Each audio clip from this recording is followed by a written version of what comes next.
Punjabi radio USA ਸੁਣ ਰਹੇ ਸਾਰੇ ਹੀ ਮਾਣਯੋਗ ਅਤੇ ਸਤਿਕਾਰ ਸਰੋਤਿਆਂ ਨੂੰ ਪਿਆਰ ਸਤਿਕਾਰ ਸੈਨਿਕੀ ਜਿਹੀ ਸਤਿ ਸ੍ਰੀ ਅਕਾਲ ਸਭ ਨੂੰ ਜੀਨ ਵਾਖਦੇ ਹਾਂ। ਸੋ ਤੇ ਪ੍ਰੋਗਰਾਮ ਅਪਡੇਟ ਅਮਰੀਕਾ ਦੇ ਵਿੱਚ ਆਪ ਸਭ ਦਾ ਨਿੱਘਾ ਸਵਾਗਤ ਹੈ। ਅੱਜ 2 ਅਕਤੂਬਰ ਦਿਨ ਹੈਗਾ ਆ ਜੀ ਸ਼ਨੀਚਰਵਾਰ, ਤੇ ਸ਼ਨੀਚਰਵਾਰ ਦੇ ਅਪਡੇਟ ਅਮਰੀਕਾ ਪ੍ਰੋਗਰਾਮ ਦੇ ਵਿੱਚ ਆਪਾਂ ਗੱਲਬਾਤ ਕਰਦੇ ਹੁੰਦੇ ਹਾਂ ਇਮੀਗ੍ਰੇਸ਼ਨ, US ਦੇ ਵਿੱਚ ਇਮੀਗ੍ਰੇਸ਼ਨ ਨੂੰ ਲੈ ਕੇ। US ਦੀ ਇਮੀਗ੍ਰੇਸ਼ਨ ਦੇ ਲਾਇਰ ਜੇ ਟੇਰਕੀਆਣਾ ਉਹਨਾਂ ਦੇ ਨਾਲ ਆਪਣੇ ਨਾਲ ਜੁੜ ਚੁੱਕੇ ਨੇ। ਅਟਾਰਨੀ ਟੇਰਕੀਆਣਾ ਜੀ, ਜੀ ਨੂੰ ਸਵਾਗਤ ਹੈ। ਸਤਿ ਸ੍ਰੀ ਅਕਾਲ ਜੀ।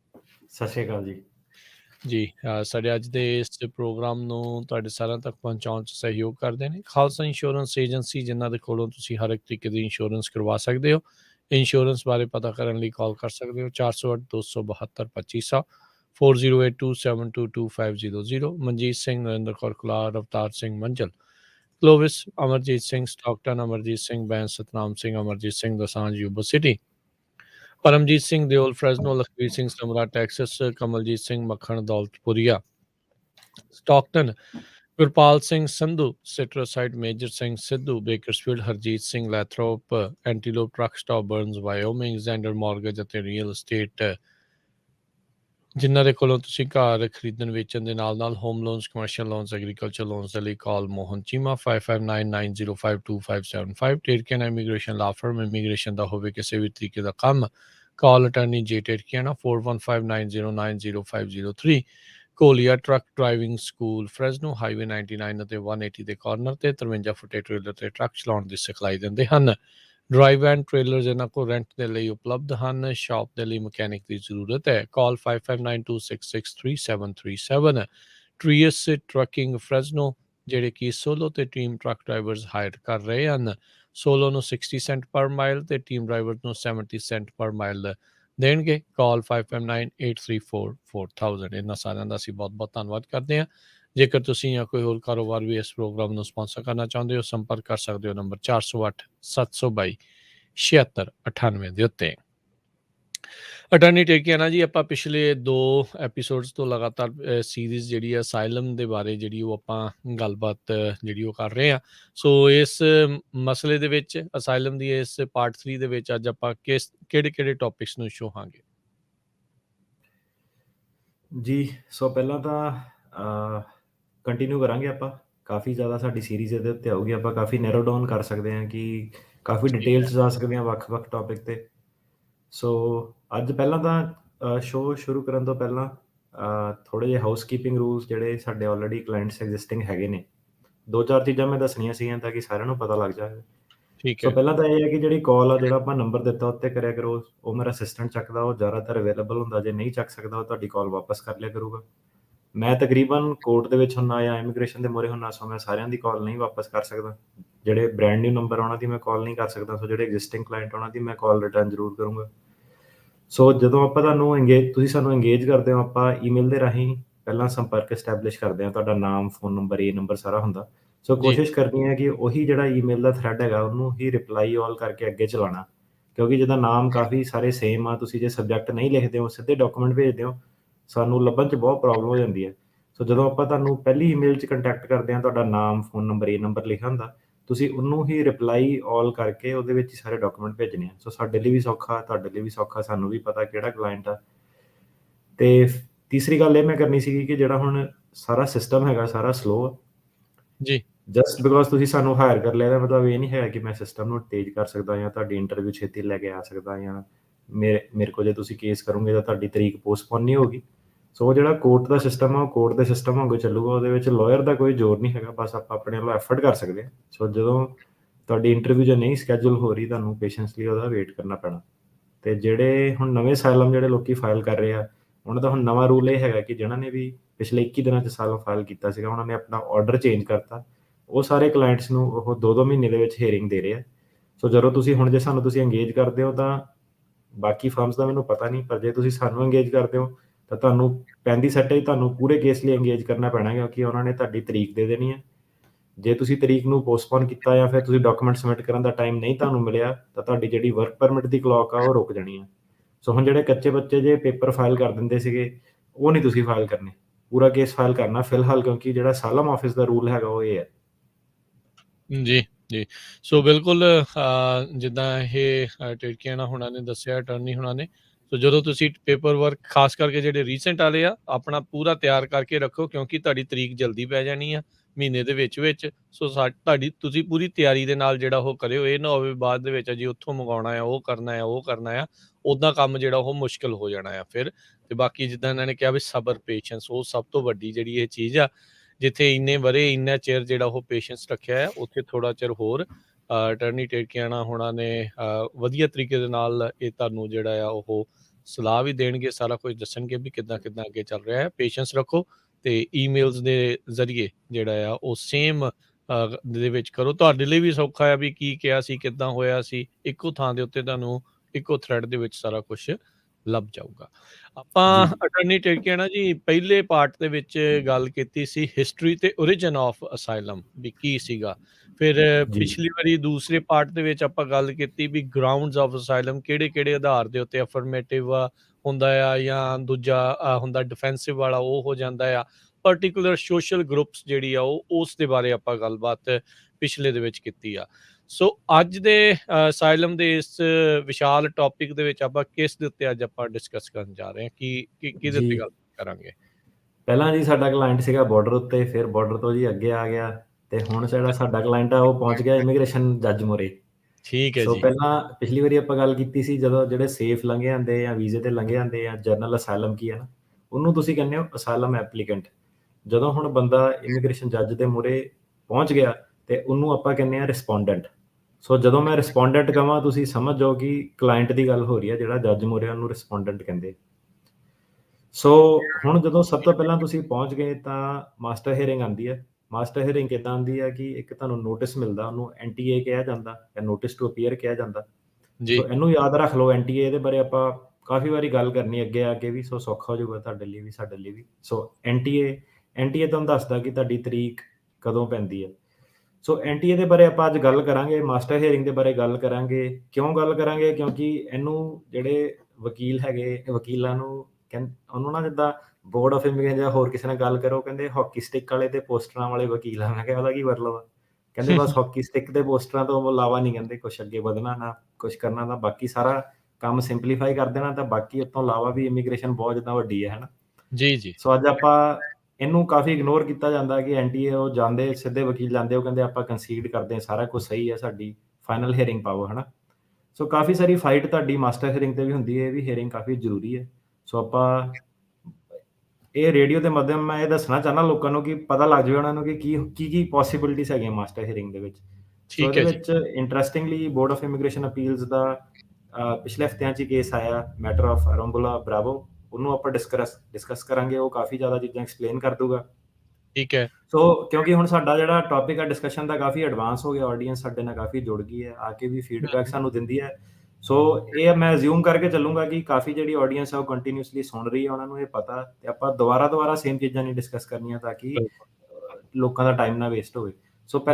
ਸੋ ਅੱਜ ਦੇ ਟੌਪਿਕ ਦੇ ਲਈ ਪਹਿਲਾਂ ਜਿਹੜੇ ਆਪਾਂ ਦੋ ਕੇਸ ਡਿਸਕਸ ਕੀਤੇ ਸੀਗੇ, ਪਰੇਰਾ ਵਰਸਸ ਸੈਸ਼ਨ ਤੇ ਨੀਸ਼ ਚਾਵੇਜ਼, ਉਹਦੀ ਤੁਹਾਨੂੰ ਬੈਕਗਰਾਉਂਡ ਥੋੜੀ ਜਿਹੀ ਜਾਣਨੀ ਜ਼ਰੂਰੀ ਹੈ। ਸੋ ਬੇਸਿਕਲੀ ਜ਼ਿਆਦਾ ਡਿਟੇਲ 'ਚ ਨਾ ਜਾਂਦੇ ਹੋਏ, ਜਿਹੜਾ ਪਰੇਰਾ ਦਾ ਕੇਸ ਸੀਗਾ, ਪਰੇਰਾ ਦਾ ਕੇਸ ਇਹ ਸੀਗਾ ਕਿ ਜਿਹੜਾ ਐਨਟੀਏ ਤੁਹਾਡਾ ਆਉਂਦਾ ਵਾ, ਉਹਦੇ ਵਿੱਚ ਟਾਈਮ ਤੇ ਪਲੇਸ ਆਫ ਹੀਅਰਿੰਗ ਹੋਣੀ ਚਾਹੀਦੀ ਆ। ਜੇ time of place of hearing ਨਹੀਂ ਹੈਗੀ ਤੇ ਉਹ ਤੁਹਾਡਾ ਜਿਹੜਾ ਸਟਾਪ ਟਾਈਮ ਰੂਲ ਹੈਗਾ ਉਹਨੂੰ ਟ੍ਰਿਗਰ ਨਹੀਂ ਕਰਦਾ।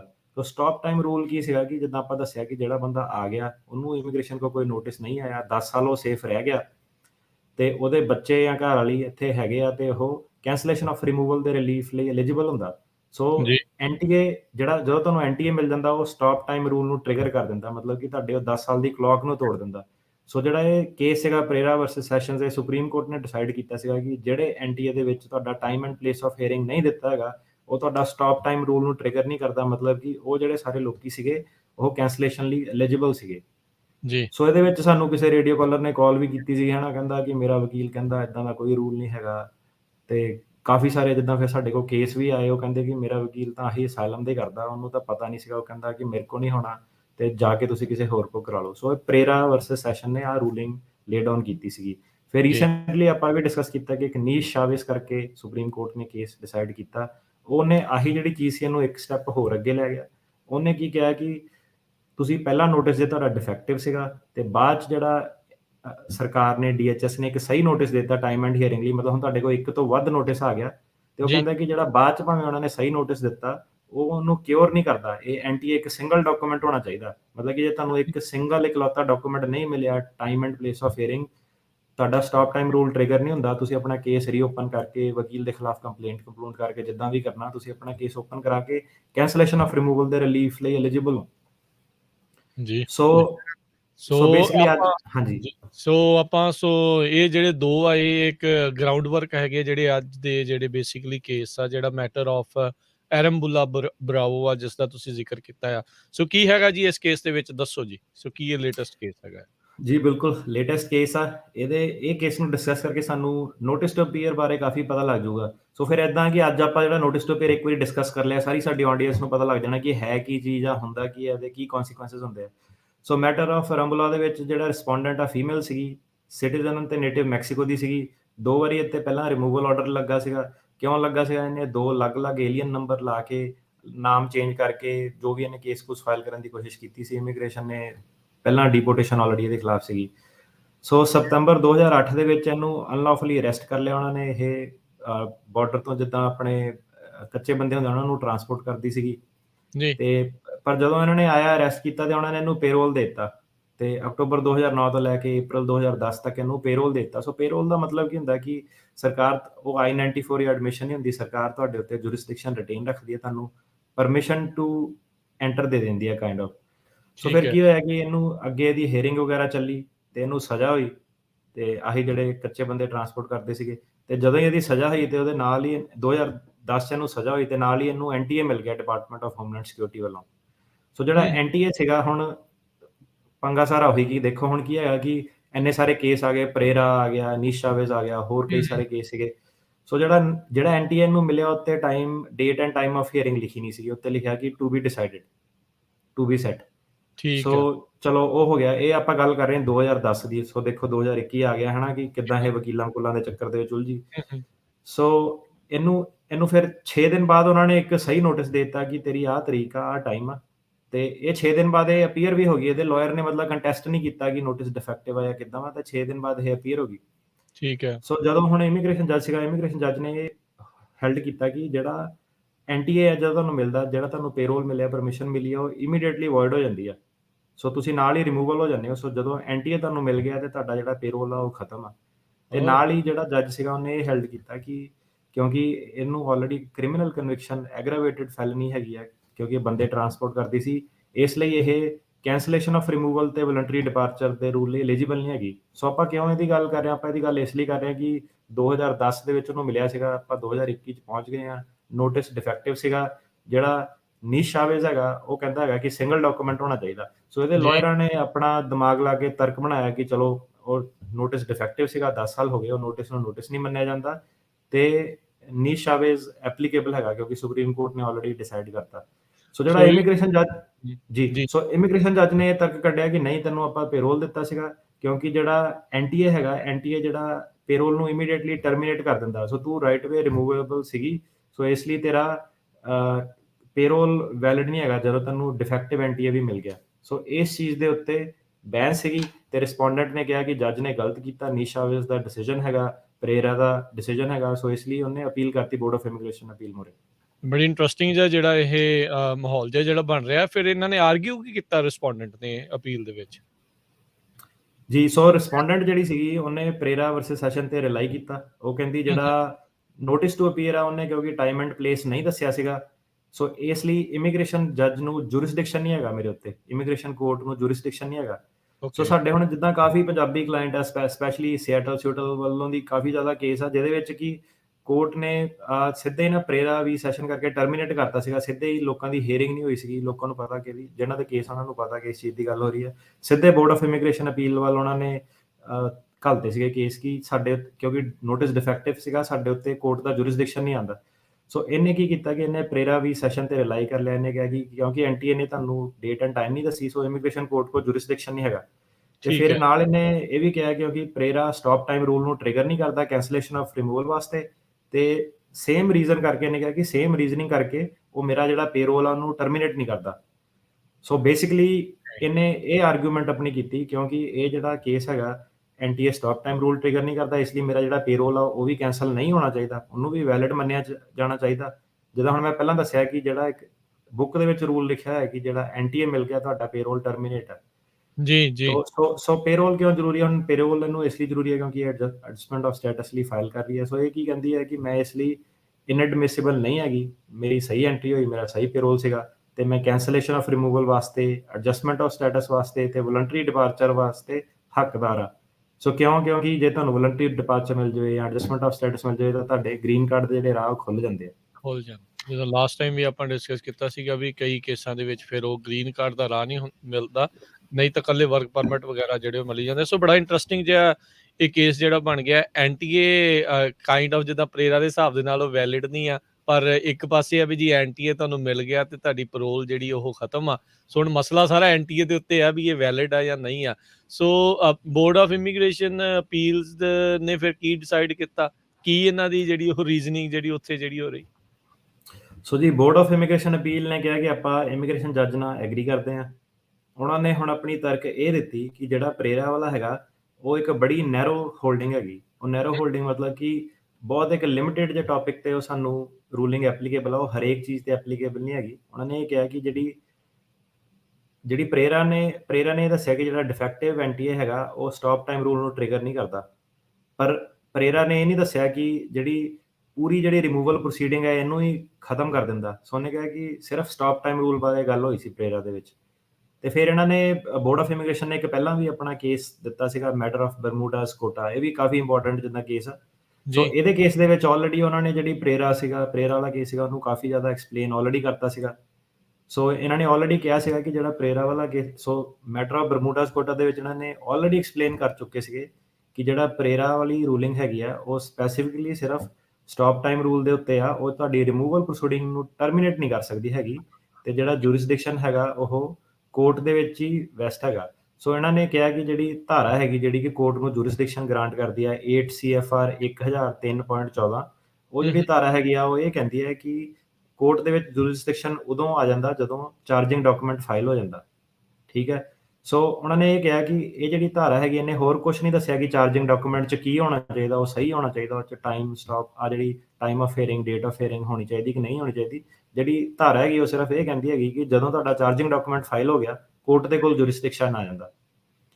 ਸੋ ਬੇਸਿਕਲੀ ਇਹਨਾਂ ਨੇ ਇਹ ਕਿਹਾ ਕਿ ਕਿਉਂਕਿ ਹੁਣ ਸਾਰਾ ਜਿਹੜਾ ਮੁੱਦਾ ਇਹ ਹੋ ਰਿਹਾ ਕਿ ਕੋਰਟ ਦੇ ਕੋਲ ਜੂਰਿਸਡਿਕਸ਼ਨ ਹੈਗਾ ਕਿ ਨਹੀਂ ਹੈਗਾ। ਜਿੱਦਾਂ ਮੈਂ ਦੱਸਿਆ ਕਿ ਉਹ ਕਾਫੀ ਸਾਰੇ ਜਿਹੜੇ ਪੰਜਾਬੀਆਂ ਦੇ ਕੇਸ ਸੀ ਉਹਨਾਂ ਚੱਕ ਕੇ ਬੋਰਡ ਆਫ ਇਮੀਗ੍ਰੇਸ਼ਨ ਅਪੀਲ ਦੇ ਕੋਲ ਭੇਜਤੇ ਸੀਗੇ, ਪਰ ਹੁਣ ਜਿਹੜਾ ਆਹ ਵਾਲਾ ਕੇਸ ਹੈਗਾ ਇਹ ਕੇਸ ਦੇ ਡਿਸਾਈਡ ਹੋਣ ਤੋਂ ਬਾਅਦ ਉਹ ਜਿਹੜੇ ਸਾਰੇ ਕੇਸ ਹੈਗੇ ਉਹ ਵਾਪਸ ਹੁਣ ਇਮੀਗ੍ਰੇਸ਼ਨ ਕੋਰਟ ਕੋਲ ਥੱਲੇ ਆ ਜਾਣੇ। ਸੋ ਜਿਹੜੇ ਵੀ ਕਈ ਸਾਡੇ ਵੀ ਕਲਾਇੰਟ ਆ ਕਈ ਵਾਰੀ ਫੋਲੋ ਅਪ ਕਰਦੇ ਸੀਗੇ, ਉਹ ਸਾਰਿਆਂ ਨੂੰ ਹੁਣ ਇਕੱਠੇ ਹੀ ਮੈਸੇਜ ਹੈ ਕਿ ਕਿਉਂਕਿ ਇਹ ਕੇਸ ਹੁਣ ਡਿਸਾਈਡ ਹੋ ਗਿਆ, ਉਹ ਜਿਹੜੇ ਸਾਰੇ ਪ੍ਰੇਰਾ ਵਾਲੇ ਜਿਹੜੇ ਟਰਮੀਨੇਟਡ ਕੇਸ ਸੀਗੇ ਉਹ ਥੱਲੇ ਇਮੀਗ੍ਰੇਸ਼ਨ ਕੋਰਟ ਦੇ ਕੋਲ ਆ ਜਾਊਗੇ ਤੇ ਰੀਓਪਨ ਹੋ ਜੂਗੇ।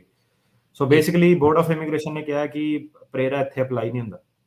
ਸੋ ਹੁਣ ਪ੍ਰੇਰਾ ਤੋਂ ਉੱਤੇ ਆਪਾਂ ਜਿੱਦਾਂ ਤੁਸੀਂ ਸ਼ੁਰੂਆਤ 'ਚ ਡਿਸਕਸ ਕੀਤਾ ਸੀ ਨੀਸ ਚਾਵੇਸ ਵਾਲਾ, ਵੀ ਸੁਪਰੀਮ ਕੋਰਟ ਨੇ ਇਹ ਵੀ ਕਿਹਾ ਸੀਗਾ ਵੀ ਕੱਲਾ ਵੈਲਿਡ ਹੀ ਨਹੀਂ, ਮਤਲਬ ਇੱਕੋ ਦੇ ਵਿੱਚ ਹੀ ਸਾਰਾ ਕੁਝ ਜਿਹੜਾ ਉਹ ਹੋਣਾ ਚਾਹੀਦਾ ਆ। ਸੋ ਹੁਣ ਉਹ ਮਸਲਾ ਜਿਹੜਾ ਆ ਉਸ ਡਿਸੀਜਨ ਦਾ ਇਸ ਦੇ ਉੱਤੇ ਕੋਈ ਅਸਰ ਹੋਇਆ ਸੀਗਾ ਜਾਂ ਕਿੱਦਾਂ ਸੀਗਾ? ਜੀ ਸੋ ਇਹ ਵੀ ਕਾਫੀ ਇੰਟਰਸਟਿੰਗ ਹੈ ਕਿਉਂਕਿ ਜਿਹੜਾ ਸੁਪਰੀਮ ਕੋਰਟ ਸੀਗਾ ਉਹਨੇ ਨੀਸ਼ ਚਾਵੇਸ ਦਾ ਜਿਹੜਾ, ਸੋ ਜਦੋਂ ਆਹ ਵਾਲਾ ਸਾਰਾ ਕੇਸ ਚੱਲ ਰਿਹਾ ਸੀਗਾ, ਜਦੋਂ ਆਹ ਵਾਲੀ ਅਪੀਲ ਪੈਂਡਿੰਗ ਸੀਗੀ ਤੇ ਇਹਦੇ ਵਿੱਚ ਹੀ ਨੀਸ਼ ਚਾਵੇਸ ਵਾਲਾ ਕੇਸ ਆ ਗਿਆ। ਆਪਾਂ ਡਿਸਕਸ ਕੀਤਾ ਨਾ 2-3 ਮਹੀਨੇ ਪਹਿਲਾਂ ਹੀ ਨੀਸ਼ ਚਾਵੇਸ ਵਾਲਾ ਕੇਸ ਆਇਆ ਸੀਗਾ। ਸੋ ਇੱਕ ਚੀਜ਼ ਹੁੰਦੀ ਹੈ ਐਮਿਕਸ ਕਰੇ ਬਰੀਫ, ਮਤਲਬ ਕਿ ਨਾ ਜਦੋਂ ਵੀ ਕੋਈ ਬੋਰਡ ਆਫ ਇਮੀਗ੍ਰੇਸ਼ਨ ਜਾਂ ਕੋਈ ਵੀ ਕਈ ਵਾਰੀ ਮੁੱਦਾ ਹੁੰਦਾ ਉਹ ਨਾ ਲੋਕਾਂ ਨੂੰ, ਵਕੀਲਾਂ ਨੂੰ ਕਹਿੰਦੇ ਨੇ ਕਿ ਤੁਸੀਂ ਆਪਣੇ ਲੈਵਲ ਤੇ ਨਾ ਸਾਨੂੰ ਪਹਿਲਾਂ ਹੀ ਆਰਗੂਮੈਂਟਸ ਦੇ ਦਿਓ। ਕੰਟਰੀ ਵਾਈਡ ਜਿੰਨੇ ਵੀ ਫਿਰ ਇਮੀਗ੍ਰੇਸ਼ਨ ਲਾਇਰ ਨੇ ਉਹ ਸਾਰੇ ਉਹਨਾਂ ਨੂੰ ਆਪਣੇ ਸੁਝਾਅ ਦੱਸਦੇ ਨੇ ਕਿ ਉਹਨਾਂ ਨੂੰ ਕਿੱਦਾਂ ਲੱਗਦਾ, ਕਿੱਦਾਂ ਹੋਣਾ ਚਾਹੀਦਾ। ਸੋ ਬੋਰਡ ਵਗੈਰਾ ਸਾਰਾ ਉਹਨਾਂ ਨੂੰ ਕੰਸੀਡਰ ਕਰਦੀ ਆ ਕਿ ਦੇਖੀਏ ਕਿ ਬਾਕੀ ਲਾਇਰਾਂ ਦੀ ਕੀ ਆਰਗੂਮੈਂਟ ਹੈ ਕਿ ਸਾਨੂੰ ਕਿਸ ਹਿਸਾਬ ਨਾਲ ਡਿਸੀਜਨ ਲੈਣਾ ਚਾਹੀਦਾ। ਸੋ ਕਾਫੀ ਸਾਰੇ ਲਾਇਰਸ ਨੇ ਇਹ ਕਿਹਾ ਕਿ ਕਿਉਂਕਿ ਨੀਸ਼ ਚਾਵੇਸ ਨੇ ਇਹ ਕਿਹਾ ਕਿ ਸਿੰਗਲ ਡਾਕੂਮੈਂਟ ਹੋਣਾ ਚਾਹੀਦਾ, ਇੱਕੋ ਡਾਕੂਮੈਂਟ ਦੇ ਵਿੱਚ ਸਭ ਕੁਝ ਹੋਣਾ ਚਾਹੀਦਾ। ਸੋ ਇਸ ਲਈ ਤੁਹਾਡੇ ਜਿਹੜੇ ਆ ਮੈਟਰ ਆਫ ਬਰਮੂਡਾਸ ਕੋਟਾ ਤੇ ਜਿਹੜੇ ਹੋਰ ਤੁਹਾਡੇ ਕੇਸ ਆ ਇਹ ਐਪਲੀਕੇਬਲ ਨਹੀਂ ਹੈਗੇ। ਤੇ ਪਰ ਬੋਰਡ ਆਫ ਇਮੀਗ੍ਰੇਸ਼ਨ ਨੇ ਸਾਰਿਆਂ ਦੇ ਖਿਲਾਫ ਇਹ ਸਟੈਂਡ ਲਿਆ ਕਿ ਨਹੀਂ, ਆਪਾਂ ਇਮੀਗ੍ਰੇਸ਼ਨ ਜੱਜ ਨਾਲ ਐਗਰੀ ਕਰਦੇ ਹਾਂ। ਜਿਹੜਾ ਨੀਸ਼ ਚਾਵੇਸ ਸੀਗਾ ਉਹਨੇ ਕੋਈ ਡਿਫਰੈਂਟ ਰਿਜ਼ਲਟ ਨਹੀਂ ਪੇਸ਼ ਕੀਤਾ। ਨੀਸ਼ ਚਾਵੇਜ਼ ਨੇ ਸਿਰਫ ਇਹੀ ਕਿਹਾ ਕਿ ਕਿਉਂਕਿ ਜਿਹੜਾ ਪ੍ਰੇਰਾ ਵਾਲਾ ਕੇਸ ਸੀਗਾ ਉਹਨੇ ਕਿਹਾ ਕਿ ਸਟਾਪ ਟਾਈਮ ਰੂਲ ਟ੍ਰਿਗਰ ਨਹੀਂ ਹੁੰਦਾ ਜੇ ਹੀਅਰਿੰਗ ਡੇਟ ਜਾਂ ਟਾਈਮ ਸੈੱਟ ਨਹੀਂ ਕੀਤਾ, ਤੇ ਜੀ ਨੀਸ਼ ਚਾਵੇਜ਼ ਨੇ ਬਸ ਇੱਕ ਕਦਮ ਅੱਗੇ ਜਾ ਕੇ ਬਸ ਇਹ ਕਿਹਾ ਕਿ ਜਿਹੜਾ ਡਾਕੂਮੈਂਟ ਆ ਭਾਵੇਂ ਬਾਅਦ ਚ ਤੁਸੀਂ ਸਹੀ ਵੀ ਦੇ ਦਿਓ ਤਾਂ ਵੀ ਸਟਾਪ ਟਾਈਮ ਰੂਲ ਟ੍ਰਿਗਰ ਨਹੀਂ ਹੁੰਦਾ। ਸੋ ਮਤਲਬ ਸਿੰਗਲ ਡਾਕੂਮੈਂਟ ਹੋਣਾ ਚਾਹੀਦਾ। ਸੋ ਉਹਨੇ ਕਿਹਾ ਕਿ ਜਿਹੜਾ ਬੇਸਿਕਲੀ ਨੀਸ਼ ਚਾਵੇਜ਼ ਆ ਉਹ ਵੀ part of the same story ਆ, ਉਹ ਕੋਈ ਅਲੱਗ ਚੀਜ਼ ਨਹੀਂ ਇਹਦੇ ਵਿੱਚ ਐਡ ਕਰਦਾ। ਸੋ ਉਹ ਕਹਿੰਦੇ ਕਿ ਨੀਸ਼ ਚਾਵੇਜ਼ ਦੇ ਵਿੱਚ ਸਿਰਫ ਇੱਕੋ ਸਵਾਲ ਸੀਗਾ, ਇਹ ਸਵਾਲ ਸੀਗਾ ਕਿ ਸਬਸੀਕੁਐਂਟ ਨੋਟਿਸ ਕਿ ਬਾਅਦ ਚ ਜਿਹੜਾ ਨੋਟਿਸ ਸਹੀ ਵਾਲਾ ਕੀ ਉਹ ਸਟਾਪ ਟਾਈਮ ਰੂਲ ਨੂੰ ਟ੍ਰਿਗਰ ਕਰ ਸਕਦਾ, ਤੇ ਨੀਸ਼ ਚਾਵੇਜ਼ ਵਾਲਿਆਂ ਨੇ ਕਿਹਾ ਸੀਗਾ, ਸੁਪਰੀਮ ਕੋਰਟ ਨੇ ਕਿਹਾ ਸੀਗਾ ਕਿ ਨਹੀਂ ਕਰ ਸਕਦਾ। ਸੋ ਤਾਂ ਕਰਕੇ ਉਹਨਾਂ ਨੇ ਕਿਹਾ ਕਿ ਨੀਸ਼ ਚਾਵੇਜ਼ ਵੀ ਇਸ ਕੇਸ ਤੇ ਐਪਲੀਕੇਬਲ ਨਹੀਂ ਹੁੰਦਾ। ਰੈਗੂਲੇਸ਼ਨ ਇਹ ਕਹਿੰਦੀ ਹੈ ਕਿ ਇੱਕ ਵਾਰੀ ਚਾਰਜਿੰਗ ਡਾਕੂਮੈਂਟ ਸਬਮਿਟ ਹੋ ਗਿਆ, ਡਿਫੈਕਟਿਵ ਐਨਟੀਏ ਸਬਮਿਟ ਹੋ ਗਿਆ ਤੇ ਇਮੀਗ੍ਰੇਸ਼ਨ ਕੋਰਟ ਕੋ ਜੁਰਿਸਡਿਕਸ਼ਨ ਆ ਜਾਂਦਾ। ਸੋ ਉਹਨਾਂ ਨੇ ਕਿਹਾ ਕਿ ਪ੍ਰੇਰਾ ਤੇ ਨੀਸ਼ ਚਾਵੇਜ਼ ਐਪਲੀਕੇਬਲ ਨਹੀਂ ਹੈਗੇ, ਸੋ ਇਮੀਗ੍ਰੇਸ਼ਨ ਕੋਰਟ ਨੂੰ ਜੁਰਿਸਡਿਕਸ਼ਨ ਹੈਗਾ। ਸੋ ਇਹ ਇੰਪੋਰਟੈਂਟ ਗੱਲ ਜਿੱਦਾਂ ਮੈਂ ਦੱਸਿਆ ਤਾਂ ਕਰਕੇ ਹੈ ਕਿਉਂਕਿ ਜੇ ਇਮੀਗ੍ਰੇਸ਼ਨ ਕੋਰਟ ਨੂੰ ਜੁਰਿਸਡਿਕਸ਼ਨ ਆ ਤਾਂ ਇਮੀਗ੍ਰੇਸ਼ਨ ਕੋਰਟ ਜਿਹੜਾ ਤੁਹਾਡਾ ਪੇਰੋਲ ਟਰਮੀਨੇਟ ਆਟੋਮੈਟਿਕਲੀ ਹੋ ਗਿਆ, ਤੇ ਇਹ ਜਿਹੜੀ ਫਿਰ ਲੇਡੀ ਨੇ ਅੱਗੇ ਕੇਸ ਫਾਈਲ ਕੀਤੇ ਸੀਗੇ ਕੈਂਸਲੇਸ਼ਨ ਆਫ ਰਿਮੂਵਲ, ਐਡਜਸਟਮੈਂਟ ਹਾਂ ਆਫ ਹਾਂ ਸਟੇਟਸ, ਉਹਦੀ ਇਹ ਹੱਕਦਾਰ ਨਹੀਂ ਹੈਗੀ। ਇਹ ਤਾਂ ਬਹੁਤ ਵੱਡਾ ਜਿਹੜਾ ਮਸਲਾ ਬਣ ਜਾਂਦਾ ਹੈ ਵੀ ਇੱਕ ਮਿੰਟ ਜੀ, NIA। ਤੁਹਾਡੀ ਆਵਾਜ਼ ਨਹੀਂ ਆ ਰਹੀ ਮੈਨੂੰ। ਜੀ ਹੁਣ ਆਵਾਜ਼ ਆ ਰਹੀ ਹੈ ਜੀ?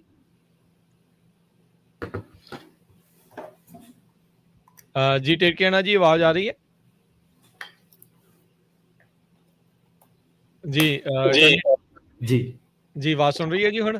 ਜੀ ਬਿਲਕੁਲ ਜੀ ਸੋ ਅਟਰਨੀ ਟੇਕਿਆਣਾ ਜੀ, ਸੋ NTA ਦਾ ਮਸਲਾ ਸੀਗਾ। ਸੋ ਜੇ ਪਰੋਲ ਕੈਂਸਲੇਸ਼ਨ ਆਫ ਰਿਮੂਵਲ ਇਸੇ ਦੇ ਆਧਾਰ ਦੇ ਉੱਤੇ ਲੋਕਾਂ ਦੇ ਤੱਕ ਤੇ ਜਿਹੜੀ ਉਹ ਜਾ ਰਹੀ ਸੀਗੀ।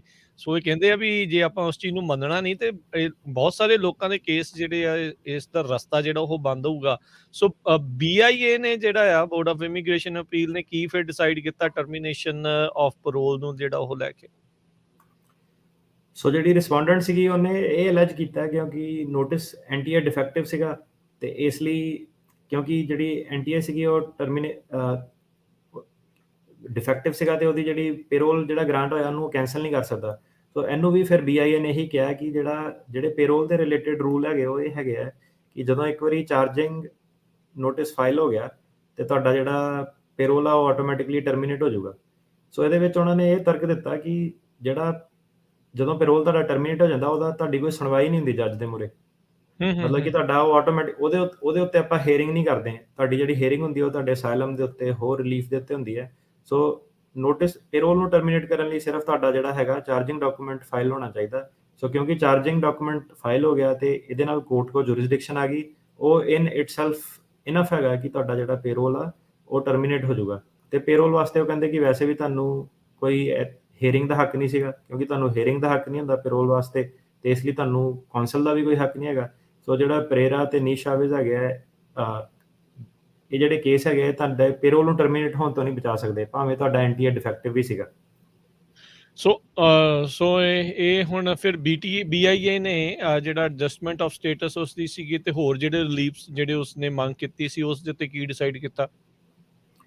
ਜੀ ਸੋ ਹੁਣ ਇਹਦੇ ਵਿੱਚ ਸਵਾਲ ਇਹ ਹੈ ਕਿ ਇੰਨਾ ਇੰਪੋਰਟੈਂਟ ਇਹ ਡਿਸੀਜਨ ਕਿਉਂ ਹੈਗਾ? ਇਹ ਇੰਪੋਰਟੈਂਟ ਡਿਸੀਜਨ ਇਸ ਲਈ ਹੈਗਾ ਕਿ ਜਿਹੜਾ ਹਰੇਕ ਬੰਦਾ ਹੁੰਦਾ ਉਹਨੇ ਅਸਾਲਮ ਨਹੀਂ ਲੈਣੀ ਹੁੰਦੀ। ਹਰੇਕ ਬੰਦੇ ਨੇ, ਕਈ ਬੰਦੇ ਖੁਸ਼ ਹੁੰਦੇ ਕਿ ਮੇਰਾ ਕੇਸ ਟਰਮੀਨੇਟ ਹੋ ਗਿਆ ਤੇ ਮੈਂ ਹੁਣ ਕੰਟਰੀ ਦੇ ਵਿੱਚ ਰਹਿ ਸਕਦਾ, ਮੈਨੂੰ ਖੁੱਲਾ ਛੱਡ ਦਿੱਤਾ ਗਿਆ, ਹਨਾ। ਕਾਫੀ ਸਾਰੇ ਜਿਹੜੇ ਕੇਸ ਸੀਗੇ ਸਿੱਧੇ ਉਹਨਾਂ ਨੇ ਟਰਮੀਨੇਟ ਕਰਤੇ ਜਿੱਦਾਂ ਇਮੀਗ੍ਰੇਸ਼ਨ ਕੋਰਟ ਨੇ, ਤੇ ਕਈ ਲੋਕਾਂ ਨੇ ਕਿਹਾ ਕਿ ਮੈਂ ਅਸਾਲਮ ਕਰਨੀ, ਉਹਨਾਂ ਦੇ ਵਕੀਲਾਂ ਨੇ ਅਪੀਲ ਕੀਤੀ ਬੋਰਡ ਆਫ ਇਮੀਗ੍ਰੇਸ਼ਨ ਅਪੀਲ ਮੂਹਰੇ।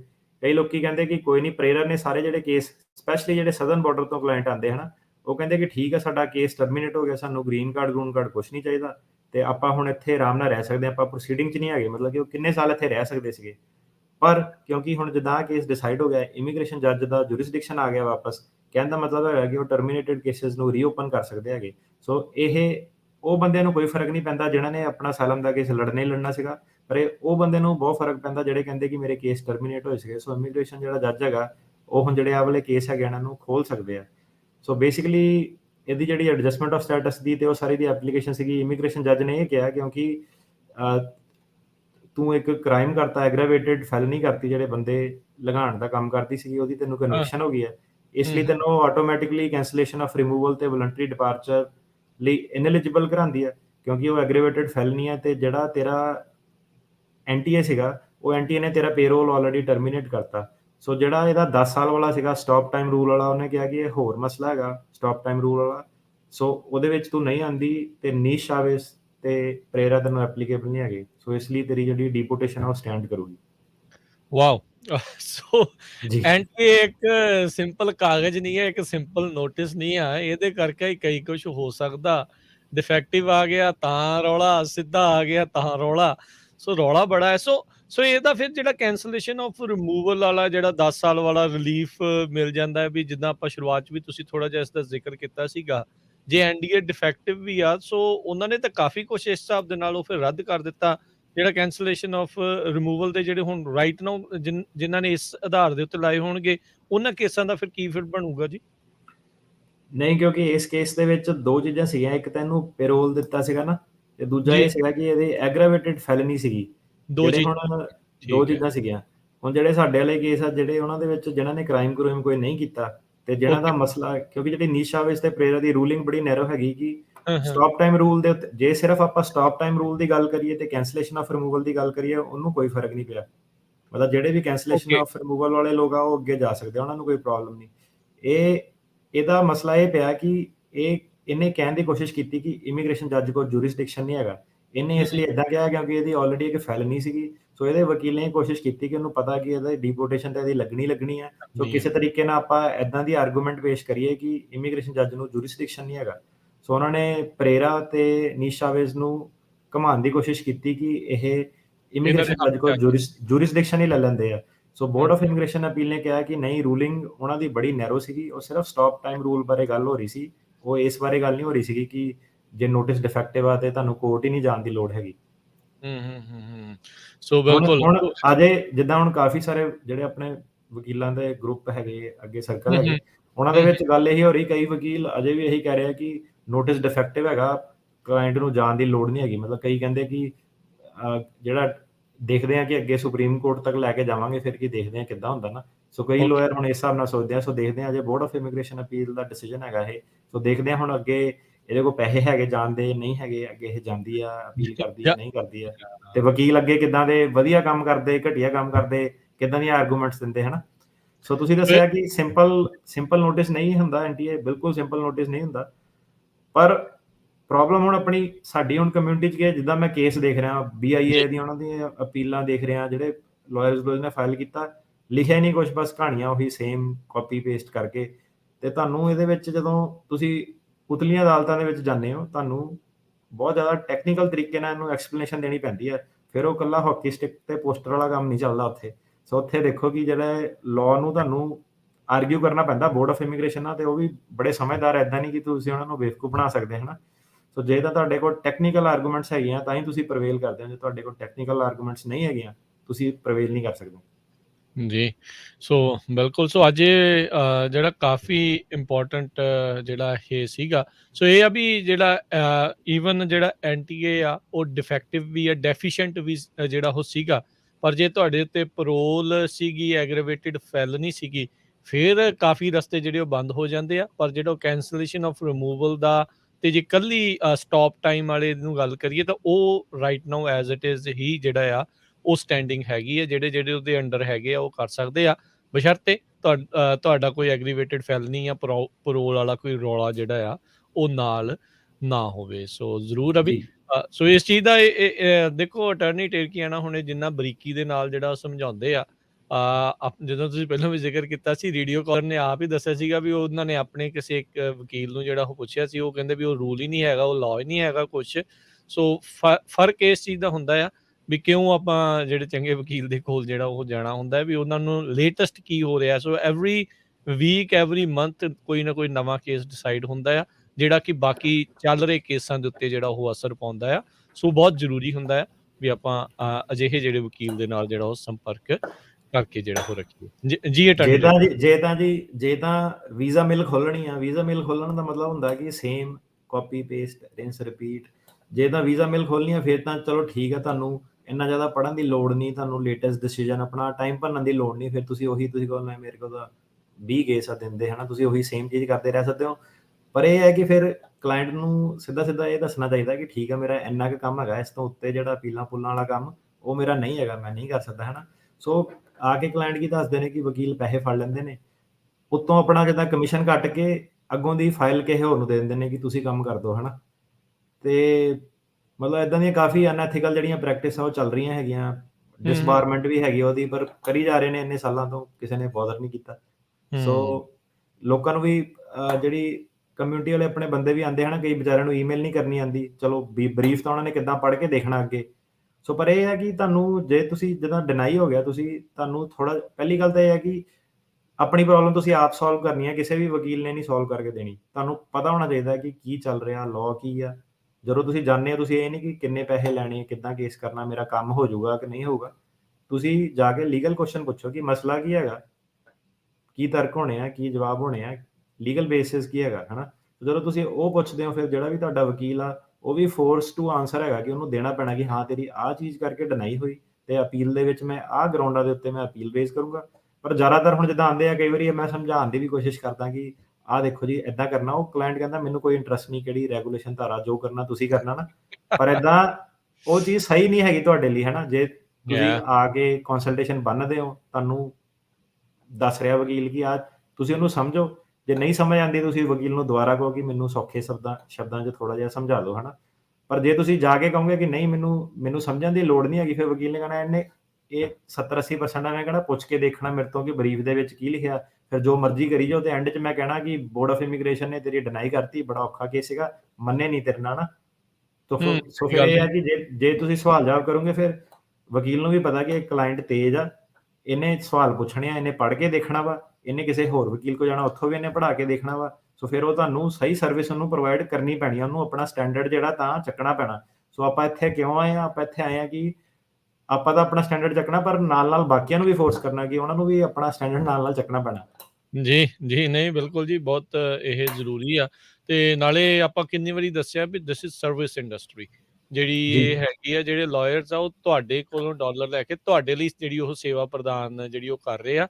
ਸਵਾਲ ਪੁੱਛਣਾ ਤੁਹਾਡਾ ਫਰਜ਼ ਆ, ਤੁਹਾਡਾ ਹੱਕ ਆ, ਤੁਸੀਂ ਜ਼ਰੂਰ ਪੁੱਛੋ। ਤੁਸੀਂ ਆਲੇ ਦੁਆਲੇ ਜਿਹੜਾ ਉਹ ਤੋਂ ਜਾਣਕਾਰੀ ਰੱਖੋ ਵੀ ਕੀ ਚੱਲ ਰਿਹਾ, ਕਿਵੇਂ ਹੋ ਰਿਹਾ। ਇਹ ਚਾਹੇ ਜੋ ਵੀ ਤੁਸੀਂ ਸੁਣਦੇ, ਚਾਹੇ ਤੁਸੀਂ ਰੇਡੀਓ ਪ੍ਰੋਗਰਾਮ ਤੋਂ ਸੁਣ ਕੇ ਤੁਹਾਡਾ ਕੋਈ ਹੋਰ ਵੀ ਵਕੀਲ ਆ, ਉਹਨੂੰ ਪੁੱਛੋ ਭਾਈ ਇਹ ਨਵਾਂ ਕੇਸ ਬਣਿਆ, ਇਹਦਾ ਕੋਈ ਮੇਰੇ ਕੇਸ ਦੇ ਉੱਤੇ ਅਸਰ ਤਾਂ ਨਹੀਂ, ਇਹਦਾ ਕੋਈ ਫਾਇਦਾ ਜਾਂ ਨੁਕਸਾਨ ਤਾਂ ਨਹੀਂ ਇਹਦੇ ਨਾਲ। ਸੋ ਸਟ੍ਰੈਟਜੀਜ਼ ਜਿਹੜੀਆਂ ਆ ਉਹ ਤੁਹਾਨੂੰ ਜਿਹੜੀਆਂ ਜ਼ਰੂਰ ਬਣਾਉਣੀਆਂ ਚਾਹੀਦੀਆਂ, ਉਹ ਦੇਖਣੀਆਂ ਚਾਹੀਦੀਆਂ। ਇਸ ਦੇ ਨਾਲ ਤੁਹਾਡਾ ਹੀ ਕੇਸ ਜਿਹੜਾ ਉਹ ਸਟਰੋਂਗ ਹੁੰਦਾ, ਫਾਇਦਾ ਹੁੰਦਾ ਆ। ਆਲਦੋ ਕਈ ਵਕੀਲ ਕਹਿਣਗੇ ਯਾਰ ਬਹੁਤ ਸਵਾਲ ਪੁੱਛਦਾ, ਸਾਨੂੰ ਨਹੀਂ ਚੰਗਾ ਨਹੀਂ ਲੱਗਦਾ, ਇਹ ਹੈ ਉਹ ਹੈ। ਜੇ ਉਹ ਆਲਰੇਡੀ ਇੰਨੀ ਕੁ ਚੀਜ਼ ਉੱਤੇ ਤੁਹਾਡੇ ਨਾਲ ਗੁੱਸੇ ਹੁੰਦਾ ਇਹਦਾ ਮਤਲਬ ਇਟਸ ਟਾਈਮ ਟੂ ਚੇਂਜ ਦਾ ਵਕੀਲ। ਸੋ ਆਪਾਂ ਇਹੀ ਜਿਹੜਾ ਉਹ ਕਹਿ ਸਕਦੇ ਹਾਂ। ਤੇ ਕੁਛ ਕੁ ਆਪਾਂ ਇਮੀਗ੍ਰੇਸ਼ਨ ਦੀਆਂ ਖਬਰਾਂ ਦੇ ਉੱਤੇ ਵੀ ਨਜ਼ਰ ਜਿਹੜੀ ਉਹ ਮਾਰਦੇ ਆ। ਤੇ ਜਿਹੜੀ COVID-19 ਦੀ ਵੈਕਸੀਨੇਸ਼ਨ ਦੀ ਰਿਕੁਆਇਰਮੈਂਟ ਹੋ ਗਈ ਆ ਹੁਣ ਇਮੀਗ੍ਰੇਸ਼ਨ ਮੈਡੀਕਲ ਐਗਜ਼ਾਮੀਨੇਸ਼ਨਸ ਦੇ ਲਈ। ਜੀ ਬਿਲਕੁਲ, ਕਿਉਂਕਿ ਜਿੱਦਾਂ ਆਪਾਂ ਦੇਖਿਆ ਕਿ ਐਂਟੀ ਵੈਕਸਰ ਸੀਗੇ, ਕਈ ਕਹਿੰਦੇ ਭੁਲੇਖੇ 'ਚ ਵੀ ਬੜੇ ਤੁਰੇ ਫਿਰਦੇ ਆ, ਆਪਣੀ ਕਮਿਊਨਿਟੀ ਵਾਲੇ ਵੀ ਕਈ ਭੁਲੇਖੇ ਤੁਰੇ ਫਿਰਦੇ ਕਿ ਪਤਾ ਨਹੀਂ ਵੈਕਸੀਨ ਲਗਵਾਉਣੀ ਕੀ ਹੋ ਜਾਣਾ, ਹੈ ਨਾ। ਸੋ ਦੇਖੋ ਕਰਦੇ ਹੁਣ 2 ਸਾਲ ਹੋ ਗਏ ਆਪਣੇ ਨਾ, ਆਹੀ ਚੀਜ਼ ਜਿਹੜੀ ਸੀਗੀ ਪਹਿਲਾਂ ਵੀ ਕੰਟੇਨ ਹੋ ਸਕਦੀ ਸੀਗੀ, ਪਰ ਚਲੋ ਰਾਈਟਸ ਆ, ਫਰੀਡਮ ਆ, ਜੋ ਵੀ ਆ, ਰੌਲਾ ਪੈਂਦਾ ਰਿਹਾ। ਪਰ ਹੁਣ ਜਿਹੜੀ CDC ਆ ਗਾਈਡਲਾਈਨਸ ਉਹਨਾਂ ਨੇ ਤੱਕਤੀ ਆ, ਤੇ ਹੁਣ ਉਹਨਾਂ ਨੇ ਮੈਂਡੇਟ ਕਰਤਾ ਕਿ ਵੈਕਸੀਨ ਲੱਗੀ ਹੋਣੀ ਚਾਹੀਦੀ ਆ, ਗ੍ਰੀਨ ਕਾਰਡ ਨਹੀਂ ਮਿਲਣਾ। ਸੋ ਹੁਣ ਤੁਸੀਂ ਦੇਖੋ ਫਰੀਡਮ ਕਰਨੀ ਕਿ ਕਿੱਦਾਂ ਕਰਨਾ, ਕਿ ਗ੍ਰੀਨ ਕਾਰਡ ਲੈਣਾ। ਸੋ ਬੇਸਿਕਲੀ ਉਹਨਾਂ ਨੇ ਮੈਂਡੇਟ ਕਰ ਦਿੱਤਾ ਇਹਦੇ ਵਿੱਚ ਕਿ ਜਦੋਂ ਤੁਸੀਂ ਮੈਡੀਕਲ ਐਗਜ਼ਾਮੀਨੇਸ਼ਨ ਕਰਾਉਣਾ ਅਕਤੂਬਰ 1 2021 ਤੋਂ ਬਾਅਦ, ਹੈ ਨਾ, ਤੁਸੀਂ ਜਿਹੜੇ ਡਾਕਟਰ ਵੀ ਹੈ ਨਾ, ਡਾਕਟਰ ਵੀ ਕਈ ਵਾਰੀ ਅਪਡੇਟ ਨਹੀਂ ਹੁੰਦੇ, ਪੁਰਾਣੇ ਫਾਰਮ ਪਾ ਦਿੰਦੇ ਆ ਮੈਡੀਕਲ ਵਾਲੇ। ਸੋ ਜਦੋਂ ਤੁਸੀਂ ਆਪਣੇ ਡਾਕਟਰ ਕੋਲ ਜਾਣਾ, ਉਹਨੂੰ ਦੱਸਣਾ ਕਿ ਨਵੇਂ ਫਾਰਮ ਹੁਣ ਇਮੀਗ੍ਰੇਸ਼ਨ ਦੀ ਵੈਕਸੀਨ ਦੀ ਰਿਕੁਆਇਰਮੈਂਟ ਆ, ਤੁਸੀਂ ਆਪ ਦੱਸਣਾ, ਕਿਉਂਕਿ ਨਾ ਇਹ ਜਿਹੜੇ ਮੈਡੀਕਲ ਆਫਿਸ ਵੀ ਇਹਨਾਂ ਨੂੰ ਵੀ ਕੈਚ ਅਪ ਕਰਨ ਲਈ, ਕਿਉਂਕਿ ਇਹਨਾਂ ਨੇ ਇਮੀਗ੍ਰੇਸ਼ਨ ਲਾਅ ਥੋੜਾ ਨਾ ਪੜ੍ਹਨਾ, ਇਹਨਾਂ ਤਾਂ ਫਾਰਮ ਡਾਊਨਲੋਡ ਪੁਰਾਣੇ ਕੀਤੇ ਹੁੰਦੇ ਆ, ਉਹੀ ਭਰ ਕੇ ਦੇ ਦਿੰਦੇ ਆ। ਸੋ ਇਹ ਤੁਹਾਡੇ ਤੇ ਆ, ਹੁਣ ਤੁਸੀਂ ਉਹਨੂੰ ਜਾ ਕੇ ਕਹਿਣਾ ਕਿ ਮੈਂ ਸੁਣਿਆ ਕਿ ਅਕਤੂਬਰ 1 2021 ਤੋਂ ਵੈਕਸੀਨ ਦੀ ਰਿਕੁਆਇਰਮੈਂਟ ਆ, ਉਹਦਾ ਪੇਪਰ ਵਰਕ ਵੀ ਸਬਮਿਟ ਕਰਨਾ। ਸੋ ਤੁਹਾਡੇ ਡਾਕਟਰ ਨੇ ਉਹ ਜਿਹੜੀ ਮੈਡੀਕਲ ਐਗਜ਼ਾਮੀਨੇਸ਼ਨ ਆ ਉਹ ਨਾਲ ਸਬਮਿਟ ਕਰਨਾ। ਸੋ ਜਿਨ੍ਹਾਂ ਦੇ, ਸੋ ਮੈਂ ਇਹਦੇ ਵਿੱਚ ਇਹ ਪੁੱਛਣਾ ਚਾਹੁੰਦਾ ਵੀ ਜਿਨ੍ਹਾਂ ਨੇ ਆਲਰੇਡੀ ਮੈਡੀਕਲ ਕਰਵਾ ਲਿਆ ਆ, ਘੱਲ ਦਿੱਤੇ ਆ, ਸੋ ਉਹਨਾਂ ਨੂੰ ਵੀ ਹੁਣ ਉੱਤੋਂ ਦੀ ਇੱਕ ਨਵਾਂ ਚੀਜ਼ ਜਿਹੜੀ ਉਹ ਘੱਲਣੀ ਪਊਗੀ। ਸੋ ਉਹਨਾਂ ਨੂੰ ਜਿਹੜਾ ਕੋਵਿਡ ਪਾਸਪੋਰਟ ਜਿੱਦਾਂ ਆਪਾਂ ਕਹਿੰਦੇ ਪਰਚੀ ਇੱਕ ਦਿੱਤੀ ਹੁੰਦੀ ਸੀ ਨਾ, ਪ੍ਰੂਫ ਆਫ ਕਿ ਉਹਨਾਂ ਦੀ ਵੈਕਸੀਨੇਸ਼ਨ ਹੋ ਗਈ ਹੈ, ਹਨਾ। ਸੋ ਉਹਨਾਂ ਨੂੰ ਉਹ ਜਿਹੜਾ ਆਪਣਾ ਕਾਰਡ ਆ, ਉਹ ਤਾਂ ਬੇਸਿਕਲੀ ਹੁਣ ਹੋਣਾ ਕੀ ਆ ਕਿ ਜਿੱਦਾਂ ਆਪਾਂ ਦੇਖਦੇ ਕਈ ਫਲਾਈਟਸ ਵਾਲੇ ਹੋ ਗਏ, ਕਈ ਕਾਰੋਬਾਰ ਹੋ ਗਏ, ਕਈ ਬਿਲਡਿੰਗ ਹੋ ਗਈਆਂ, ਉਹਨਾਂ ਨੇ ਹੌਲੀ ਹੁਣ ਜਿਹੜਾ ਸਿਟੀ ਆਫ ਸੈਨ ਫਰਾਂਸਿਸਕੋ ਸੀਗਾ, ਮੈਂ ਖੁਦ ਇੱਕ 3-4 ਹਫ਼ਤੇ ਪਹਿਲੇ ਦੀ ਗੱਲ ਆ, ਖਾਣਾ ਖਾਣ ਗਏ, ਉਹ ਕਹਿੰਦੇ ਜਿੱਥੇ ਰੂਟੀਨਲੀ ਜਾਈਦਾ ਸੀਗਾ, ਉਹ ਕਹਿੰਦੀ ਤੁਸੀਂ ਅੰਦਰ ਨਹੀਂ ਬਹਿ ਸਕਦੇ ਜੇ ਤੁਹਾਡੇ ਕੋਲ ਕੋਵਿਡ ਪਾਸਪੋਰਟ ਨਹੀਂ ਹੈਗਾ, ਸਿਟੀ ਨੇ ਠੀਕ ਲਾਅ ਕੀਤਾ, ਰੈਸਟੋਰੈਂਟ ਖਾਲੀ ਪਏ ਆ, ਤੇ ਇਟਸ ਨਾਟ ਇਨਫ ਕਿ ਤੁਸੀਂ ਮਾਸਕ ਮੁਸਕ ਲਾਓ, ਕਿ ਉਹ ਕਹਿੰਦੇ ਕਿ ਜਿਹੜਾ ਵੈਕਸੀਨੇਸ਼ਨ ਕਾਰਡ ਆ ਉਹ ਤੁਸੀਂ ਨਾਲ ਲੈ ਕੇ ਜਾਣਾ। ਸੋ ਕੈਲੀਫੋਰਨੀਆ ਆਬਵੀਅਸਲੀ ਫੋਰਫਰੰਟ ਤੇ ਹੈ, ਕਿਉਂਕਿ ਜ਼ਿਆਦਾ ਰਿਸਟ੍ਰਿਕਟਿਵ ਰੈਗੂਲੇਸ਼ਨਸ ਆ, ਬਾਕੀ ਸਟੇਟਾਂ 'ਚ ਆਪਾਂ ਦੇਖਿਆ ਕਿ ਨਹੀਂ ਉਹ ਕਰ ਰਹੇ। ਪਰ ਇਹ ਹੈ ਕਿ ਜਿੱਦਾਂ ਹੁਣ ਹੌਲੀ-ਹੌਲੀ ਦੇਰ ਸਵੇਰ, ਕਿਉਂਕਿ ਏਦਾਂ ਦਾ ਨੁਕਸਾਨ ਹੋਣਾ ਕੰਟਰੀਆਂ ਨੂੰ ਕਿ ਖੁੱਲਣਾ ਨਹੀਂ, ਕੁਛ ਨਾ ਕੁਛ ਆਉਂਦਾ ਰਹਿਣਾ। ਸੋ ਇਹਨਾਂ ਨੇ ਕੋਵਿਡ ਪਾਸਪੋਰਟ ਮੈਂਡੇਟ ਕਰ ਦੇਣੇ ਆ। ਸੋ ਸਿਰਫ ਮਾਸਕਾਂ ਨਾਲ ਗੱਲ ਨਹੀਂ ਚੱਲਣੀ, ਤੁਹਾਨੂੰ ਜਿਹੜਾ ਕਾਰਡ ਆਪਣਾ ਉਹ ਲੈ ਕੇ ਰੱਖਣਾ ਪੈਣਾ। ਇਮੀਗ੍ਰੇਸ਼ਨ ਕੋਡ ਇੰਟਰਵਿਊ ਸਾਰੀ ਉਹਦੇ ਵਿੱਚ ਵੀ ਉਹਨਾਂ ਨੇ ਸਾਰਿਆਂ ਨੇ ਉਹ ਕੰਪਲਸਰੀ ਕਰ ਦੇਣਾ। ਸੋ ਕਾਫੀ ਮੈਨੂੰ ਖੁਦ ਹੀ ਕਲਾਇੰਟ ਜਾਣਦੇ, ਮੇਰੇ ਆਪ ਦੇ ਖੁਦ ਹੀ ਆ, ਦੂਰ ਕੀ ਜਾਣਾ, ਨਹੀਂ ਲਵਾਇਆ ਭਾਜੀ, ਆਪਾਂ ਨਹੀਂ ਲਵਾਉਣਾ ਨਾ ਹੁਣ। ਪਰ ਇਦਾਂ ਕਿ ਜਦੋਂ ਹੁਣ ਤੁਹਾਡੀਆਂ ਹੀਅਰਿੰਗ ਆਣੀਆਂ, ਜਿੱਦਾਂ ਅੱਗੇ ਜਾਣਾ, ਤੁਹਾਨੂੰ ਲਵਾਉਣਾ ਪੈ ਜਾਣਾ ਵਾ। ਸੋ ਇਹ ਹੈ ਕਿ ਤੁਸੀਂ ਪਹਿਲਾਂ ਹੀ ਕਰਕੇ ਰੱਖ ਲਓ, ਬਾਅਦ 'ਚ ਵੀ ਕਰਨਾ ਹੀ ਪੈਣਾ, ਸੇਮ ਹੀ ਥਿੰਗ ਆ। ਨਹੀਂ ਦੇਖੋ, ਨਾਲੇ ਕੋਈ ਨਵੀਂ ਵੈਕਸੀਨ ਥੋੜੀ ਆ ਵੀ ਕੱਲੀ ਇੱਕ ਹੀ ਵੈਕਸੀਨ ਨੂੰ ਮੈਂਡੇਟ ਆ, ਹੋਰ ਕਿੰਨੀਆਂ ਵੈਕਸੀਨਸ ਦਾ ਮੈਂਡੇਟ ਆ। ਜਿਹੜਾ ਮੈਡੀਕਲ ਕਰਾਉਂਦੇ ਉਹਦੇ ਵਿੱਚ ਉਹੀ ਚੀਜ਼ਾਂ ਤਾਂ ਉਹ ਚੈੱਕ ਕਰਦੇ ਆ ਵੀ ਤੁਹਾਡੇ ਆਹ ਲੱਗੀ ਆ, ਮੇਕ ਸ਼ੋਰ ਕਰੋ ਵੀ ਲੱਗੇ ਆ ਕਿ ਨਹੀਂ ਲੱਗੇ। ਸੋ ਇਹ ਰੌਲਾ ਰੱਪਾ ਆਪਣੇ ਨੇ ਵੀ ਕਈਆਂ ਨੇ ਜਿਹੜਾ ਉਹ ਪਾਇਆ ਆ। ਇਵੈਂਚੁਅਲੀ ਉਧਰਲੇ ਪਾਸੇ ਨੂੰ ਹੀ ਜਿਹੜੀ ਗੱਲ ਤੁਰੀ ਹੈ, ਜਿੱਥੇ ਇੰਨੀਆਂ ਚੀਜ਼ਾਂ ਪਹਿਲਾਂ ਮੈਂਡੇਟ ਹੈਗੀਆਂ, ਉਹਨਾਂ ਵਿੱਚ ਇੱਕ ਹੋਰ ਨਵੀਂ ਚੀਜ਼ ਜਿਹੜੀ ਉਹ ਐਡ ਹੋਣ ਜਾ ਰਹੀ ਆ। ਜੀ ਤੇ ਜਿੱਦਾਂ ਆਪਾਂ ਕਿਹਾ ਵੀ ਆਜ਼ਾਦੀ ਹੈਗੀ, ਹਰ ਇੱਕ ਦਾ ਤੁਸੀਂ ਪ੍ਰੋਟੈਸਟ ਵੀ ਕਰ ਸਕਦੇ, ਕਰਦੇ ਆ। ਪਰ ਜੇ ਤੁਸੀਂ ਉਹ ਸਰਵਿਸਿਜ਼ ਲੈਣੀਆਂ ਆ, ਸੇਵਾਵਾਂ ਲੈਣੀਆਂ ਆ, ਜੇ ਉਹਨਾਂ ਨੇ ਬੰਨ੍ਹਿਆ ਆ ਉਹ ਚੀਜ਼ ਵੀ ਤੁਹਾਨੂੰ ਉਹ ਕਰਨਾ ਚਾਹੀਦਾ ਆ, ਤੇ ਉਹ ਠੀਕ ਆ। ਜਿੱਦਾਂ ਹੁਣ ਵੋਟ ਪਾਉਣ ਦੇ ਲਈ ਕਹਿੰਦੇ ਆ ਵੀ ਤੁਸੀਂ ਸਿਟੀਜ਼ਨ ਹੋਣੇ ਜ਼ਰੂਰੀ ਆ ਤੇ 18 ਸਾਲ ਤੋਂ ਉੱਤੇ ਹੋਣੇ ਚਾਹੀਦੇ ਆ, ਤੇ ਉਹ ਹੈਗਾ ਹੀ ਆ ਜੀ। ਜੀ ਉਹਦੇ ਵਿੱਚ ਕੋਈ ਉਹਦੇ ਵਿੱਚ ਉਹ ਨਹੀਂ ਆ ਵੀ ਇੱਧਰੋਂ ਕਰ ਲਓ ਜਾਂ ਉੱਧਰੋਂ ਚਲ ਜਾਓ, ਉਹ ਚੀਜ਼ਾਂ ਨਹੀਂ ਹੋ ਜੀ ਸਕਦੀਆਂ। ਸੋ ਵੇਵਰ ਵੀ ਇਹਦੇ ਵਿੱਚ ਕੋਈ ਦੇਣਗੇ ਵੈਕਸੀਨ ਨੂੰ ਲੈ ਕੇ ਜਾਂ ਨਹੀਂ? ਜੀ ਸੋ ਵੇਵਰ ਹਮੇਸ਼ਾ ਹੀ ਹੁੰਦੇ ਨੇ, ਕਿਉਂਕਿ ਮੈਡੀਕਲ ਪ੍ਰੋਸੀਜਰ ਆ। ਜੇ ਕੋਈ ਵੀ ਮੈਡੀਕਲ ਕੰਪਲਿਕੇਸ਼ਨ ਆ, ਤੇ ਵਾਕਈ ਇਹ ਨਹੀਂ ਕਿ ਡਾਕਟਰ ਕੋਲ ਲੈਟਰ ਬਣਾ ਲਈ, ਜਿੱਦਾਂ ਆਪਣੇ ਕਹਿੰਦੇ ਮੈਂ ਇੰਗਲਿਸ਼ ਨਹੀਂ ਬੋਲ ਸਕਦੀ, ਮੈਂ ਲੈਟਰ ਬਣਾ ਲਈ ਡਾਕਟਰ ਕੋਲ, ਉਹ ਵਾਲਾ ਕੰਮ ਨਹੀਂ ਚੱਲਣਾ। ਜੇ ਵਾਕਈ ਤੁਹਾਡੀ ਕੋਈ ਮੈਡੀਕਲ ਕੰਡੀਸ਼ਨ ਆ, ਜਾਂ ਏਜ ਐਪਰੋਪ੍ਰੀਏਟ ਨਹੀਂ ਹੈ, ਕਿ ਤੁਹਾਡੀ ਬਹੁਤ ਜ਼ਿਆਦਾ ਉਮਰ ਆ, ਕਿ ਤੁਹਾਡਾ ਇਮਿਊਨਿਟੀ ਸਿਸਟਮ ਨੂੰ ਸ਼ੌਕ ਕਰ ਸਕਦਾ ਹੋ, ਕੋਈ ਵੀ ਮੈਡੀਕਲ ਜੇ ਰੀਜ਼ਨ ਹੈਗਾ, ਜਾਂ ਉੱਥੇ ਕਈ ਵਾਰੀ ਕੀ ਹੁੰਦਾ ਕਿ ਵੈਕਸੀਨ ਘੱਟ ਵੀ ਜਾਂਦੀ, ਦੇਖੇ ਆਪਾਂ ਕਿ ਫਲੂ ਵਾਲੇ ਵੀ ਕਈ ਵਾਰੀ ਵੈਕਸੀਨ ਅਵੇਲੇਬਲ ਨਹੀਂ ਹੁੰਦੇ। ਫਿਰ ਆਪਾਂ ਗ੍ਰੀਨ ਕਾਰਡ ਵਾਲਾ ਜਦੋਂ ਸੀਜ਼ਨ ਆਉਂਦਾ ਫਾਈਲ ਕਰਨ ਦਾ, ਮਈ ਜੂਨ ਦੇ ਵਿੱਚ, ਤੇ ਉਹ ਕਹਿੰਦੇ ਕਿ ਫਲੂ ਵੈਕਸੀਨ ਹੈ ਨਹੀਂ। ਸੋ ਜੇ ਤੁਸੀਂ ਇਹ ਸ਼ੋਅ ਕਰ ਸਕੋ ਕਿ ਲਿਮਿਟਿਡ ਸਪਲਾਈ ਸੀਗੀ, ਜਾਂ ਕੋਈ ਰਿਲੀਜੀਅਸ ਐਗਜ਼ੈਂਪਸ਼ਨ ਕਈਆਂ ਨੂੰ ਜਿੱਦਾਂ ਹੁੰਦੀਆਂ, ਸਾਡੇ ਸਿੱਖ ਜੀ ਰਿਲੀਜਨ 'ਚ ਕੋਈ ਨਹੀਂ ਇਦਾਂ ਦੀ ਐਗਜ਼ੈਂਪਸ਼ਨ ਹੈਗੀ, ਸੋ ਟਰਾਈ ਨਾ ਕਰਿਓ। ਬਾਕੀ ਜੇ ਕੋਈ ਮੈਡੀਕਲ ਕਿਸੇ ਨੂੰ ਕੰਡੀਸ਼ਨ ਹੈਗੀ, ਉਹਦੇ ਬੇਸ ਤੇ ਤੁਸੀਂ ਵੇਵਰ ਜ਼ਰੂਰ ਅਪਲਾਈ ਕਰ ਸਕਦੇ ਹੋ। ਤੇ ਜੇ ਬਹੁਤ ਜ਼ਿਆਦਾ ਓਲਡ ਏਜ ਆ, ਉਹਦੇ ਬੇਸ ਤੇ ਜੇ ਤੁਹਾਡੇ ਡਾਕਟਰ ਨੂੰ ਲੱਗਦਾ ਕਿ ਕੋਈ ਹੋਰ ਪ੍ਰੋਬਲਮ ਸੀ, ਕੋਈ ਹੋਰ ਅੰਡਰਲਾਈਨ ਕੰਡੀਸ਼ਨ ਸੀ, ਕੋਵਿਡ ਵੈਕਸੀਨ ਐਪਰੋਪ੍ਰੀਏਟ ਨਹੀਂ ਹੈਗਾ, ਤੇ ਡਾਕਟਰ ਦੇ ਵੇਵਰ ਦੇ ਨਾਲ ਤੁਸੀਂ ਐਗਜ਼ੈਂਪਸ਼ਨ ਕਲੇਮ ਕਰ ਸਕਦੇ ਹੋ। ਪਰ ਉਹਦੇ ਲਈ ਇਹ ਹੈ ਕਿ ਤੁਹਾਨੂੰ 601 ਵੇਵਰ ਫਾਈਲ ਕਰਨਾ ਪਊਗਾ। ਉਹਦੇ ਵਿੱਚ ਵੀ ਤੁਹਾਨੂੰ ਫਿਰ ਵਕੀਲ ਤੇ ਪੈਸੇ ਵਗੈਰਾ ਖਰਚਣੇ ਪੈਣੇ ਆ, ਟਾਈਮ ਲੱਗਣਾ, ਐਫਰਟ ਲੱਗਣਾ। ਸੋ ਜਿਹੜੇ ਲਵਾ ਸਕਦੇ ਆ, ਉਹਨਾਂ ਨੂੰ ਫਿਰ ਇਹੀ ਹੈ ਕਿ ਸੌਖਾ ਕੰਮ ਇਹੀ ਹੈਗਾ ਕਿ ਵੈਕਸੀਨ ਲਵਾ ਲਓ। ਜੀ, ਜੀ। ਤੇ ਭਾਈ ਮੈਂ ਉਹਨਾਂ ਨੂੰ ਵੀ ਜਿਹੜੇ ਅਸੀਂ ਜ਼ਰੂਰ ਬੇਨਤੀ ਕਰਦੇ ਹਾਂ, ਜਿਨ੍ਹਾਂ ਨੇ ਹੁਣ ਇਸ ਚੀਜ਼ ਦੇ ਲਈ ਆਪ ਵੈਕਸੀਨ ਲਵਾਉਣਾ ਹੈ, ਭਾਈ ਉਹ ਪ੍ਰੋਟੈਸਟ ਨਾ ਕਰਨ ਚੱਲ ਜਾਓ ਵੀ ਵੈਕਸੀਨ ਜਿਹੜਾ ਆ ਉਹ ਸਾਨੂੰ ਨਹੀਂ ਲਵਾਉਣਾ ਚਾਹੀਦਾ। ਵੀ ਕਿਉਂਕਿ ਇੱਕ ਪਾਸੇ ਤਾਂ ਉਹ ਪ੍ਰੋਟੈਸਟ ਕਰ ਰਹੇ ਹੋਣਗੇ, ਦੂਜੇ ਪਾਸੇ ਆਪ ਅੰਦਰ ਖਾਤੇ ਵੈਕਸੀਨ ਲਵਾ ਕੇ ਆਪਣਾ ਪੇਪਰ ਵਰਕ ਵੀ ਜਿਹੜਾ ਆ ਉਹ ਕੰਪਲੀਟ ਜੀ ਕਰਨਾ ਹੋਣਾ। ਐਵੇਂ ਦੂਜੇ ਲੋਕਾਂ ਨੂੰ ਐਵੇਂ ਭੁਲੇਖੇ 'ਚ ਨਾ ਜਿਹੜਾ ਉਹ ਰੱਖੋ। ਐਵੇਂ ਜਿੱਦਾਂ ਇਨਫੋਵਾਰਜ਼ ਵਾਲਾ ਕਰਦਾ ਆ, ਝੂਠ ਹੀ ਜਿਹੜਾ ਬੋਲਣ ਦੇ ਵਿੱਚ ਉਹਨਾਂ ਨੇ ਡਿਗਰੀਆਂ ਕੀਤੀਆਂ। ਸੋ ਇਦਾਂ ਦਾ ਕੰਮ ਜਿਹੜਾ ਉਹ ਨਾ ਕਰਿਓ। ਜਿਹੜੇ ਬਚਦੇ ਭਾਈ ਉਹਨਾਂ ਨੂੰ ਬਚ ਲੈਣ ਦਿਓ। ਤੇ ਇਹਦਾ ਹਕੀਮ ਵੀ ਪੰਜਾਬੀ ਟਿਕਟੌਕ ਤੇ ਡਾਕਟਰ ਬਣੇ ਆ ਹਰ ਕੋਈ। ਕੀ ਪਤਾ ਨਹੀਂ ਕਿਹੜੀ ਕਨਸਪੀਰੇਸੀ ਕਰਤੀ ਆ ਵੈਕਸੀਨ ਦੇ ਵਿੱਚ, ਪਤਾ ਨਹੀਂ ਇਹਨਾਂ ਨੇ ਕੀ ਐਕਟੀਵੇਟ ਕਰ ਦੇਣਾ। ਇਦਾਂ ਦਾ ਕੁਝ ਨਹੀਂ ਹੈਗਾ। ਪਹਿਲਾਂ ਵੀ ਪੋਲੀਓ ਇੰਡੀਆ 'ਚ ਸਾਰਿਆਂ ਨੇ ਆਪਾਂ ਲਵਾ ਕੇ ਹੀ ਆਏ ਆ, ਹਨਾ। ਬਾਹਾਂ ਦੇਖੋ ਕਿੰਨੇ ਨਿਸ਼ਾਨ ਲੱਗੇ, ਉਦੋਂ ਵੀ ਲਵਾਏ ਸੀ। ਉਦੋਂ ਨਾਲ ਲਵਾਏ ਹੁੰਦੇ ਜੇ ਵੈਕਸੀਨ, ਉਦੋਂ ਵੀ ਸੇਮ ਹੀ ਚੀਜ਼ ਸੀਗੀ, ਹਨਾ। ਹੁਣ ਵੀ ਸੇਮ ਹੀ ਚੀਜ਼ ਆ।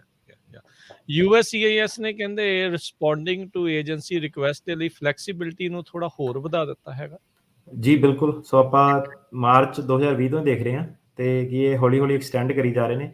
ਸੋ ਹੁਣ ਇਹਨਾਂ ਨੇ ਕੀ ਕਿਹਾ ਕਿ ਮਾਰਚ 1 2020 ਦੇ ਵਿੱਚ ਤੋਂ ਲੈ ਕੇ ਜਨਵਰੀ 15 2022 ਤੱਕ ਹੁਣ ਇਹਨਾਂ ਨੇ ਡੈਡਲਾਈਨ ਕਰਤੀ ਹੈ ਕਿ ਇਹਦੇ ਵਿੱਚ ਜੇ ਤੁਹਾਨੂੰ ਕੋਈ ਵੀ RFE request for evidence, notice of intent to deny, notice of intent to revoke, so ਇਦਾਂ ਦੀ ਕੋਈ ਵੀ ਜਿਹੜੀ ਇਮੀਗ੍ਰੇਸ਼ਨ ਡੈਡਲਾਈਨ ਸੈਂਟਰਿਕ ਚੀਜ਼ ਆਉਂਦੀ ਹੈ, 60 ਦਿਨ ਦਾ ਤੁਹਾਨੂੰ ਹੋਰ ਟਾਈਮ ਉਹਨਾਂ ਨੇ ਦਿੱਤਾ ਕਿ 60 ਦਿਨ ਤੁਹਾਨੂੰ ਐਕਸਟਰਾ ਫਾਈਲ ਕਰਨ ਦੇ। ਤੇ ਜਿਹੜੀ 290B ਹੈ, ਮੋਸ਼ਨ ਟੂ ਜਿਹੜਾ ਰੀਓਪਨ ਅਪੀਲ, ਉਹਦੇ ਜਿਹੜੇ 60 ਦਿਨ ਆ ਉਹ ਸਟਾਰਟ ਹੁੰਦੇ ਨੇ ਡੇਟ ਆਫ ਡਿਸੀਜਨ ਤੋਂ। ਤੇ ਮਤਲਬ ਉਹਦੇ ਵਿੱਚ ਤੁਹਾਨੂੰ 30 ਦਿਨ ਮਿਲਦੇ, 60 ਦਿਨ ਨਹੀਂ ਮਿਲਦੇ। ਸੋ N336 ਜਿਹੜੀ ਸਿਟੀਜ਼ਨਸ਼ਿਪ ਦੀ ਅਪੀਲ ਆ, ਤੇ ਜਿਹੜੀ ਮੋਸ਼ਨ ਟੂ ਰੀਓਪਨ 290B, ਉਹਦੇ ਵਿੱਚ ਤੁਹਾਨੂੰ 30 ਦਿਨ ਐਕਸਟਰਾ, ਤੇ ਬਾਕੀ ਜਿਹੜੀਆਂ ਸਾਰੀਆਂ ਚੀਜ਼ਾਂ ਉਹਦੇ ਵਿੱਚ ਤੁਹਾਨੂੰ 60 ਦਿਨ ਐਕਸਟਰਾ ਡੈਡਲਾਈਨ ਤੋਂ। ਜੀ ਜੀ ਬਿਲਕੁਲ। ਤੇ ਚਲੋ ਕਈਆਂ ਨੇ ਜਿਹੜਾ ਪੁੱਛਣਾ ਜਾਂ ਕਈਆਂ ਦੇ ਮਨ ਦੇ ਵਿੱਚ ਸਵਾਲ ਹੋਣਾ ਵੀ ਇਮੀਗ੍ਰੇਸ਼ਨ ਦਾ ਜਿਹੜਾ ਬਲੈਂਕਟ ਸਾਰਿਆਂ ਨੂੰ ਐਮਨੈਸਟੀ ਵਾਲਾ ਜਿਹੜਾ ਰੌਲਾ ਆ ਉਹ ਅਜੇ ਵੀ ਉਦਾਂ ਹੀ ਆ, ਬੰਦੇ ਡੱਬੇ ਦੇ ਵਿੱਚ ਬੰਦ ਹੀ ਆ, ਅਜੇ ਕੁਛ ਉਸ ਦੇ ਉੱਤੇ ਅਪਡੇਟ ਨਹੀਂ। ਦੇਖੋ ਗੱਲ ਏਦਾਂ ਕਿ ਸੁਣਨ ਨੂੰ ਤਾਂ ਹੁਣ ਆਹੀ ਖਬਰਾਂ ਤੁਸੀਂ ਇੰਟਰਨੈਟ ਵਾਲੀਆਂ ਜਿੱਦਾਂ ਮਰਜ਼ੀ ਸੁਣੀ ਜਾਓ, ਤੁਹਾਨੂੰ ਲੇਟੈਸਟ ਕੇਸ ਦੱਸਿਆ ਸੀਗਾ ਕਿ ਉਹ ਅਜੇ ਐਂਟੀ ਵਾਲੇ ਮਸਲੇ ਨਹੀਂ ਉਹਨਾਂ ਦੇ ਉੱਤੇ ਨਹੀਂ, ਉਹ 1 ਇੰਚ ਛੱਡ ਰਹੇ ਆ ਤੇ ਉੱਥੋਂ ਲੋਕੀ ਕਹੀ ਜਾ ਰਹੇ ਕਿ ਪਤਾ ਨਹੀਂ $5000 ਦੇ ਕੇ ਪੱਕਾ ਹੋ ਜਾਣਾ, ਏਦਾਂ ਕਰਕੇ ਪੱਕਾ ਹੋ ਜਾਣਾ। ਏਦਾਂ ਨਹੀਂ ਹੋ ਸਕਦਾ ਜੀ ਜੀ। ਸੋ ਅਜੇ ਤਾਂ ਇਨਫਰਾਸਟ੍ਰਕਚਰ ਬਿੱਲ ਤੇ ਜਿਹੜਾ ਰੀਕਨਸੀਲੀਏਸ਼ਨ ਬਿੱਲ ਆ ਉਹਦੇ ਵਿੱਚ ਤਾਂ ਕੋਈ ਮਸਲਾ ਨਹੀਂ ਆ। ਕੱਲ੍ਹ ਸਗੋਂ ਸੈਨ ਫਰਾਂਸਿਸਕੋ ਦੇ ਵਿੱਚ ਗੋਲਡਨ ਗੇਟ ਬ੍ਰਿਜ ਦੇ ਉੱਤੇ ਜਿਹੜੇ ਇਮੀਗ੍ਰੈਂਟ ਸੀ ਉਹਨਾਂ ਨੇ ਜਿਹੜਾ ਉਹ ਰੋਕਿਆ ਸੀਗਾ ਵੀ ਭਾਈ ਜਿਹੜਾ ਇਮੀਗ੍ਰੇਸ਼ਨ ਦਾ ਮਸਲਾ ਹੈ ਉਹ ਬਿੱਲ ਦੇ ਵਿੱਚ ਇਨਕਲੂਡ ਕਰੋ, ਕਿਉਂਕਿ ਸੈਨੇਟ ਦੇ ਵਿੱਚ ਜਿਹੜੇ ਪਾਰਲੀਮੈਂਟੇਰੀਅਨ ਆ ਨਾਨ ਪਾਰਟੀਜ਼ਨ ਇੱਕ ਉਹ ਅਹੁਦਾ ਹੁੰਦਾ ਆ, ਉਹਨਾਂ ਨੇ ਕਿਹਾ ਸੀਗਾ ਵੀ ਰੀਕਨਸੀਲੀਏਸ਼ਨ ਬਿੱਲ ਦੇ ਵਿੱਚ ਇਮੀਗ੍ਰੇਸ਼ਨ ਦਾ ਮੁੱਦਾ ਹੀ ਨਹੀਂ ਆ ਸਕਦਾ, ਉਹਨਾਂ ਨੇ ਉਸ ਨੂੰ ਵਿੱਚ ਐਡ ਕਰਨ ਤੋਂ ਰੋਕ ਕੇ ਦਿੱਤਾ।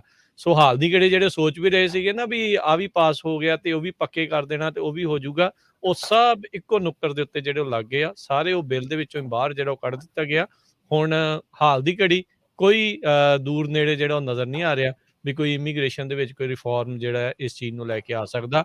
ਸੋ ਲੋਕਾਂ ਦੀਆਂ ਗੱਲਾਂ 'ਚ ਟਿਕਟੋਕ ਦੇ ਉੱਤੇ, ਇੰਸਟਾਗ੍ਰਾਮ ਦੇ ਉੱਤੇ, ਫੇਸਬੁੱਕ ਦੇ ਉੱਤੇ ਹੋਰ ਜਿਹੜੀ ਆ ਕਿਸੇ ਦੀਆਂ ਝੂਠੀਆਂ ਅਫਵਾਹਾਂ ਦੇ ਵਿੱਚ ਨਾ ਫਸ ਜਿਓ, ਐਵੇਂ $5,000 ਕਿਸੇ ਹੋਰ ਨੂੰ ਦੇ ਕੇ ਤੇ ਬਾਅਦ 'ਚ ਉਹਦੇ ਤੋਂ ਵੀ ਜਿਹੜੇ ਉਹ ਜਾਂਦੇ ਲੱਗੂਗੇ। ਅਮਰੀਕਾ ਨੇ ਤੁਹਾਨੂੰ ਏਦਾਂ ਜਿਹੜੇ ਗ੍ਰੀਨ ਕਾਰਡ ਨਹੀਂ ਜਿਹੜੇ ਉਹ ਹਾਲ ਦੀ ਘੜੀ ਦੇ ਰਹੇ, ਜਦੋਂ ਆਏ ਤੇ ਸਭ ਤੋਂ ਪਹਿਲਾਂ ਜਿਹੜਾ ਤੁਹਾਨੂੰ ਅਸੀਂ ਪੰਜਾਬੀ ਰੇਡੀਓ USA ਤੋਂ ਅਟਾਰਨੀ ਟਿਰਕੀਆਂ ਨਾਲ ਹੁਣੇ ਆ ਕੇ ਆਪੇ ਜਿਹੜਾ ਉਹ ਦੱਸਣਗੇ।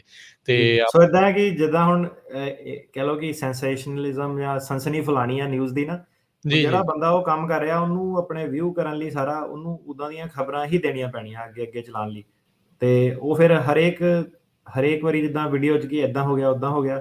ਪਰ ਗੱਲ ਏਦਾਂ ਕਿ ਆਪਾਂ ਦੇਖ ਲਓ ਹੁਣ 2 ਸਾਲ ਹੋ ਗਏ ਅਜੇ ਤੱਕ ਉਹ ਜਿਹੜਾ ਫਾਰਮ ਵਾਲਾ ਬਿੱਲ ਸੀਗਾ, ਉਹ ਤੋਂ ਇੰਪੋਰਟੈਂਟ ਤਾਂ ਕੀ ਚੀਜ਼ ਹੋਣੀ ਆ, ਜਿਹੜਾ ਰਿਪਬਲਿਕਨ ਵੀ ਖੁਦ ਐਗਰੀ ਕਰਦੇ ਸੀਗੇ ਕਈ ਹੱਦ ਤੱਕ ਕਿ ਇਹਨਾਂ ਨੂੰ ਪੱਕੇ ਕਰਨਾ ਚਾਹੀਦਾ। ਕੋਵਿਡ 'ਚ ਇਹਨਾਂ ਨੇ ਬਹੁਤ ਸਾਥ ਦਿੱਤਾ ਪਾਪੂਲੇਸ਼ਨ ਦਾ, ਉਹਦੇ ਵੀ ਤੁਸੀਂ ਦੇਖ ਲਓ ਕਿ ਗੱਲ ਕਿਤੇ ਪਹੁੰਚੀ ਨਹੀਂ ਹੈਗੀ ਉੱਦਾਂ ਦੇ ਜਿਹੜੇ ਇੰਪੋਰਟੈਂਟ ਕੀਤਾ ਸੀਗਾ। ਸੋ ਬਾਕੀ ਤਾਂ ਫਿਰ ਅਜੇ ਬਹੁਤ ਫਾਰ ਬਿਹਾਈਂਡ ਲਾਈਨ 'ਚ ਹੈਗੇ ਆ। ਸੋ ਕਲਾਇੰਟ ਕਈ ਵਾਰੀ ਕਾਲ ਕਰਦੇ ਕਿ ਕਿਸੇ ਵਕੀਲ ਨੇ ਕਹਿਤਾ ਕਿ ਹੁਣ ਟਰੱਕਰ ਐਸੈਂਸ਼ੀਅਲ ਵਰਕਰ 'ਚ ਹੈਗੇ, ਇਹਨਾਂ ਨੂੰ ਪੱਕੇ ਕਰ ਦੇਣਾ। ਸੋ ਏਦਾਂ ਦੀ ਕੋਈ ਰੂਲ ਏਦਾਂ ਦਾ ਇਨਸਾਈਟ ਨਹੀਂ ਹੈਗਾ। ਨਿਊਜ਼ੀਲੈਂਡ ਦੇ ਵਿੱਚ ਉਹਨਾਂ ਨੇ 1,65,000 ਬੰਦੇ ਜਿਹੜੇ ਪੱਕੇ ਕਰਨੇ, ਉਹ ਨਿਊਜ਼ੀਲੈਂਡ 'ਚ ਜੋ ਇੱਥੇ ਨਹੀਂ ਜੋ, ਇਹ ਤੁਹਾਨੂੰ ਜਿਹੜਾ ਉਹ different country, different rule, different politics, different politics, ਬਿਲਕੁਲ। ਸੋ ਇੱਥੇ ਆਪਾਂ ਹੁਣ ਬ੍ਰੇਕ ਲਵਾਂਗੇ, ਬ੍ਰੇਕ ਤੋਂ ਬਾਅਦ ਦੇ ਵਿੱਚ ਤੁਸੀਂ ਜਿਹੜਾ ਜੀ ਕਾਲ ਕਰਿਓ। ਫੋਨ ਲਾਈਨਸ ਕਿੱਦਾਂ ਚੱਲ ਰਹੀਆਂ ਇਹ ਤਾਂ ਚਲੋ ਹੁਣ ਆਉਣ ਵਾਲੇ ਸਮੇਂ ਦੇ ਵਿੱਚ ਸਾਡਾ ਜਿਹੜਾ ਪਤਾ ਲੱਗ ਜਾਊਗਾ, ਪਰ ਇਹ ਆ ਵੀ ਤੁਸੀਂ ਪਲੀਜ਼ ਜਦੋਂ ਤੁਸੀਂ ਕਾਲ ਕਰਦੇ ਆ ਤੇ ਤੁਸੀਂ ਇੱਧਰ ਜੇ ਤਾਂ ਆਵਾਜ਼ਾਂ ਸੁਣਦੀਆਂ ਹੋਈਆਂ ਦੋਨੋਂ ਪਾਸੇ ਫਿਰ ਤਾਂ ਆਪਾਂ ਕੰਟੀਨਿਊ ਰੱਖਾਂਗੇ, ਅਦਰਵਾਈਜ਼ ਤੁਸੀਂ ਆਪਣਾ ਜਦੋਂ ਕਾਲ ਕਰਦੇ ਆ ਤੁਹਾਡਾ ਫੋਨ ਨੰਬਰ ਅਸੀਂ ਉਤਾਰ ਲਾਂਗੇ ਤੇ ਤੁਹਾਨੂੰ ਕਿਸੇ ਨਾ ਕਿਸੇ ਤਰੀਕੇ ਨਾਲ ਕੰਟੈਕਟ ਕਰਕੇ ਤੁਹਾਡੀ ਜਿਹੜੀ ਗੱਲ ਕਰਾਉਣ ਦੀ ਕੋਸ਼ਿਸ਼ ਕਰਾਂਗੇ। ਬਾਕੀ ਜਿਹੜੀ ਟਰਾਈ ਕਰੋ ਵੀ ਤੁਸੀਂ ਫੇਸਬੁੱਕ, YouTube ਦੇ ਉੱਤੇ ਜਿਹੜੇ ਆਪਣੇ ਸਵਾਲ ਆ ਉਹ ਤੁਸੀਂ ਪੁੱਛਿਓ। ਸਵਾਲ ਪਲੀਜ਼ ਪ੍ਰੋਪਰਲੀ ਪੂਰੀ ਇਨਫੋਰਮੇਸ਼ਨ ਦੇ ਨਾਲ ਜਿਹੜਾ ਪੁੱਛਿਓ, ਅੱਧਾ ਪਚੱਧਾ ਸਵਾਲ ਜਿਹੜਾ ਆ ਉਹ ਨਾ ਹੋਵੇ। ਤੇ ਉੱਦਾਂ ਸਟੂਡੀਓ ਦੇ ਵਿੱਚ ਕਾਲ ਕਰਨ ਦੇ ਲਈ ਨੰਬਰ 408-272-5200 4082725200 ਤੇ ਮਿਲਦੇ ਆ ਇੱਕ ਬ੍ਰੇਕ ਤੋਂ ਬਾਅਦ 'ਚ।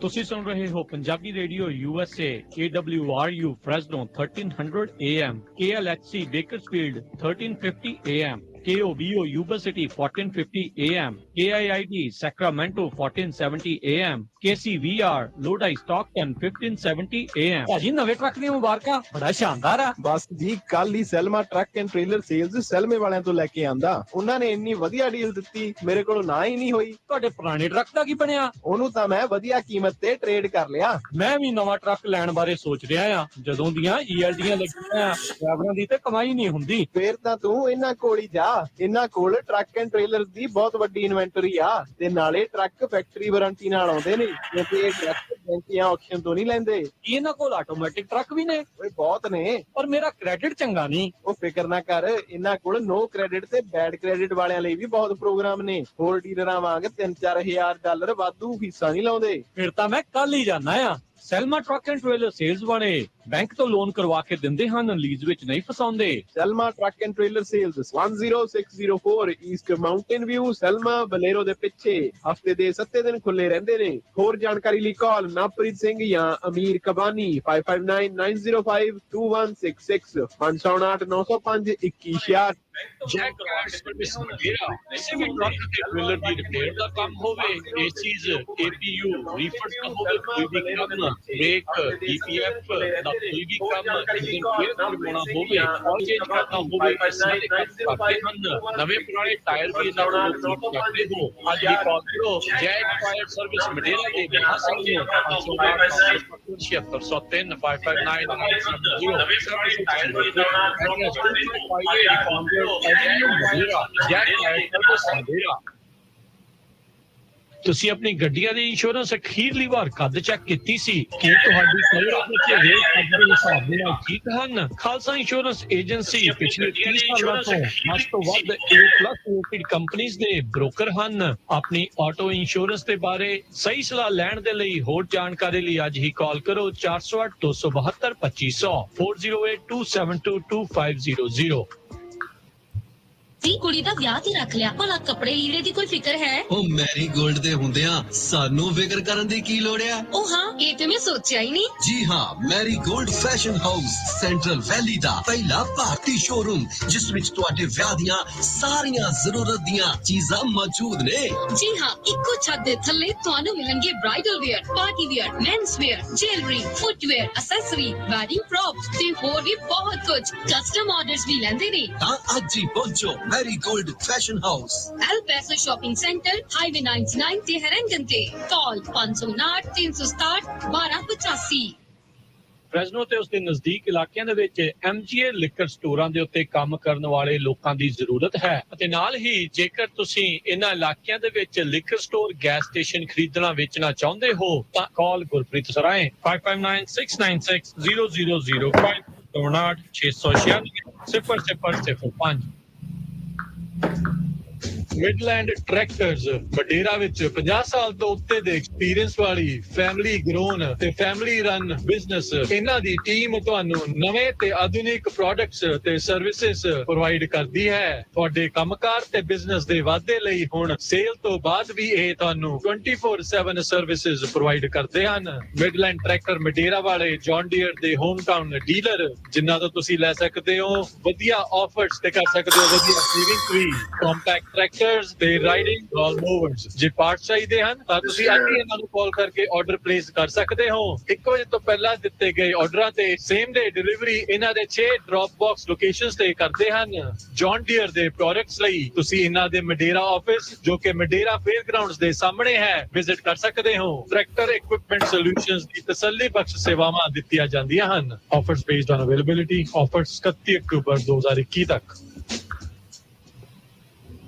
Kimi Verma Production in collaboration with Just TV presents Miss and Mrs. Punjaban USA. Supreme Platinum sponsor Kalu Brothers, RHM Farms and 3K Farming, Merced, California, largest grower of pistachio in America.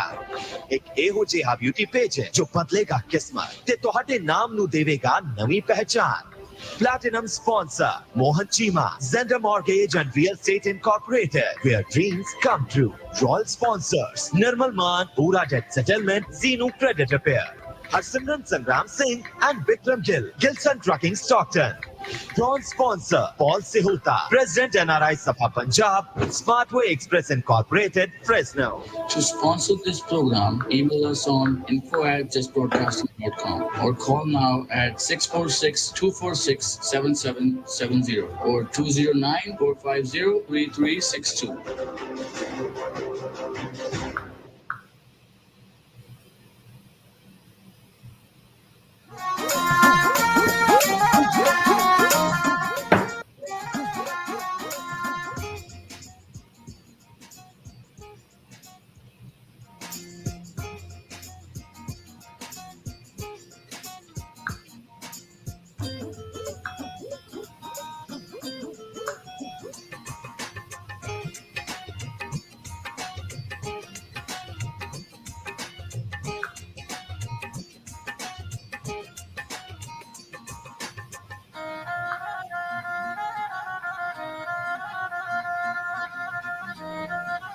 1470 AM, Stockton, Modesto. KOBO, Yuba City, 1450 AM. KIID, Sacramento, 1470 AM. KWRU, Fresno, 1300 AM. KLHC, Bakersfield, 1350 AM.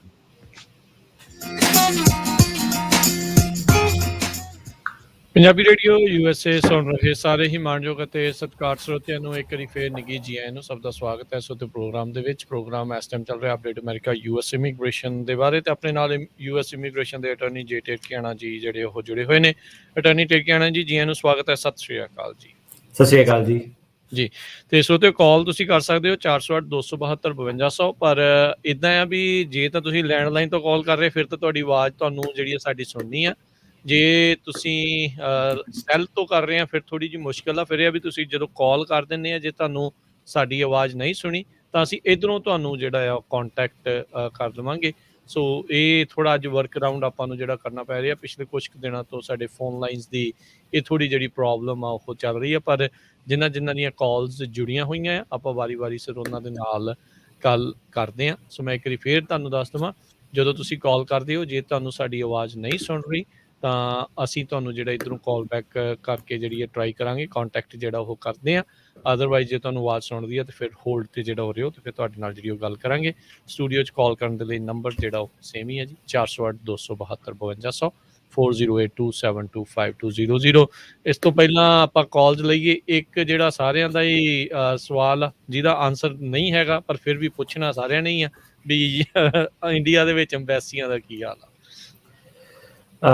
ਇਹਨਾਂ ਨੇ ਇਹ announce ਕੀਤਾ ਕਿ ਨਵੰਬਰ ਦੇ ਵਿੱਚ ਜਿਹੜੀ ਆਵਾਜਾਈ ਆ ਵੀਜ਼ੇ ਜਿਹਨਾਂ ਦੇ ਕੋਲ ਹੈਗੇ ਨੇ ਤੇ ਜਿਨ੍ਹਾਂ ਨੇ ਕੋਵਿਡ ਵੈਕਸੀਨੇਸ਼ਨ ਕਰਾ ਲਈ ਆ ਉਹ ਟਰੈਵਲ ਕਰ ਸਕਦੇ ਨੇ। ਇਹ ਸੁਣਨ ਨੂੰ ਆਇਆ ਵਾ ਨਵੰਬਰ ਦੇ ਵਿੱਚ ਤੇ ਇਹਦਾ ਮਤਲਬ ਇਹ ਵੀ ਇੰਪਲਾਈ ਕੀਤਾ ਜਾ ਸਕਦਾ ਕਿ ਜਿਹੜੀ ਕੌਂਸਲੇਟ ਆ ਹੁਣ ਟੂਰਿਸਟ ਵੀਜ਼ਾ ਜਾਂ ਉਹਦੀਆਂ ਸਾਰੀਆਂ ਜਿਹੜੀਆਂ ਅਪਾਰਟਮੈਂਟ ਆ ਉਹ ਦੇਣੀਆਂ ਸ਼ੁਰੂ ਕਰ ਦੂਗਾ ਹੌਲੀ ਨਵੰਬਰ ਔਨਵਰਡਸ। ਪਰ ਰਸ਼ ਕਾਫੀ ਜ਼ਿਆਦਾ ਹੋਣਾ ਜਿੱਦਾਂ ਪਤਾ ਹੀ ਆ ਨਾ ਏਜੰਟ ਵਗੈਰਾ ਉੱਥੇ ਕਾਫੀ ਬੁੱਕ ਕਰਕੇ ਰੱਖਦੇ ਨੇ ਪਹਿਲਾਂ ਹੀ ਸਲੋਟ। ਫੈਮਿਲੀ ਬੇਸਡ ਸਾਰੀਆਂ ਜਿਹੜੀਆਂ ਪਟੀਸ਼ਨ ਸੀਗੀਆਂ ਇੰਟਰਵਿਊਆਂ ਲਿਮਿਟਿਡ ਤੌਰ ਤੇ ਆਲਰੇਡੀ ਚੱਲ ਰਹੀਆਂ ਸੀਗੀਆਂ। ਕਾਫੀ ਸਾਰੇ ਜਿਹੜੇ ਸਾਡੇ ਕਲਾਇੰਟ ਆ ਸਾਰੇ ਕਾਫੀ ਸਾਰੇ ਤਾਂ ਨਹੀਂ ਕਈ ਕਲਾਇੰਟਸਾਂ ਦੀ ਇੰਟਰਵਿਊ ਪੇਰੈਂਟਸ ਵਗੈਰਾ ਦੀ ਹੋਈ ਆ ਪਰ ਕਾਫੀ ਸਾਰੇ ਜਿਹੜੇ ਆ ਉਹ ਵੇਟ ਹੀ ਕਰ ਰਹੇ ਨੇ ਤੇ ਜਿਹਨਾਂ ਦੀ ਕੈਂਸਲਡ ਇੰਟਰਵਿਊ ਸੀਗੀਆਂ ਪਿਛਲੇ ਸਾਲ ਉਹ ਵੀ ਵੇਟ ਹੀ ਕਰ ਰਹੇ ਨੇ ਅਜੇ ਕਿਉਂਕਿ ਲਿਮਿਟਿਡ ਕੈਪੈਸਿਟੀ ਤੇ ਜਿਹੜਾ ਕੌਂਸਲੇਟ ਉਹ ਆਪਰੇਟ ਕਰ ਰਿਹਾ। ਤੇ ਇਹਦੇ ਨਾਲ ਮੈਂ ਫਿਰ ਦੂਜੇ ਸਵਾਲ ਵੀ ਜਿਹੜਾ ਤੁਹਾਨੂੰ ਪਤਾ ਲੋਕਾਂ ਨੇ ਪੁੱਛਣਾ ਹੀ ਉਹਦਾ ਵੀ ਜਵਾਬ ਦੇ ਦਿੰਦਾ ਕਿ ਜਿਹੜੀ ਭੈਣ ਭਾਈ ਵਾਲੀ ਵੇਟਿੰਗ ਸੇਮ ਆ ਸੈਪਟੰਬਰ 2005 ਜਿਹੜੇ F3 ਵਾਲੇ ਆ US ਸਿਟੀਜ਼ਨ ਦੇ ਜਿਹੜੇ ਵਿਆਹੇ ਬੱਚੇ ਆ ਨਵੰਬਰ 2008 ਤੇ ਜਿਹੜਾ F2B ਆ ਗ੍ਰੀਨ ਕਾਰਡ ਹੋਲਡਰ ਵਾਲਿਆਂ ਦੇ ਜਿਹੜੇ ਅਨਮੈਰਿਡ ਬੱਚੇ ਆ ਸੈਪਟੰਬਰ 2015 ਤੇ F1 ਹੈਗਾ ਦਸੰਬਰ 2014। ਜੀ ਸੋ ਆਪਾਂ ਜਿਹੜੇ ਆ ਸਵਾਲ ਜਿਹੜੇ ਕਈ ਤੁਹਾਡੇ ਜਿਹੜੇ ਕਮੈਂਟਸ ਦੇ ਵਿੱਚ ਆਏ ਆ ਉਹ ਵੀ ਆਪਾਂ ਨਾਲ ਪੁੱਛਣ ਦੀ ਜਿਹੜੀ ਉਹ ਕੋਸ਼ਿਸ਼ ਕਰਾਂਗੇ। ਸੋ ਕੁਛ ਆਪਾਂ ਕਾਲਸ ਲੈਣੇ ਆ ਵਿੱਚ ਨਾਲ ਦੂਜੇ ਜਿਹੜੇ ਸਵਾਲ ਆ ਉਹ ਵੀ ਆਪਾਂ ਲਈ ਜਾਵਾਂਗੇ। ਸਾਡੇ ਅੱਜ ਦੇ ਪਹਿਲੇ ਕਾਲਰ ਨੇ ਬੂਟਾ ਸਿੰਘ ਜੀ ਬੂਟਾ ਸਿੰਘ ਜੀ ਸਵਾਗਤ ਹੈ। ਹਾਂਜੀ ਰਾਜਕਾਵੀ ਜੀ ਤੇ ਜੇ ਟਰਕੀਆਂ ਤੇ ਪੰਜਾਬੀ ਰੇਡੀਓ ਦੇ ਸਾਰੇ ਸੁਣਨ ਵਾਲੇ ਸਰੋਤਿਆਂ ਨੂੰ ਵਾਹਿਗੁਰੂ ਜੀ ਕਾ ਖਾਲਸਾ ਵਾਹਿਗੁਰੂ ਜੀ ਕੀ ਫਤਿਹ ਜੀ। ਵਾਹਿਗੁਰੂ ਜੀ ਕੀ ਫਤਿਹ। ਅੱਛਾ ਜੀ ਮੇਰਾ ਤਾਂ ਇੰਨਾ ਹੀ ਸਵਾਲ ਸੀਗਾ ਜੀ ਵੀ ਆਪਣਾ ਨਾ ਕੈਲੀਫੋਰਨੀਆ ਦੇ ਵਿੱਚ 2007 ਤੋਂ ਭਰੇ ਸੀ ਮਾਰਚ ਚ ਪੇਪਰ ਆਪਦੇ ਭੈਣ ਭਰਾਵਾਂ ਦੇ ਤੇ ਉਹਨਾਂ ਦਾ ਕਿੰਨਾ ਕੁ ਟਾਈਮ ਵੇਟਿੰਗ ਟਾਈਮ ਆ ਜੀ ਬਸ ਇੰਨਾ ਹੀ ਜੀ ਤੁਸੀਂ ਤਾਂ ਪਹਿਲਾਂ ਹੀ ਸਵਾਲ ਉਹ ਪੁੱਛ ਲਿਆ ਜਿਹੜਾ ਮੈਂ ਕਿਹਾ ਸੀ 2005 ਦੇ ਭਾਜੀ ਚੱਲ ਰਹੇ ਆ ਤੇ ਤੁਹਾਨੂੰ ਤਕਰੀਬਨ 3-4 ਸਾਲ ਹੋਰ ਵੇਟ ਕਰਨੀ ਪਊਗੀ ਜੀ। ਸੋ ਇੰਤਜ਼ਾਰ ਹੀ ਜਿਹੜਾ ਰਾਈਟ ਨਾਓ ਹੈਗਾ।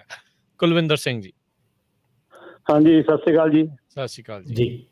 ਹਾਂਜੀ ਮੈਂ ਮੇਰਾ ਵਕੀਲ ਸਾਹਿਬ ਨੂੰ ਕੁਐਸਚਨ ਹੈ ਜੀ। ਮੈਂ 1986 ਦੇ ਵਿੱਚ ਪੋਲੀਟੀਕਲ ਅਸਾਈਲਮ ਲਈ ਸੀ 2005 ਚ ਮੈਨੂੰ ਫਾਈਨਲ ਆਰਡਰ ਹੋ ਗਏ ਤੇ 2018 ਦੀ ਮੇਰੀ ਬੇਟੀ ਨੇ 21 ਸਾਲ ਦੀ ਹੋ ਕੇ ਅਪਲਾਈ ਕੀਤਾ ਤਾਂ ਉਹਨੇ ਕਿਹਾ ਪਹਿਲਾਂ ਆਪਣੇ ਡਿਪੋਰਟੇਸ਼ਨ ਕਲੀਅਰ ਕਰ ਤਾਂ ਤੈਨੂੰ ਮਿਲੂਗਾ ਲੇਕਿਨ ਹੁਣ ਮੈਂ ਸੁਣਦਾ ਕਹਿੰਦੇ ਡਿਪੋਰਟੇਸ਼ਨ ਸਾਰਿਆਂ ਦੀ ਕਲੀਅਰ ਹੋ ਰਹੀ ਆ ਜਿਨ੍ਹਾਂ ਦਾ ਗੁੱਡ ਰੈਕਡ ਆ। ਇਹਦੇ ਬਾਰੇ ਦੱਸੋ।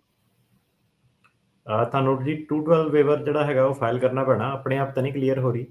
ਜੇ ਵੇਵਰ ਤੁਸੀਂ ਸਹੀ ਤਰੀਕੇ ਨਾਲ ਫਾਈਲ ਕਰੋਗੇ ਤੇ ਡਿਪੋਰਟੇਸ਼ਨ ਤਾਂ ਕਾਫੀ ਸਾਲਾਂ ਤੋਂ ਕਲੀਅਰ ਹੁੰਦੀਆਂ ਆਈਆਂ ਕੋਈ ਨਵਾਂ ਲਾਅ ਇਹਦੇ ਵਿੱਚ ਹੈ ਨਹੀਂਗਾ। ਸਹੀ ਤਰੀਕੇ ਨਾਲ ਫਾਈਲ ਕਰੋ ਤੇ ਟੈਕਸ ਟੁਕਸ ਭਰੇ ਹੋਏ ਆ ਤੇ ਗੁੱਡ ਕਰੈਕਟਰ ਆ ਤੇ ਬਿਜ਼ਨਸ ਰਨ ਜੇ ਹੋ ਰਿਹਾ ਤੁਹਾਡਾ ਇੱਥੇ ਤੇ ਡਿਪੋਰਟੇਸ਼ਨ ਤੁਹਾਡੀ ਟੁੱਟ ਸਕਦੀ ਹੈ ਬਿਲਕੁਲ। ਜੀ। ਸੋ ਉਹਦੇ ਲਈ ਕੰਟੈਕਟ ਜਿਹੜਾ ਆ ਤੁਸੀਂ ਕਰੋ ਵਕੀਲ ਸਾਹਿਬ ਹੁਣਾਂ ਨੂੰ, ਤੇ ਇਹਨਾਂ ਦਾ ਫੋਨ ਨੰਬਰ ਆ 415 909 0503 4159090503। ਦੇਖੋ ਜੀ, ਅੱਜ ਤੁਹਾਡੀ ਇੱਥੇ ਰੇਡੀਓ ਦੇ ਉੱਤੇ ਫੋਨ ਦੇ ਉੱਤੇ ਗੱਲ ਨਹੀਂ ਹੋ ਪਾ ਰਹੀ, ਤਾਂ ਤੁਸੀਂ ਇਹਨਾਂ ਦੇ ਆਫਿਸ ਦੇ ਵਿੱਚ ਕੰਟੈਕਟ ਕਰਕੇ ਜਿਹੜੀ ਵੀ ਤੁਸੀਂ ਸਲਾਹ ਲੈਣਾ ਚਾਹੁੰਦੇ ਆ ਉਸ ਦੇ ਲਈ ਅਪੁਆਇੰਟਮੈਂਟ ਜਿਹੜੀ ਉਹ ਤੁਸੀਂ ਇਹਨਾਂ ਨਾਲ ਬਣਾ ਸਕਦੇ ਹੋ। ਇਹਨਾਂ ਦੇ ਆਫਿਸ 'ਚ ਕਾਲ ਕਰੋ 415 909 0503 ਦੇ ਉੱਤੇ। ਅਗਲੇ ਆਪਣੇ ਕਾਲਰ ਨੇ ਲਖਬੀਰ ਜੀ। ਸਤਿ ਸ਼੍ਰੀ ਅਕਾਲ ਭਾਜੀ। ਸਤਿ ਸ਼੍ਰੀ ਅਕਾਲ। ਸਤਿ ਸ਼੍ਰੀ ਅਕਾਲ ਜੀ। ਭਾਜੀ ਮੈਂ 2009 ਦੇ ਵਿੱਚ ਅਸਾਲਮ ਦਾ ਕੇਸ ਲਾਇਆ ਸੀਗਾ ਜੀ। 2.5 ਸਾਲ ਤਾਂ ਪਹਿਲਾਂ ਥੱਲੇ ਰਿਹਾ ਕੇਸ, ਉਹਨਾਂ ਨੇ ਫਿਰ ਨਾ ਕਰਤੀ, ਫਿਰ ਉੱਪਰ ਗਿਆ ਹਨਾ। ਮੇਰੀ ਜੱਜ ਸੀਗੀ ਲਿਜ਼ਾਬੇਥ ਜੰਗ ਜੀ। ਉਦੋਂ ਤੋਂ ਹੀ ਉਹ ਹੁਣ ਚੇਂਜ ਹੋ ਗਈ ਆ ਭਾਜੀ ਜੀ। ਤੇ ਕੀ ਜਿਹੜੀ ਉਹਦੀ ਜਗ੍ਹਾ ਜੱਜ ਆਈ ਆ, ਮੇਰੀ ਡੇਟ 2023 ਦੀ ਆ, ਪਹਿਲਾਂ ਵੀ ਆ ਸਕਦੀ ਆ ਭਾਜੀ? ਜੇ ਤੁਹਾਡੀ ਡੇਟ 2023 ਦੀ ਸੈਟ, ਹਾਂਜੀ, ਉਹ ਪਹਿਲਾਂ ਵੀ ਆ ਸਕਦੀ ਹੈ ਤੇ ਬਾਅਦ ਚ ਵੀ ਆ ਸਕਦੀ ਹੈ, ਡਿਪੈਂਡਿੰਗ ਔਨ ਜੱਜ ਦੇ ਕਿੰਨਾ ਕੰਮ ਉਹਨਾਂ ਨੇ ਪਾਇਆ ਹੈ ਨਾ ਉੱਤੇ। So it can go both ways. ਪਹਿਲਾਂ ਆਉਂਦਾ ਤਾਂ ਘੱਟ ਹੀ ਚਾਂਸ ਆ, ਹੁਣ ਜਿਹੜੀ ਤਰੀਕਾਂ ਆ ਰਹੀਆਂ ਉਹ 2025 ਤੱਕ ਪਹੁੰਚ ਗਏ ਉਹਨਾਂ ਦੇ ਕੈਲੰਡਰ। ਅੱਛਾ ਅੱਛਾ ਭਾਈ, ਇੱਕ ਹੋਰ ਗੱਲ ਹੈ, ਜਿੱਦਾਂ ਮੈਂ 2009 ਚ ਲਾਇਆ ਸੀ ਕੇਸ, ਇਹਦੀ ਕੋਈ ਜਿੱਦਾਂ 4 10 20 ਸਾਲ ਕੋਈ ਲਿਮਟ ਵੀ ਹੁੰਦੀ, ਉਹਦੇ ਵਿੱਚ ਹਾਂ ਜਾਂ ਨਾ ਕਰਨੀ ਹੁੰਦੀ ਆ? ਨਹੀਂ, ਇਦਾਂ ਤਾਂ ਕੁਝ ਨਹੀਂ ਹੁੰਦਾ, ਪਰ ਇੱਕ ਇਹ ਹੈ ਕਿ ਇੱਕ ਚੀਜ਼ ਹੁੰਦੀ ਹੈ, ਚਲੋ ਪਹਿਲਾਂ ਨਹੀਂ ਮੈਂ ਦੱਸਿਆ ਰੇਡੀਓ ਦੇ ਉੱਤੇ, ਇੱਕ ਚੀਜ਼ ਹੁੰਦੀ ਹੈ ਰਿਟ ਆਫ ਮੈਂਡਮਸ ਨਾ। ਉਹ ਇੱਕ ਮੈਂਡਮਸ ਦਾ ਕੇਸ ਹੁੰਦਾ ਸਰਕਾਰ ਦੇ ਖਿਲਾਫ, ਤੁਸੀਂ ਫਾਈਲ ਕਰਕੇ ਉਹਨਾਂ ਨੂੰ ਕੰਪੈਲ ਕਰ ਸਕਦੇ ਆ ਕਿ ਬਹੁਤ ਜ਼ਿਆਦਾ ਦੇਰ ਲਾਤੀ, ਹੀਅਰਿੰਗ ਨਹੀਂ ਦਿੱਤੀ। ਪਰ ਓਬਵੀਅਸਲੀ ਸਰਕਾਰ ਕੋਈ ਸਾਨੂੰ ਬੈਨੀਫਿਟ ਚਾਹੀਦਾ, ਮੈਂ ਰეკਮੈਂਡ ਨਹੀਂ ਕਰੂੰਗਾ ਕਿ ਤੁਸੀਂ ਉਹ ਫਾਈਲ ਕਰੋ। ਤੇ ਕਈ ਕਲਾਇੰਟ ਆ ਜਿੱਦਾਂ ਉਹਨਾਂ ਦੇ ਬੱਚੇ, ਘਰ ਵਾਲੀ, ਉਹਨਾਂ ਦੇ ਥਰੂ ਜਿੱਦਾਂ ਹੋਰ ਆਪਸ਼ਨਾਂ, ਜਿੱਦਾਂ ਥੋੜ੍ਹੀਆਂ ਸਰਟਨ ਆਪਸ਼ਨਾਂ ਜਿਹੜੀਆਂ ਹੈਗੀਆਂ, ਉਹ ਲੋਕੀ ਜਿਹੜੀ ਮੈਂਡਮਸ ਆ ਉਹ ਕਰਕੇ ਆਪਣਾ ਕੰਪੈਲ ਕਰ ਸਕਦੇ ਆ ਕੋਰਟ ਨੂੰ ਛੇਤੀ ਹੀਅਰਿੰਗ ਵਾਸਤੇ। ਤੁਹਾਨੂੰ ਮੇਰੇ ਹਿਸਾਬ ਨਾਲ ਵੇਟ ਹੀ ਕਰਨਾ ਚਾਹੀਦਾ। ਤੇ ਜੇ ਤੁਹਾਡੇ ਜਿਹਨਾਂ ਦੇ ਇੱਕ ਹੁੰਦਾ ਮੋਸ਼ਨ ਟੂ ਐਡਵਾਂਸ, ਉਹ ਕੋਰਟ ਉਹ ਲੋਕਾਂ ਦੀ ਅਪਰੂਵ ਕਰਦੀ ਆ ਛੇਤੀ ਹੀਅਰਿੰਗ ਵਾਲੀ, ਜਿਹਨਾਂ ਦਾ ਪਿੱਛੇ ਕੋਈ ਮਾਪੇ ਨਹੀਂ, ਜਿਹਨਾਂ ਦੇ ਪਿੱਛੇ ਘਰ ਵਾਲੀ, ਘਰ ਵਾਲਾ ਜਾਂ ਬੱਚੇ ਜੇ ਹੈਗੇ ਆ, ਉਹਨਾਂ ਨੂੰ ਕੋਈ ਨੁਕਸਾਨ ਪਹੁੰਚ ਸਕਦਾ ਜਾਂ ਪਹੁੰਚਿਆ, ਉਹ ਲੋਕੀ ਆਪਣੀ ਜਿਹੜੀ ਹੈਗੀ ਆ ਮੋਸ਼ਨ ਟੂ ਐਡਵਾਂਸ ਫਾਈਲ ਕਰਕੇ ਆਪਣਾ ਕੇਸ ਛੇਤੀ ਕਰਾ ਸਕਦੇ ਨੇ। ਜੀ, ਥੈਂਕ ਯੂ ਜੀ, ਮਿਹਰਬਾਨੀ ਜੀ। ਠੀਕ ਹੈ, ਸਤਿ ਸ਼੍ਰੀ ਅਕਾਲ। ਸਤਿ ਸ਼੍ਰੀ ਅਕਾਲ ਜੀ। ਅਗਲੇ ਕਾਲਰ ਨੇ ਸ਼ਿੰਦਰ। ਹਾਂਜੀ ਸ਼ਿੰਦਰ ਜੀ, ਆਵਾਜ਼ ਸੁਣ ਰਹੀ ਹੈ ਤੁਹਾਨੂੰ ਸ਼ਿੰਦਰ ਜੀ? ਹੈਲੋ। ਹਾਂਜੀ ਹਾਂਜੀ, ਹੈਲੋ ਜੀ।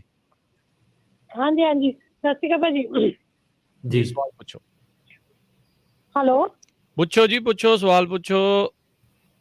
ਹਾਂਜੀ, ਮੈਂ ਇਹ ਸਵਾਲ ਹੈ, ਮੇਰੇ ਕੋਲ ਵਰਕ ਪਰਮਿਟ ਹੈ C14 ਦਾ, ਤੇ 31 ਮਾਰਚ ਨੂੰ ਖਤਮ ਹੋ ਰਿਹਾ ਨੇ, ਤੇ ਮੈਂ ਕਿੰਨੇ ਮਹੀਨੇ ਪਹਿਲਾਂ ਅਪਲਾਈ ਕਰ ਸਕਦੀ ਹਾਂ, ਤੇ ਕੀ ਫੀ ਆ? ਕੀ 90 ਦਿਨ ਵਾਲਾ ਕਿ 6 ਮਹੀਨੇ ਵਾਲਾ ਤੁਸੀਂ ਸੁਣਦੇ ਰਹੋ ਜੀ। ਇੱਕ ਆਪਣੇ ਜਿਹੜਾ ਸਾਹਮਣੇ ਸਵਾਲ ਆ ਅੰਕਾਰ ਸਿੰਘ ਹੁਣਾਂ ਦਾ, ਜਿਹੜਾ ਆਪਾਂ ਨੂੰ ਫੇਸਬੁੱਕ ਦੇ ਉੱਤੋਂ ਜੀ। ਅੱਛਾ ਜੀ, ਵਰਕ ਪਰਮਿਟ 6 ਮਹੀਨੇ ਪਹਿਲਾਂ ਤੁਸੀਂ ਅਪਲਾਈ ਕਰ ਸਕਦੇ ਹੋ, ਤੇ ਜੇ ਤੁਹਾਡੀ 485 ਪੈਂਡਿੰਗ ਹੈਗਾ ਤੇ ਫਿਰ ਤੁਹਾਡੀ ਕੋਈ ਫੀਸ ਨਹੀਂ ਹੈਗੀ ਇਹਦੀ, ਤੇ ਵਾਵਾ ਦੇ ਬੇਸ ਤੇ ਤੁਸੀਂ ਫਾਈਲ ਕੀਤਾ ਸੀਗਾ, ਫਾਈਲਿੰਗ ਫੀਸ ਨਹੀਂ ਹੈਗੀ। ਤੇ ਓਂਕਾਰ ਸਿੰਘ ਦਾ ਜਿਹੜਾ ਸੀਗਾ ਸਵਾਲ ਇਹ ਹੈ ਕਿ ਮਦਰ ਦਾ ਵੀਜ਼ਾ ਉਹਨਾਂ ਦਾ ਐਕਸਪਾਇਰ ਹੋ ਗਿਆ ਸੀਗਾ, ਪਹਿਲਾਂ ਟਰੈਵਲ ਨਹੀਂ ਕਰ ਪਾਏ ਕੋਵਿਡ ਕਰਕੇ, ਤੇ ਹੁਣ ਵੀਜ਼ਾ ਇਸ਼ੂ ਕਰਨ ਦਾ ਪ੍ਰੋਸੈਸ ਕੀ ਹੈਗਾ, ਤੇ ਜਿਹੜੀ ਉਹਨਾਂ ਨੂੰ DS 260 ਦੀ ਫੀਸ ਆ ਦੁਬਾਰਾ ਦੇਣੀ ਪੈਣੀ। ਹਾਂਜੀ ਬਿਲਕੁਲ, ਤੁਹਾਨੂੰ DS 260 ਦੁਬਾਰਾ ਫਾਈਲ ਕਰਨਾ ਪੈਣਾ। ਪ੍ਰੋਸੈਸ ਇਹ ਹੈ ਕਿ ਕੌਂਸਲੇਟ ਨੂੰ ਕੰਟੈਕਟ ਕਰੋ, ਉਹ ਤੁਹਾਡੀ ਜਿਹੜੀ DS 260 ਦੀ ਐਪਲੀਕੇਸ਼ਨ ਉਹਨੂੰ ਅਨਲੌਕ ਕਰ ਦੋਗੇ, ਤੇ ਤੁਸੀਂ ਦੁਬਾਰਾ ਰੀਫਿਲ ਕਰਕੇ DS 260 ਫੀਸ ਦੇ ਕੇ, ਜੇ ਤੁਹਾਡੇ ਮੈਡੀਕਲ ਤੇ ਪੁਲਿਸ ਕਲੀਅਰੈਂਸ ਐਕਸਪਾਇਰ ਹੋ ਗਈ ਸੀ, ਤੁਹਾਨੂੰ ਉਹ ਵੀ ਦੁਬਾਰਾ ਕਰਾਉਣਾ ਪੈਣਾ। ਸੋ ਆਫਕੋਰਸ ਫੀਸ ਤੁਹਾਨੂੰ ਦੇਣੀ ਪੈਣੀ ਹੈ, ਕਿਉਂਕਿ ਇਮੀਗ੍ਰੇਸ਼ਨ ਕੋ ਜੇ ਬੈਨੀਫਿਟ ਚਾਹੀਦਾ ਤਾਂ ਫੀਸ ਦੇਣੀ ਪੈਣੀ, ਉਹ ਨਹੀਂ ਉਹਨਾਂ ਨੇ ਮਾਫ ਕਰਨੀ ਜੀ। ਇੱਕ ਕੋਈ ਪੁੱਛ ਰਿਹਾ ਵੀ ਮੁੰਬਈ ਐਮਬੈਸੀ 60 ਦਿਨਾਂ ਦੇ ਜਿਹੜੇ ਆ ਉਹ ਨੋਟਿਸਿਸ ਘੱਲ ਰਹੇ ਨੇ ਬਾਰ-ਬਾਰ F4 ਵੀਜ਼ਾਸ ਦੇ ਲਈ, ਇਹਦਾ ਕੀ ਮਤਲਬ ਆ ਜੀ? ਸੋ ਆਈ ਡੋਨਟ ਨੋ ਵੀ ਕੀ ਮਤਲਬ ਹੈ। ਨਹੀਂ, ਇਹ ਸਵਾਲ ਇਹਨਾਂ ਦਾ ਪੂਰਾ ਕੰਪਲੀਟ ਨਹੀਂ ਹੈਗਾ, ਮੈਨੂੰ ਨਹੀਂ ਪਤਾ ਕੀ ਗੱਲ ਕਰ ਰਿਹਾ ਜੀ। ਠੀਕ ਹੈ ਜੀ, ਆਪਾਂ ਅਗਲੇ ਕਾਲਰ ਉਹਨਾਂ ਨਾਲ ਗੱਲ ਕਰਦੇ ਹਾਂ। ਪਵਨਦੀਪ। ਹਾਂਜੀ, ਸਤਿ ਸ਼੍ਰੀ ਅਕਾਲ ਵੀਰ ਜੀ। ਸਤਿ ਸ਼੍ਰੀ ਅਕਾਲ ਜੀ। ਸਤਿ ਸ਼੍ਰੀ ਅਕਾਲ ਜੀ। ਹਾਂਜੀ, ਮੈਂ ਸਿਟੀਜ਼ਨ ਹੋਣ ਤੋਂ ਬਾਅਦ 2019 ਦੇ ਵਿੱਚ ਆਪਣੇ ਭਰਾਵਾਂ ਦੇ ਪੇਪਰ ਭਰੇ ਸੀਗੇ, ਤੇ ਪਰ ਉਹਨਾਂ ਦੀ ਅਪਰੂਵਲ ਲੈਟਰ ਹੁਣ ਆ ਚੁੱਕੀ ਹੈ, ਮੈਨੂੰ ਵੀ ਉਹਨਾਂ ਦਾ ਕੇਸ NVC ਕੋ ਚਲੇ ਗਿਆ ਆ, ਤੇ ਅਸੀਂ ਉਹਨਾਂ ਦਾ ਅਕਾਊਂਟ ਬਣਾ ਕੇ ਉਹਨਾਂ ਦਾ ਪ੍ਰੋਸੈਸ ਸ਼ੁਰੂ ਕਰੀਏ ਜਾਂ ਥੋੜਾ ਵੇਟ ਕਰੀਏ? ਤੁਸੀਂ ਉਹਨਾਂ ਦਾ ਇਦਾਂ ਹੈ ਕਿ ਭਰਾਵਾਂ ਦੇ ਜਿਹੜੇ ਤੁਸੀਂ ਕੇਸ ਕੀਤੇ ਸੀਗੇ ਉਹਦੀ ਵੇਟ ਬਹੁਤ ਜ਼ਿਆਦਾ, ਤੁਸੀਂ ਅਕਾਊਂਟ ਜਿੱਥੇ ਤੁਹਾਨੂੰ ਸਿਸਟਮ ਜੇ ਲੌਕ ਕਰਤਾ ਬਣਾ ਲਓ, ਪਰ 15-16 ਸਾਲ ਤੋਂ ਪਹਿਲਾਂ ਆ ਨਹੀਂ ਸਕਦਾ ਉਹਨਾਂ ਦਾ ਨੰਬਰ, ਭਾਵੇਂ ਤੁਹਾਡਾ ਜਿਹੜਾ 130 ਅਪਰੂਵ ਵੀ ਹੋ ਗਿਆ। ਉਹ ਨੋਟਿਸ ਦਾ ਕੋਈ ਪਰਪਸ ਨਹੀਂ, ਮਤਲਬ ਵੇਟ ਟਾਈਮ ਨਹੀਂ ਉਹਨੇ ਕਿਉਂ ਕਰਨਾ, ਟਾਈਮ ਉਹਨਾਂ ਹੀ ਉਹ ਲੱਗਣਾ ਲੱਗਣਾ ਜੀ। ਇਨਫੈਕਟ ਫਾਇਦਾ ਹੁੰਦਾ ਹੈ ਜੇ ਥੋੜਾ ਡਿਲੇ ਦੇ ਵਿੱਚ ਰਹਿ ਜਾਂਦਾ ਆ, ਉਹਦੇ ਵਿੱਚ ਆ ਵੀ ਨਿਆਣੇ ਜਿਹੜੇ ਆ ਫਿਰ ਉਹਨਾਂ ਦੇ ਲਈ ਸੌਖ ਹੋ ਜਾਂਦੀ, ਫਿਰ ਉਨੇ ਹੀ ਸਾਲ ਜਾਂ ਉਨਾ ਹੀ ਸਮਾਂ ਜਿਹੜਾ ਉਹਨਾਂ ਦੀ ਉਮਰ ਦੇ ਵਿੱਚੋਂ ਬਾਅਦ ਚੋਂ ਕੱਟ ਲਿਆ ਜਾਂਦਾ ਆ। ਦੇਖੋ ਚਾਅ ਚੜ ਜਾਂਦਾ ਬੰਦੇ ਨੂੰ 130 ਅਪਰੂਵ ਹੋ ਗਿਆ, ਪਰ ਕਈ ਵਾਰੀ ਨੁਕਸਾਨ ਕਰ ਜਾਂਦਾ ਨਿਆਣਿਆਂ ਦੇ ਲਈ। ਤੇ ਇੱਕ ਸਵਾਲ ਆਪਾਂ ਨੂੰ ਪੁੱਛਦੇ ਨੇ ਫੇਸਬੁੱਕ ਤੋਂ ਵੀ ਕਿਹੜੀ ਕੋਵਿਡ ਵੈਕਸੀਨ ਅਪਰੂਵ ਕੀਤੀ ਹੈ ਜਿਹੜੇ ਇੰਡੀਆ ਤੋਂ ਜਿਹੜੇ ਨਵੇਂ ਇਮੀਗ੍ਰੈਂਟਸ ਆ ਜਾਂ ਜਿਨ੍ਹਾਂ ਨੇ ਵਿਜ਼ਟਰ ਵੀਜ਼ੇ ਤੇ ਵੀ ਜਦੋਂ ਇਹਨਾਂ ਨੇ ਖੋਲ ਦੇਣਾ ਆ, ਕੁਛ ਉਹਨਾਂ ਨੇ ਇਸ ਦੇ ਬਾਰੇ ਵੀ ਜਾਣਕਾਰੀ ਦਿੱਤੀ ਜਾਂ ਜਿਹੜੀ ਵੀ ਲੱਗ ਰਹੀ ਹੈ ਉਹੀ ਅਪਰੂਵਡ ਆ? ਜਿਹੜੀ ਤਾਂ ਇੱਥੇ US ਦੇ ਵਿੱਚ ਆ ਉਹ ਤਾਂ ਸਾਰੀਆਂ ਜਿਹੜੀਆਂ ਜੈਨਸਨ, ਫਾਈਜ਼ਰ ਸਾਰੀਆਂ, ਤੇ ਜਿਹੜੀ ਇਹ ਸੀਗੀ ਜਿਹੜੇ ਮੈਡੀਕਲ ਸਬਮਿਟ ਕਰਨੇ ਹੁੰਦੇ ਆ 693 ਇੱਥੇ USCIS ਆਫਿਸਰ ਨੇ, ਉਹਨਾਂ ਦੀ USCIS ਆਫਿਸ ਵੱਲੋਂ ਅਪਡੇਟ ਸੀਗਾ। ਜਿਹੜੀ ਇੰਡੀਆ ਜਿਹੜੀਆਂ ਐਮਬੈਸੀਆਂ ਬੂਸੀਆਂ ਉਹ ਤਾਂ ਜਿਹੜਾ ਜਿਹੜੀ ਜਿੱਥੇ ਦੀ ਜਿਹੜੀ ਕੰਟਰੀ ਉਹਨੂੰ ਪਤਾ ਨਹੀਂ ਹੁਣ ਇੰਡੀਆ ਦੇ ਵਿੱਚ ਕਿਹੜੀ ਚੱਲ ਰਹੀ ਹੈ ਕਿਹੜੀ ਨਹੀਂ ਚੱਲ ਰਹੀ ਹੈ, ਪਰ ਆਫਕੋਰਸ ਉਹ ਤੁਹਾਨੂੰ ਦੱਸ ਦੇਊਗੇ ਉੱਥੇ ਕਿ ਕਿਹੜੀ ਉਹਨਾਂ ਨੇ ਕਰਨੀ ਆ ਜਾਂ ਕਿਹੜੀ ਨਹੀਂ ਕਰਨੀ। ਮੈਨੂੰ ਪਤਾ ਨਹੀਂ ਉਸ ਬਾਰੇ, ਇੰਡੀਆ ਦੇ ਬਾਰੇ ਕੋਈ ਉਹਨਾਂ ਨੇ ਅਜੇ ਅਨਾਉਂਸਮੈਂਟ ਨਹੀਂ ਕੀਤੀ ਕਿਹੜੀ ਵਾਲੀ ਕੀਤੀ। ਠੀਕ ਹੈ ਜੀ। ਤੇ ਇੱਕ ਜਾਣੇ ਪੁੱਛ ਰਹੇ, ਕਹਿੰਦੇ ਵੀ ਉਹਨਾਂ ਦੀ ਨੀਸ ਨਰਸ ਹੈਗੀ ਆ ਤੇ ਉਹ ਕਹਿੰਦੇ ਵੀ ਸਪਾਂਸਰ ਕਰਨ ਨੂੰ ਰੈਡੀ ਆ, ਉਹਨਾਂ ਨੂੰ ਇੱਥੇ ਅਮਰੀਕਾ 'ਚ ਬੁਲਾਉਣ ਦੇ ਲਈ ਕੋਈ ਆਪਸ਼ਨ ਉਹਨਾਂ ਦੇ ਲਈ ਹੈ ਨਰਸਿਸ ਦੇ ਲਈ, ਖਾਸ ਕਰਕੇ ਆਈ ਥਿੰਕ ਪੁੱਛਣਾ ਚਾਹੁੰਦੇ ਆ। ਇੰਡੀਆ ਵਾਲਿਆਂ ਦੀ ਪ੍ਰੋਬਲਮ ਇਹ ਹੈ ਕਿ ਜਦੋਂ ਤੁਸੀਂ ਪਹਿਲਾਂ ਤਾਂ ਇਹ ਹੈ ਕਿ ਇੱਕ ਇੰਪਲੋਇਰ ਚਾਹੀਦਾ ਹੁੰਦਾ ਤੁਹਾਨੂੰ ਸਪਾਂਸਰ ਕਰਨ ਲਈ, ਤੇ ਇੰਪਲੋਇਰ H1B ਲਈ ਸਪਾਂਸਰ ਕਰਦਾ, ਉਹਦੀ ਲੋਟਰੀ ਆ, 40% ਚਾਂਸ ਹੁੰਦੇ ਆ, ਹਰ ਸਾਲ ਫਰਵਰੀ ਦੇ ਵਿੱਚ ਖੁੱਲ੍ਹਦੀ ਹੈ, ਫਰਵਰੀ-ਮਾਰਚ ਟਾਈਮ ਫਰੇਮ ਦੇ ਵਿੱਚ। ਤੇ ਤੁਹਾਨੂੰ ਇੱਕ US ਇੰਪਲੋਇਰ ਚਾਹੀਦਾ, ਰਿਸ਼ਤੇਦਾਰ ਇੱਦਾਂ ਆਸਾਨ ਨਹੀਂ ਕਿਸੇ ਤੇ ਕਰ ਸਕਦੇ, ਤੇ ਉਹਦੀ ਰਿਕੁਆਇਰਮੈਂਟ ਇਹ ਹੈਗੀ ਕਿ ਡਿਗਰੀ ਚਾਹੀਦੀ 4 ਸਾਲ ਦੀ ਪੋਜੀਸ਼ਨ ਦੇ ਰਿਲੇਟਡ। ਤੇ ਜੇ ਆਹ ਚੀਜ਼ਾਂ ਮੀਟ ਹੁੰਦੀਆਂ, ਕੋਈ ਵੀ ਬਿਜ਼ਨਸ ਜਿਹੜਾ ਹੈਗਾ ਪੰਜਾਬੀ 4 ਸਾਲ ਦੀ ਡਿਗਰੀ ਵਾਲੇ ਬੰਦੇ ਨੂੰ ਉਹ ਸਪਾਂਸਰ ਕਰ ਸਕਦਾ। ਤੁਸੀਂ 5-10 ਬੰਦਿਆਂ ਨੂੰ ਟਰਾਈ ਕਰੋ ਸਪਾਂਸਰ, ਪਹਿਲਾਂ ਇਨੀਸ਼ੀਅਲੀ ਕਰਕੇ ਦੇਖੋ ਕਿ ਇਹਨਾਂ ਦਾ ਲੱਕ ਲੱਗਦਾ, ਲੋਟਰੀ ਲੱਗਦੀ ਆ, ਫਿਰ ਤੁਸੀਂ ਉਹਨੂੰ ਇਹਦੇ ਬਾਰੇ ਆਪਾਂ ਫਿਰ ਦੁਬਾਰਾ ਇੱਕ ਐਪੀਸੋਡ ਕਰਾਂਗੇ, ਇੱਕ ਡਿਫਰੈਂਟ ਐਪੀਸੋਡ ਜਿਹੜਾ ਉਹ ਆਪਾਂ ਡਿਸਕਸ ਕਰਾਂਗੇ। ਸੋ ਤੇ ਤਰੀਕਾ ਹੈ ਗ੍ਰੀਨ ਕਾਰਡ ਦੀ ਜਿਹੜੀ ਸਪਾਂਸਰ ਦੀ ਪ੍ਰੋਬਲਮ ਹੈ ਕਿ ਜੇ ਕੋਈ ਹੋਰ ਕੰਟਰੀ ਤੋਂ ਹੋਵੇ ਉਹਦਾ ਤਾਂ ਕੰਮ ਸੌਖਾ, ਕਿਉਂਕਿ 2-3 ਸਾਲਾਂ 'ਚ ਆ ਜਾਂਦਾ। ਜਿਹੜੇ ਇੰਡੀਆ ਵਾਲੇ ਆ ਐਮਪਲੋਇਮੈਂਟ ਬੇਸਡ ਵਾਲੇ, ਉਹਨਾਂ ਦਾ 15 ਸਾਲ ਦਾ ਵੇਟਿੰਗ ਟਾਈਮ ਆ, ਤੇ ਉਹਨਾਂ ਨੂੰ ਕੋਈ ਫਾਇਦਾ ਨਹੀਂ ਸਪਾਂਸਰ ਕਰਕੇ ਇੰਨੀ ਦੇਰ। 15 ਸਾਲ ਬਹੁਤ ਜ਼ਿਆਦਾ ਲੰਬਾ ਟਾਈਮ ਆ ਜੀ।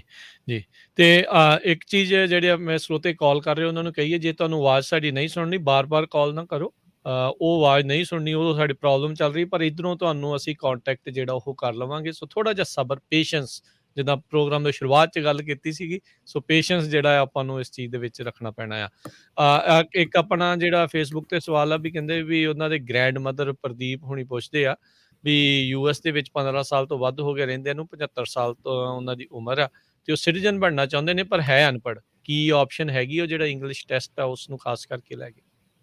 ਜੀ, ਸੋ ਬਿਲਕੁਲ ਜਿਹੜਾ ਵੀ ਬੰਦਾ 50 ਸਾਲ ਤੋਂ ਜ਼ਿਆਦਾ ਉਮਰ ਵਾਲਾ ਤੇ 20 ਸਾਲ ਇੱਥੇ ਰਿਹਾ, ਉਹਨੂੰ ਕਹਿੰਦੇ 50-20 ਐਕਸੈਪਸ਼ਨ, ਤੇ ਜਿਹਦੀ 55 ਸਾਲ ਤੋਂ ਜ਼ਿਆਦਾ ਉਮਰ ਆ ਤੇ 15 ਸਾਲ ਇੱਥੇ ਰਿਹਾ, ਉਹਨੂੰ ਕਹਿੰਦੇ 55-15 ਐਗਜ਼ੈਂਪਸ਼ਨ।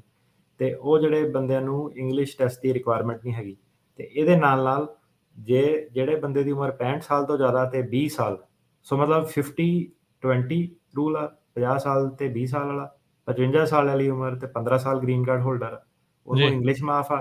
ਜਿਹੜਾ 65 ਸਾਲ ਵਾਲਾ ਤੇ 20 ਸਾਲ ਇੱਥੇ ਰਿਹਾ ਹੈਗਾ, ਉਹਨੂੰ ਜਿਹੜਾ ਸਿਵਿਕ ਟੈਸਟ ਵੀ ਜਿਹੜਾ ਹੈਗਾ ਉਹ ਵੀ ਮਾਫ ਹੋ ਸਕਦਾ। ਸੋ ਇਹਨਾਂ ਦੀ ਗ੍ਰੈਂਡ ਮਮ ਨੂੰ ਹੁਣ ਇਸ ਵੇਲੇ ਇੰਗਲਿਸ਼ ਮਾਫ ਆ, 5 ਸਾਲ ਹੋਰ ਜੇ ਰੁਕ ਜਾਂਦੇ ਆ ਤੇ ਜਿਹੜਾ ਸਿਵਿਕ ਟੈਸਟ ਉਹ ਵੀ ਮਾਫ ਹੋ ਸਕਦਾ। ਹਾਂਜੀ ਜੀ, ਜਾਂ 5 ਸਾਲ ਵੇਟ ਕਰ ਲਓ ਤੇ ਜਾਂ ਫਿਰ ਇੱਕ ਵਾਰੀ ਉਦਾਂ ਟਰਾਈ ਕਰ ਲਓ ਜੇ ਸਿਵਿਕਸ ਵਾਲੇ ਟੈਸਟ ਜਿਹੜਾ ਉਹ ਦੇ ਸਕਦੇ ਆ। ਜਦੋਂ ਇੰਗਲਿਸ਼ ਵਾਲਾ ਮਾਫ ਇੱਕ ਹਿਸਾਬ ਦੇ ਨਾਲ ਟੈਸਟ ਹੋ ਜਾਂਦਾ ਹੈ ਤੇ ਕੀ ਉਹ ਫਿਰ ਨਾਲ ਟਰਾਂਸਲੇਟਰ ਨੂੰ ਲੈ ਕੇ ਜਾ ਸਕਦੇ ਆ ਸਿਵਿਕਸ ਦੇ ਟੈਸਟ ਦੇ ਆਨਸਰ? ਸਿਵਿਕ ਵਾਲਾ ਤੁਸੀਂ ਪੰਜਾਬੀ 'ਚ ਦੇ ਸਕਦੇ ਹੋ, ਬਿਲਕੁਲ ਦੇ ਸਕਦੇ। ਓਕੇ, ਸੋ ਫਿਰ ਉਹ ਹੈਗਾ ਵੀ ਚਲੋ 100 ਸਵਾਲ ਜਿਹੜੇ ਉਹ ਯਾਦ ਕਰਾ ਲਓ ਉਹਨਾਂ ਨੂੰ ਜਿਹੜੇ ਹੈਗੇ ਆ, ਤੇ ਫਿਰ ਜਦੋਂ ਆਏ ਤੇ ਫਿਰ ਉਹ ਦੱਸ ਸਕਦੇ ਆ। ਤੇ ਕਾਲ ਕਰਨ ਦੇ ਲਈ ਨੰਬਰ 408-272-5200, ਪਰ ਇਹ ਆ ਵੀ ਜਦੋਂ ਤੁਸੀਂ ਇੱਕ ਵਾਰੀ ਕਾਲ ਕਰ ਦਿੰਦੇ ਆ, ਜੇ ਆਵਾਜ਼ ਤੁਹਾਨੂੰ ਸਾਡੀ ਨਹੀਂ ਸੁਣ ਰਹੀ ਤਾਂ ਅਸੀਂ ਤੁਹਾਨੂੰ ਇੱਧਰਲੇ ਪਾਸੋਂ ਕੰਟੈਕਟ ਕਰਾਂਗੇ। ਸੋ ਪੇਸ਼ੈਂਸ ਜਿਹੜੀ ਉਸ ਦੇ ਵਿੱਚ ਜ਼ਰੂਰ ਰੱਖਿਓ। ਕੁਲਵੰਤ ਸਿੰਘ ਜੀ। ਜੀ ਕੁਲਵੰਤ ਜੀ। ਮੇਰਾ ਇਹ ਸਵਾਲ ਹੈ ਕਿ ਅਸਾਈਲਮ ਤੋਂ ਬਾਅਦ ਜਿਹੜਾ ਬੌਂਡ ਹੁੰਦਾ ਹੈ ਉਹ ਵਾਪਸ ਦਾ ਕੀ ਪ੍ਰੋਸੀਜਰ ਹੈ? ਜਿਹੜਾ ਉੱਤੇ ਨਾ ਜਿਹੜੇ ਬੌਂਡ ਜਿਹੜੇ ਪਹਿਲਾਂ ਤਾਂ ਉਹਨੂੰ ਆਣਾ ਜਿੰਨੇ ਬੌਂਡ ਭਰਿਆ, ਡਜ਼ ਨਾਟ ਮੈਟਰ ਕਿ ਪੈਸੇ ਤੁਸੀਂ ਦਿੱਤੇ ਸੀਗੇ ਗਰੰਟਰ ਨੂੰ ਕਿੰਨੇ ਦਿੱਤੇ ਸੀਗੇ, ਕਿਉਂਕਿ ਸਰਕਾਰ ਦੀ ਨਜ਼ਰ ਜਿੰਨੇ ਪੈਸੇ ਭਰੇ ਆ ਉਹਨੂੰ ਆਣੇ ਆ। ਤੇ ਉਹ ਰਾਈਟ ਵੇ ਕਈ ਵਾਰੀ ਵਾਪਸ ਨਹੀਂ ਆਉਂਦਾ, ਇਮੀਗ੍ਰੇਸ਼ਨ ਕੋਰਟ ਦੇ ਹੱਥ ਨਹੀਂ ਹੁੰਦਾ। ਜਿਹੜਾ ਉੱਥੇ ਨਾ ਨੰਬਰ ਲਿਖੇ ਹੁੰਦੇ, ਤੁਸੀਂ ਉਹਨਾਂ ਨੂੰ ਕੰਟੈਕਟ ਕਰੋ, ਜਿਹੜੇ ਬੌਂਡ ਵਾਲੇ ਜਾਇਜ਼ ਦੇ ਕੋਲ ਹੈਗਾ ਤਾਂ ਉਹਨਾਂ ਨੂੰ ਤੁਸੀਂ ਕੰਟੈਕਟ ਕਰੋ, ਤੇ ਥੋੜਾ ਜਿਹਾ ਟਾਈਮ ਲਾ ਸਕਦੇ ਆ ਉਹ, ਪਰ ਤੁਹਾਨੂੰ ਦੇ ਦੋਗੇ ਬੌਂਡ ਉਹ ਵਾਪਸ, ਤੇ ਉਹਨੂੰ ਨਾਲ ਤੁਹਾਨੂੰ ਪ੍ਰੂਫ ਭੇਜਣਾ ਪੈਣਾ ਆਪਣਾ ਕਿ ਅਸਾਈਲਮ ਗ੍ਰਾਂਟ ਹੋ ਗਈ ਹੈ। ਠੀਕ ਹੈ ਜੀ। ਅਗਲੇ ਕਾਲਰ ਲਵਪ੍ਰੀਤ ਹੈਲੋ ਜੀ। ਲਵਪ੍ਰੀਤ ਹਾਂਜੀ ਭਾਜੀ ਸਤਿ ਸ਼੍ਰੀ ਅਕਾਲ ਜੀ ਦੋਨੇ ਵੀਰਾਂ ਨੂੰ ਜੀ। ਸਤਿ ਸ਼੍ਰੀ ਅਕਾਲ ਜੀ। ਭਾਜੀ ਮੇਰਾ ਕੁਐਸਚਨ ਸੀਗਾ ਜੀ, ਮੇਰਾ ਕੇਸ ਲੱਗਿਆ ਵਾ ਜੀ I-485 ਦਾ ਲੱਗਿਆ ਭਾਈ ਵਾਈਫ ਵੱਲੋਂ, ਤੇ ਆਪਣਾ ਉਹ ਜਿਹੜਾ ਸੀਗਾ ਲੱਗਿਆ ਵਾ 2020 ਦਾ ਲੱਗਿਆ ਵਾ ਤੇ ਟੈਕਸਸ ਸਰਵਿਸ ਸੈਂਟਰ ਨੂੰ ਗਿਆ ਵਾ ਜੀ ਉਹ ਜੀ। ਤੇ ਹੁਣ ਉਦੋਂ ਬਾਅਦ ਉਹਨਾਂ ਨੇ ਜੁਲਾਈ ਦੇ ਵਿੱਚ ਅਪਡੇਟ ਕਰਤਾ ਜੀ 2020 ਨੂੰ ਕੇਸ ਵਾਸ ਅਪਡੇਟ ਫਿੰਗਰਪ੍ਰਿੰਟ, ਉਦੋਂ ਬਾਅਦ ਉਹਦਾ ਕੋਈ ਅਪਡੇਟ ਨਹੀਂ ਆਇਆ ਤੇ ਮੇਰਾ ਸਾਈਡ ਤੇ ਅਸਾਈਲਮ ਚੱਲਦਾ ਪਿਆ। ਉਹ ਮੇਰਾ ਮਾਸਟਰ ਹੀਅਰਿੰਗ ਸੀ, ਉਹ ਜਿਵੇਂ ਜੱਜ ਦੀ 29 ਤਰੀਕ ਸੀ ਸਤੰਬਰ ਦੀ, ਉਹ ਜਿਵੇਂ 2-2 3-3 ਮਹੀਨੇ ਅੱਗੇ ਪਾਈ ਜਾਂਦਾ, ਜਿਵੇਂ ਹੁਣ ਉਹਨੇ ਅਗਲੇ ਸਾਲ ਪਾਤੀ, ਤੇ ਉਹਦਾ ਕੀ ਪ੍ਰੋਸੀਜਰ ਹੋਊਗਾ ਜੀ? ਜਿਹੜਾ ਜੀ ਟੈਕਸਸ ਦਾ ਪਹਿਲਾਂ ਤਾਂ ਜਿਹੜਾ ਸਰਵਿਸ ਸੈਂਟਰ ਹੈ ਉਹਦਾ ਜਿਹੜਾ ਟਾਈਮ ਫਰੇਮ ਹੈਗਾ ਉਹ ਹੈਗਾ 14 ਮਹੀਨੇ ਤੋਂ ਲੈ ਕੇ 43 ਮਹੀਨੇ, ਮਤਲਬ ਟਾਈਮ ਕਾਫੀ ਲੱਗ ਸਕਦਾ ਹੈ ਨਾ, ਤੁਹਾਨੂੰ 4-5 ਸਾਲ ਲੱਗ ਸਕਦੇ ਨੇ 485 ਨੂੰ। ਤੁਸੀਂ ਆਏ ਕਿੱਦਾਂ ਸੀਗੇ, 2 ਨੰਬਰ 'ਚ ਆਏ ਸੀਗੇ 1 ਨੰਬਰ 'ਚ ਆਏ ਸੀਗੇ? ਅਸੀਂ ਜੀ ਆਪਣਾ V1 ਵੀਜ਼ੇ ਤੇ ਆਏ ਸੀਗੇ ਜੀ। ਸੋ ਭਾਜੀ ਤੁਹਾਡਾ ਨਾ ਮੇਰੇ ਖਿਆਲ ਵਕੀਲ ਨੇ ਕੀ ਕੀਤਾ, ਉਹਨੇ ਤੁਹਾਡਾ ਨਾ ਕੇਸ ਜਿਹੜਾ ਹੈਗਾ ਉਹ ਸਟੇਟਸ ਡਾਕਟ ਦੇ ਉੱਤੇ ਪਵਾਤਾ, ਤੇ ਉਹ ਵਕੀਲ ਨੂੰ ਕੋ ਸਟੇਟਸ ਡਾਕਟ ਤੇ ਨਹੀਂ ਪਵਾਉਣਾ, ਐਡਮਿਨਿਸਟ੍ਰੇਟਿਵ ਕਲੋਜ਼ਰ ਕਰਾਉਣਾ ਵਾ। ਉਹ ਸਟੇਟਸ ਡਾਕਟ ਤੋਂ ਹਟਾ ਕੇ ਐਡਮਿਨਿਸਟ੍ਰੇਟਿਵਲੀ ਕਲੋਜ਼ ਕਰਾਓ ਕੇਸ ਆਪਣਾ, ਤੇ ਉਹਦਾ ਜਿਹੜਾ ਜੱਜ ਆ ਉਹ ਸ਼ਰਤ ਰੱਖ ਸਕਦਾ ਕਿ I-130 ਅਪਰੂਵ ਪਹਿਲਾਂ ਕਰਾ ਕੇ ਲਿਆ, ਤੇ ਜੇ 130 ਅਪਰੂਵ ਹੋ ਜਾਂਦਾ ਫਿਰ ਮੈਂ ਐਡਮਿਨ ਕਲੋਜ਼ਰ ਤੇ ਪਾਉਂਗਾ। ਪਰ ਇਦਾਂ ਕਿ ਸਾਡੇ ਨਾਲ ਜਿੱਦਾਂ ਐਡਮਿਨ ਕਲੋਜ਼ ਦੀਆਂ ਮੋਸ਼ਨਾਂ ਜਿੱਦਾਂ ਪਿਛਲੇ ਸਾਲ ਡਿਨਾਈ ਕਰਤੀਆਂ ਸੀਗੀਆਂ, ਪਰ ਹੁਣ ਜਿੱਦਾਂ ਆਪਾਂ ਦੱਸਿਆ ਕਿ ਬਾਈਡਨ ਐਡਮਿਨਿਸਟ੍ਰੇਸ਼ਨ ਦੀ ਜਿੱਦਾਂ ਪਾਲਿਸੀ ਹੈਗੀ ਕਿ ਹੁਣ ਉਹ ਇਨਕਰੇਜ ਕਰ ਰਹੀ ਕਿ ਐਡਮਿਨਿਸਟ੍ਰੇਟਿਵ ਕਲੋਜ਼ਰ ਗ੍ਰਾਂਟ ਕਰਨਾ। ਵਕੀਲ ਅਟੈਂਪਟ ਜ਼ਰੂਰ ਕਰ ਸਕਦਾ, ਪੈਂਡਿੰਗ 130 ਤੇ ਵੀ ਅਟੈਂਪਟ ਕਰਕੇ ਦੇਖ ਲਵੇ। ਸਾਡਾ ਹੁਣੇ ਜਿੱਦਾਂ ਪਿਛਲੇ ਹਫਤੇ ਉਹਨਾਂ ਨੇ ਇੱਕ ਐਡਮਿਨਿਸਟ੍ਰੇਟਿਵ ਕਲੋਜ਼ਰ ਗ੍ਰਾਂਟ ਕੀਤਾ ਪੈਂਡਿੰਗ I-130 ਤੇ ਵੀ। ਸੋ ਤੁਸੀਂ ਆਪਣੇ ਵਕੀਲ ਨੂੰ ਕਹੋ ਕਿ ਤੂੰ 2 ਪੈਸੇ ਵੱਧ ਲੈ ਲੈ, ਇੱਕ ਵਾਰੀ ਮੇਰੀ ਦੁਬਾਰਾ motion to administrative close file ਕਰਕੇ ਦੇਖ। ਜੀ ਜੀ, ਥੈਂਕ ਯੂ। ਅਗਲਾ ਸਵਾਲ ਸਾਡਾ ਸਿਮਰਨ ਸਿੰਘ ਕਰਦੇ ਨੇ ਜੀ YouTube ਤੋਂ। ਗ੍ਰੀਨ ਕਾਰਡ ਦੇ ਲਈ ਜਿਹੜੇ F1 ਵੀਜ਼ੇ ਵਾਲੇ ਸਟੂਡੈਂਟ ਵਾਲੇ ਆ, ਜੇ ਉਸ ਰਾਹ ਦੇ ਉੱਤੇ ਜਾਣਾ ਚਾਹੁੰਦੇ ਆ ਤੇ ਕਿਹੜਾ ਰਸਤਾ ਹੈ, ਬੇਸਿਕਲੀ ਕੀ ਪ੍ਰੋਸੈਸ ਉਹਨਾਂ ਦੇ ਲਈ ਰਹਿੰਦਾ? ਜੀ ਸਭ ਤੋਂ ਮੁਸ਼ਕਿਲ ਰਸਤਾ ਜੀ, ਕਿਉਂਕਿ ਤੁਸੀਂ ਪਹਿਲਾਂ ਆਉਂਦੇ ਹੋ ਸਟੂਡੈਂਟ, ਪੈਸੇ ਖਰਚਦੇ ਹੋ ਕੰਪੇਅਰ ਟੂ ਬਾਕੀ ਇਮੀਗ੍ਰੈਂਟ ਆ ਕੇ ਵਰਕ ਪਰਮਿਟ ਲੈ ਕੇ, ਤਾਂ ਤੁਸੀਂ ਨੈਗੇਟਿਵ ਡੈਟ 'ਚ ਜਾਂਦੇ ਹੋ। ਪਰ ਇਹ ਹੈ ਕਿ ਤੁਸੀਂ ਜ਼ਿਆਦਾ ਵਧੀਆ ਤਰੀਕੇ ਨਾਲ US ਕਲਚਰ ਦੇ ਵਿੱਚ ਬਲੈਂਡ ਹੋ ਜਾਂਦੇ ਹੋ, ਤੁਹਾਨੂੰ ਯੂਨੀਵਰਸਿਟੀ ਉਹਨਾਂ ਦੇ ਨਾਲ ਸਾਹਮਣੇ ਬਹਿ ਕੇ ਟੇਬਲ ਤੇ ਨਾਲ ਪੜ੍ਹਨ ਦਾ ਮੌਕਾ ਮਿਲ ਜਾਂਦਾ, ਤੇ ਵਧੀਆ ਰਸਤਾ, ਮਿਹਨਤ ਵਾਲਾ ਰਸਤਾ। ਫਿਰ ਤੁਹਾਨੂੰ 1 ਸਾਲ ਦਾ ਵਰਕ ਪਰਮਿਟ ਮਿਲੂਗਾ, ਉਸ ਤੋਂ ਬਾਅਦ ਫਿਰ ਤੁਹਾਡੀ ਫਾਈਟ ਹੈ H1B ਤੁਹਾਡਾ ਲੱਗੇ ਲੋਟਰੀ 'ਚ ਨਾ ਲੱਗੇ। ਪਰ ਜੇ ਤੁਸੀਂ ਉਹ ਜਿਹੜੇ 3-4 ਸਾਲ ਆ, ਜੇ ਤੁਸੀਂ ਆਪਣੇ ਪੈਸੇ ਦੀ ਪਰਵਾਹ ਕੀਤੇ ਬਿਨਾਂ ਉਹ ਮਿਹਨਤ ਕਰਕੇ ਸਾਰਾ ਉਹ ਸਟ੍ਰੈਸ ਤੁਸੀਂ ਹੈਂਡਲ ਕਰ ਸਕਦੇ ਹੋ, ਤੇ ਇੱਕ ਵਾਰੀ ਤੁਸੀਂ H1B ਵਾਲੇ ਰਾਹ ਤੇ ਚੜ੍ਹ ਗਏ ਤੇ ਫਿਰ ਇਹ ਹੈ ਕਿ ਤੁਸੀਂ ਇੱਕ ਅਲੱਗ ਲੈਵਲ ਤੇ ਜਾਓਗੇ, ਪੈਸੇ ਦੇ ਹਿਸਾਬ ਨਾਲ ਨਹੀਂ ਪਰ ਨੌਲੇਜ ਦੇ ਹਿਸਾਬ ਨਾਲ, ਇੱਥੇ ਕੰਪਨੀਆਂ ਦੇ ਵਿੱਚ ਕੰਮ ਕਰਕੇ, ਐਕਸਪੀਰੀਅੰਸ ਦੇ ਵਿੱਚ ਕੰਮ ਕਰਕੇ। ਤੇ ਜੇ ਤੁਹਾਨੂੰ ਪੈਸੇ ਦਾ ਮੋਹ ਮਾਇਆ ਦਾ ਲਾਲਚ ਨਹੀਂ ਹੈਗਾ ਕਿ ਛੇਤੀ ਆ ਕੇ ਟਰੱਕ ਚਲਾ ਕੇ ਅਮੀਰ ਹੋਣਾ ਵਾ ਤੇ ਸਟੂਡੈਂਟ ਵਾਲੇ ਧੱਕੇ ਖਾਣੇ ਆ, ਤੇ ਜ਼ਰੂਰ ਉਹ ਵੀ ਇੱਕ ਰਸਤਾ ਹੈਗਾ, ਕਈ ਜਾਂਦੇ ਨੇ, ਪਰ ਉਹ ਲੰਬਾ ਰਸਤਾ। ਤੇ ਗ੍ਰੀਨ ਕਾਰਡ ਦੇ ਤੁਹਾਡੇ 12 ਤੋਂ 15 ਸਾਲ ਲੱਗਣਗੇ, ਤੇ 12 ਤੋਂ 15 ਸਾਲ ਤੁਹਾਨੂੰ ਮੈਨੇਜ ਕਰਨਾ ਪੈਣਾ, ਤੇ ਫਿਰ ਉਸ ਤੋਂ ਬਾਅਦ ਇਹ ਹੈ ਕਿ ਥੋੜੀ ਲਾਈਫ ਤੁਹਾਡੀ ਸੌਖੀ ਹੋ ਜੂਗੀ। ਪਰ ਜਿਹੜੀ 10 ਸਾਲ ਦੀ ਤੁਹਾਨੂੰ ਸਟਰਗਲ ਆ ਉਹ ਕਰਨੀ ਪੈਣੀ ਹੈ। ਸੋ ਜੇ ਕੰਪੇਅਰ ਟੂ ਉਹ ਕਰੀਏ, ਇਹਦਾ ਮਤਲਬ ਇਹ ਨਹੀਂ ਕਿ ਜਿਹੜੇ ਦੂਜੇ ਅਸਾਈਲਮ ਵਾਲਾ ਜਿਹੜੇ ਫਾਈਲ ਕਰਦੇ ਨੇ ਉਹਨਾਂ ਦੀ ਸਟਰਗਲ ਨਹੀਂ, ਉਹਨਾਂ ਦੀ ਵੀ ਬੜੀ ਸਟਰਗਲ ਆ। ਕਈਆਂ ਦਾ ਤਾਂ ਜਿਹਨਾਂ ਦਾ ਕੇਸ ਅਪਰੂਵ ਹੋ ਜਾਂਦਾ ਵਧੀਆ, ਉਹਨਾਂ ਦੀ ਤਾਂ ਲੋਟਰੀ ਲੱਗ ਗਈ। ਤੇ ਕਾਫੀ ਸਾਰੇ ਜਿੱਦਾਂ ਲੋਕ ਆ, ਕਾਲਰ ਵੀ ਕਾਲ ਕਰਦੇ ਨੇ ਵਿਚਾਰੇ, ਹੀਅਰਿੰਗ ਪੋਸਟਪੋਨ ਹੋ ਗਈਆਂ, 27 ਸਾਲ ਤੇ ਕੇਸ ਪਾਸ ਫਾਈਲ ਕੀਤਾ ਸੀਗਾ, ਹੀਅਰਿੰਗਾਂ ਪੈ ਕੇ 3-3 4-4 ਸਾਲ ਕਰਕੇ 40-40 ਸਾਲ ਜਿੱਦਾਂ ਕਈਆਂ ਦੀ ਉਮਰ ਹੋ ਗਈ। ਫਿਰ ਅੱਗੇ ਦੇਖੋ ਮੈਚ ਲੱਭਣ ਦੀ ਪ੍ਰੋਬਲਮ, ਵਿਆਹ ਕਰਾਉਣ ਦੀ ਪ੍ਰੋਬਲਮ, ਹੋਰ ਵਾਪਸ ਨਹੀਂ ਜਾ ਸਕਦੇ, ਘਰਦਿਆਂ ਨੂੰ ਪਿੱਛੇ ਮਿਲ ਨਹੀਂ ਸਕਦੇ। ਸੋ ਉਹ ਫਿਰ ਐਮਪਲੋਇਮੈਂਟ ਬੇਸ ਵਾਲਾ ਇੱਦਾਂ ਕਿ ਲੰਬਾ ਰਸਤਾ ਵਾ, ਪਰ ਇਹਦੇ ਵਿੱਚ ਇਹ ਹੈ ਕਿ ਤੁਹਾਨੂੰ ਪਤਾ ਕਿ 15 ਸਾਲ ਬਾਅਦ ਮੈਨੂੰ ਗ੍ਰੀਨ ਕਾਰਡ ਮਿਲ ਜਾਣਾ। ਅਸਾਈਲਮ ਵਾਲੇ 'ਚ ਇਹ ਕਿ ਤੁਹਾਨੂੰ ਵਰਕ ਪਰਮਿਟ ਓਪਨ ਐਂਡਡ ਮਿਲ ਜਾਣਾ, ਤੁਸੀਂ ਬਿਜ਼ਨਸ ਕਰ ਸਕਦੇ ਹੋ, ਟਰੱਕ ਚਲਾ ਸਕਦੇ ਹੋ। ਪਰ ਅਸਾਈਲਮ ਵਾਲੇ ਦਾ ਨੁਕਸਾਨ ਇਹ ਹੈ ਕਿ ਤੁਸੀਂ ਲਟਕੇ ਰਹਿ ਸਕਦੇ ਹੋ ਸਿਸਟਮ ਦੇ ਵਿੱਚ, ਉਹ ਤੁਹਾਡੇ ਹੱਥ ਨਹੀਂ, ਤੁਹਾਡੇ ਵਕੀਲ ਦੇ ਹੱਥ ਨਹੀਂ। ਸੋ ਫਿਰ ਤੁਸੀਂ ਆਪਣਾ ਦੇਖ ਕੇ ਫੈਸਲਾ ਕਰੋਗੇ ਕਿੱਧਰਲੇ ਬੰਨੇ ਤੁਸੀਂ ਜਾਣਾ। ਜੀ ਜੀ, ਕਹਿੰਦੇ ਵੀ ਇੱਕ ਹੈਰੀਟਨ ਹੋਣਾ ਦਾ ਸਵਾਲ ਹੈ, ਗ੍ਰੀਨ ਕਾਰਡ ਅਪਲਾਈ ਕੀਤੇ ਨੂੰ ਕਹਿੰਦੇ 1 ਸਾਲ ਹੋ ਗਿਆ, ਕੀ ਉਹਨਾਂ ਨੂੰ ਦੁਬਾਰਾ ਮੈਡੀਕਲ ਦੇਣਾ ਪਊਗਾ? ਮੈਡੀਕਲ ਦੀ ਐਗਜ਼ੈਂਪਸ਼ਨ ਮੈਂ ਦੇਖ ਕੇ ਦੱਸ ਦਿੰਦਾ, ਮੇਰੇ ਖਿਆਲ 2 ਸਾਲ ਦਾ ਕਰਤਾ ਉਹਨਾਂ ਨੇ ਮੈਡੀਕਲ ਦੀ ਵੈਲਿਡਿਟੀ, ਮੈਂ ਦੇਖ ਕੇ ਦੱਸ ਦਿੰਦਾ। ਆਈ ਥਿੰਕ ਆਪਾਂ 2 ਵੀਕ ਪਹਿਲਾਂ ਸ਼ਾਇਦ ਇਹ ਖਬਰ ਦੇ ਉੱਤੇ ਝਾਤ ਮਾਰੀ ਸੀ, ਪਰ ਚਲੋ ਕਨਫਰਮ ਜਿਹੜਾ ਹੈ ਉਹ ਕਰ ਦਿੰਦੇ ਆ। ਤੇ ਉਹ ਵਾਰੀ ਸਿਰ ਜਿਹੜੇ ਕੁਝ ਕਾਲਰਸ ਜੁੜੇ ਉਹਨਾਂ ਨਾਲ ਵੀ ਆਪਾਂ ਗੱਲ ਕਰ ਲਈਏ। 2 ਸਾਲ ਆ ਜੀ, 2 ਸਾਲ ਵੈਲਿਡਿਟੀ ਹੈਗੀ ਹੈ ਜੀ ਅਜੇ। ਜੀ, ਸੋ ਜੇ 2 ਸਾਲ ਦੇ ਵਿੱਚ ਆ ਜਾਏ ਤਾਂ ਠੀਕ ਆ, ਜੇ ਨਹੀਂ ਤਾਂ ਫਿਰ ਦੁਬਾਰਾ ਕਰਾਉਣਾ ਪੈਣਾ, ਰਾਈਟ? ਹਾਂਜੀ ਜੀ। ਆਪਣੇ ਨਾਲ ਜੁੜੇ ਨੇ ਸੀਤਾ ਜੀ। ਜੀ 530 ਏਰੀਆ ਕੋਡ ਜੀ। ਕਮਲਦੀਪ। ਹਾਂਜੀ ਸਤਿ ਸ਼੍ਰੀ ਅਕਾਲ। ਸਤਿ ਸ਼੍ਰੀ ਅਕਾਲ। ਹਾਂਜੀ ਮੇਰਾ ਇਹ ਕੁਐਸਚਨ ਹੈ ਵੀ ਸਾਡੇ ਕੋਲ ਗ੍ਰੀਨ ਕਾਰਡ ਹੈ, ਵੀ ਮੈਂ ਮੰਮੀ ਦਾ ਅਪਲਾਈ ਕਰ ਸਕਦੀ ਹਾਂ? ਸਾਡੇ ਮੰਮੀ ਇੰਡੀਆ ਹੈ। ਦੁਬਾਰਾ ਦੱਸਿਓ ਇੱਕ ਵਾਰੀ। ਹਾਂਜੀ ਮੇਰੇ ਕੋਲ ਗ੍ਰੀਨ ਕਾਰਡ ਹੈ, ਮੇਰੇ ਮੰਮੀ ਇੰਡੀਆ ਹੈ, ਤੇ ਉਹਨਾਂ ਦਾ ਮੈਂ ਗ੍ਰੀਨ ਕਾਰਡ ਤੇ ਅਪਲਾਈ ਕਰ ਸਕਦੀ ਹਾਂ ਜਾਂ ਨਹੀਂ? ਨਹੀਂ, ਸਿਟੀਜ਼ਨ ਨਹੀਂ ਕਰ ਸਕਦੇ, ਸਿਰਫ ਪੇਰੈਂਟਸ ਲਈ। ਅੱਛਾ ਜੀ। ਉਹ ਮੇਰਾ ਟੂਰਿਸਟ ਵੀਜ਼ਾ ਲਵਾ ਲੈਣ, ਟੂਰਿਸਟ ਵੀਜ਼ਾ ਤੇ ਵਿਜ਼ਿਟ ਕਰਨ ਆ ਸਕਦੇ, ਤੁਹਾਨੂੰ ਉਹ ਲਵਾ ਸਕਦੇ ਆ ਉਹ ਜਦੋਂ ਖੁੱਲੂਗਾ ਜੀ। ਠੀਕ ਹੈ ਜੀ। ਸਾਡਾ ਕੇਸ ਸੈਲਮ ਚ ਹੋਇਆ ਸੀਗਾ ਪ੍ਰੂਫ, ਤੇ ਸਾਨੂੰ 4 ਸਾਲ ਹੋ ਗਏ। ਅਸੀਂ ਗ੍ਰੀਨ ਸਿਟੀਜ਼ਨ ਲਈ ਕਦੋਂ ਅਪਲਾਈ ਕਰ ਸਕਦੇ ਹਾਂ? ਕਾਫੀ ਵਾਰੀ ਇਹ ਮੁੱਦਾ ਅਜੇ ਤੱਕ ਸਾਲ ਕੁ ਹੋ ਗਿਆ, ਕਈ ਵਾਰੀ ਡਿਸਕਸ ਕੀਤਾ। ਸੋ ਇਹਦਾ ਜਵਾਬ ਇਹ ਹੈਗਾ ਕਿ ਜਦੋਂ ਸਾਲਮ ਵਾਲਿਆਂ ਨੂੰ ਗ੍ਰੀਨ ਕਾਰਡ, ਸਾਲਮ ਵਾਲੇ ਜਦੋਂ ਸਾਲਮ ਗ੍ਰਾਂਟ ਹੁੰਦਾ 1 ਸਾਲ ਉਹਨਾਂ ਨੂੰ ਵੇਟ ਕਰਨੀ ਪੈਂਦੀ ਹੈ। ਉਸ ਤੋਂ ਬਾਅਦ ਉਹ ਗ੍ਰੀਨ ਕਾਰਡ ਫਾਈਲ ਕਰਦੇ ਨੇ। ਜਦੋਂ ਉਹ ਗ੍ਰੀਨ ਕਾਰਡ ਫਾਈਲ ਕਰਦੇ ਨੇ, ਜਦੋਂ ਉਹਨਾਂ ਦਾ ਗ੍ਰੀਨ ਕਾਰਡ ਆਉਂਦਾ ਉਹ 1 ਸਾਲ ਆਟੋਮੈਟਿਕਲੀ ਬੈਕ ਡੇਟਡ ਹੋ ਕੇ ਆਉਂਦਾ। ਸੋ ਇਹਦਾ ਜਵਾਬ ਇਹ ਹੈ ਕਿ ਲੱਗਣੇ ਉਹਨਾਂ ਦੇ ਵੀ 5 ਸਾਲ ਹੀ ਆ, ਕਿਉਂਕਿ ਉਹਨਾਂ ਦਾ ਗ੍ਰੀਨ ਕਾਰਡ ਬੈਕ ਡੇਟ ਹੋ ਕੇ ਆਉਂਦਾ, 1 ਸਾਲ ਉਹਨਾਂ ਦਾ ਬਚ ਜਾਂਦਾ। ਸੋ ਜਦੋਂ ਵੀ ਤੁਹਾਡਾ ਗ੍ਰੀਨ ਕਾਰਡ ਦੀ ਜਿਹੜੀ ਵੈਲਿਡਿਟੀ ਆ 4 ਸਾਲ ਤੇ 10ਵਾਂ ਮਹੀਨਾ ਹੁੰਦਾ, 4 ਸਾਲ ਤੇ 10ਵੇਂ ਮਹੀਨੇ 'ਚ ਤੁਸੀਂ ਅਪਲਾਈ ਕਰ ਸਕਦੇ ਹੋ। ਸੋ ਜਿਹੜੀ ਤਰੀਕ ਦਾ ਗ੍ਰੀਨ ਕਾਰਡ ਲਿਖਿਆ ਆ ਉਹ ਤੋਂ 4 ਸਾਲ ਤੇ 10 ਮਹੀਨੇ ਬਾਅਦ ਜਿਹੜਾ ਅਪਲਾਈ ਕਰ ਸਕਦੇ ਆ, ਬਸ਼ਰਤੇ 6 ਮਹੀਨੇ ਤੋਂ ਵੱਧ ਤੁਸੀਂ ਬਾਹਰ ਜਿਹੜੇ ਇਕੱਠੇ ਆ ਉਹ ਨਾ ਲਾਏ ਹੋਣ ਅਮਰੀਕਾ 'ਚ। ਇਹ ਵੀ ਨਾਲ ਜ਼ਰੂਰੀ ਆ, ਨਹੀਂ ਤਾਂ ਤੁਹਾਡੀ ਸਿਟੀਜ਼ਨ ਵਾਲੀ ਜਿਹੜੀ ਕਲੌਕ ਆ ਉਹ ਰੀਸੈਟ ਜਿਹੜੀ ਉੱਥੇ ਹੋ ਜਾਂਦੀ ਆ। ਤੇ ਅਸਾਲਮ ਵਾਲੇ ਨਾਲ ਤਾਂ ਫਿਰ ਇਦਾਂ ਕਿ ਅਸਾਲਮ ਵਾਲਿਆਂ ਨੂੰ ਨਾਲ ਇਹ ਵੀ ਹੈ ਕਿ ਤੁਸੀਂ ਬਿਨਾਂ ਰਿਫਿਊਜੀ ਟਰੈਵਲ ਡਾਕੂਮੈਂਟ ਦੇ ਕੰਟਰੀ ਤੋਂ ਸਟੈਪ ਆਊਟ ਨਹੀਂ ਕਰ ਸਕਦੇ ਹੋ, ਤੇ ਇੰਡੀਆ ਜਾ ਨਹੀਂ ਸਕਦੇ ਹੋ, ਤੇ ਨੇਪਾਲ ਜਾਣ ਦਾ ਪੰਗਾ ਲੈਣਾ ਨਹੀਂ। ਜੀ ਜੀ। ਤੇ ਨਵੀਨ। ਹਾਂਜੀ ਭਾਈ ਸਤਿ ਸ਼੍ਰੀ ਅਕਾਲ ਜੀ। ਸਤਿ ਸ਼੍ਰੀ ਅਕਾਲ ਜੀ। ਹਾਂਜੀ ਭਾਜੀ ਮੈਂ ਆਪਣੀ ਵਾਈਫ ਦਾ ਅਪਲਾਈ ਕੀਤਾ, ਯੂਐਸ ਸਿਟੀਜ਼ਨ ਹੈਗਾ, ਹੁਣ 2 ਸਾਲ ਤੋਂ ਉੱਤੇ ਹੋ ਗਏ ਭਾਜੀ। ਤੇ ਮੈਂ ਬੰਬੇ ਕਾਲ ਕੀਤੀ ਸੀਗੀ, ਉਹ ਕਹਿੰਦੇ ਸਾਡੇ ਕੋਲ ਫਾਈਲ ਨਹੀਂ ਪਹੁੰਚੀ, ਐਨਬੀਸੀ ਨੇ ਹੋਲਡ ਕਰਕੇ ਰੱਖੀ ਹੋਈ ਆ, 8 ਤੋਂ 9 ਮਹੀਨੇ ਹੋ ਗਏ। ਕੀ ਕਰ ਸਕਦਾ ਮੈਂ ਐਨਬੀਸੀ ਨੂੰ 2 ਵਾਰ ਈਮੇਲ ਕਰ ਦਿੱਤਾ ਹੈਗਾ, ਉਹ ਕਹਿੰਦੇ ਹੈਗੇ ਜਾਣੀ ਕਿ ਤੁਹਾਡਾ ਵੀ ਇੰਟਰਵਿਊ ਕਰਾਂਗੇ। ਐਨਬੀਸੀ ਵਾਲੇ ਭਾਜੀ ਇੰਟਰਵਿਊ ਨਹੀਂ ਕਰਦੇ, ਉਹਨਾਂ ਦਾ ਕੰਮ ਫਾਈਲ ਭੇਜਣਾ ਹੀ ਹੁੰਦਾ ਵਾ। ਸੋ ਤੁਸੀਂ ਐਨਬੀਸੀ ਨੂੰ ਆਪਣੇ ਲੈਵਲ ਤੇ ਕੰਟੈਕਟ ਕਰ ਸਕਦੇ ਹੋ। ਜੇ ਤੁਹਾਡਾ ਲਾਇਰ ਇਨਵੋਲਵ ਸੀਗਾ ਤੇ ਲਾਇਰ ਨੂੰ ਇੱਕ ਲੀਗਲ ਨੈਟ ਦਾ ਰਿਸੋਰਸ ਹੁੰਦਾ, ਤੇ ਲਾਇਰ ਨੂੰ ਪਵਾ ਕੇ ਤੁਸੀਂ ਲੀਗਲ ਨੈਟ ਰਾਹੀਂ ਪਤਾ ਕਰ ਸਕਦੇ ਹੋ। ਜੇ ਫਿਰ ਵੀ ਨਹੀਂ ਲੱਭਦਾ ਤੇ ਫਿਰ ਤੁਹਾਨੂੰ ਜਿਹੜਾ ਓਮਬਡਸਮੈਨ ਦਾ ਆਫਿਸ ਆ ਉਹਦੀ ਤੁਸੀਂ ਸਹਾਇਤਾ ਲੈ ਸਕਦੇ ਹੋ, ਭਾਵੇਂ ਉਹ ਐਨਬੀਸੀ ਦੇ ਨਹੀਂ ਮਾਮਲੇ 'ਚ ਪੈਂਦਾ, ਪਰ ਐਨਬੀਸੀ ਤੁਹਾਡਾ ਹੋਲਡ ਨਹੀਂ ਕਰ ਸਕਦੀ ਪ੍ਰੋਸੈਸ, ਕਿਉਂਕਿ ਜਿਹੜੀ ਐਨਬੀਸੀ ਆ ਉਹ ਡਿਸੀਜਨ ਮੇਕਿੰਗ ਨਹੀਂ ਹੈਗੀ, ਉਹ ਸਿਰਫ ਇੱਕ ਇਦਾਂ ਦੀ ਏਜੰਸੀ ਹੈ ਜਿਹਦਾ ਕੰਮ ਹੈਗਾ ਫਾਈਲਾਂ ਕੌਂਸੂਲੇਟ ਵੱਲ ਘੱਲਣਾ, ਦਸਤਾਵੇਜ਼ੀ ਕੰਮ ਕਰਦੇ ਆ, ਸਿਰਫ ਡਾਕੂਮੈਂਟੇਸ਼ਨ। ਸੋ ਉਹ ਜ਼ਿਆਦਾ ਤੁਹਾਨੂੰ ਮਿਸ ਇਨਫੋਰਮੇਸ਼ਨ ਕੋਈ ਹੋਈ ਹੈ, ਕਿਉਂਕਿ ਐਨਬੀਸੀ ਜੇ ਤੁਹਾਡੇ ਡਾਕੂਮੈਂਟਸ ਕੰਪਲੀਟ ਆ ਤੇ ਐਨਬੀਸੀ ਤੁਹਾਨੂੰ ਈਮੇਲ ਪਾ ਦਿੰਦੀ ਆ ਦੇਰ ਸਵੇਰ। ਸੋ ਐਨਬੀਸੀ ਨਾਲ ਸੰਪਰਕ ਬਣਾਓ, ਪਹਿਲਾ ਸਟੈਪ ਇਹ ਹੈ। ਜੀ। ਅਗਲੇ ਆਪਣੇ ਕਾਲਰ ਨੇ ਜੁੜੇ ਹੋਏ ਓਂਕਾਰ ਜੀ।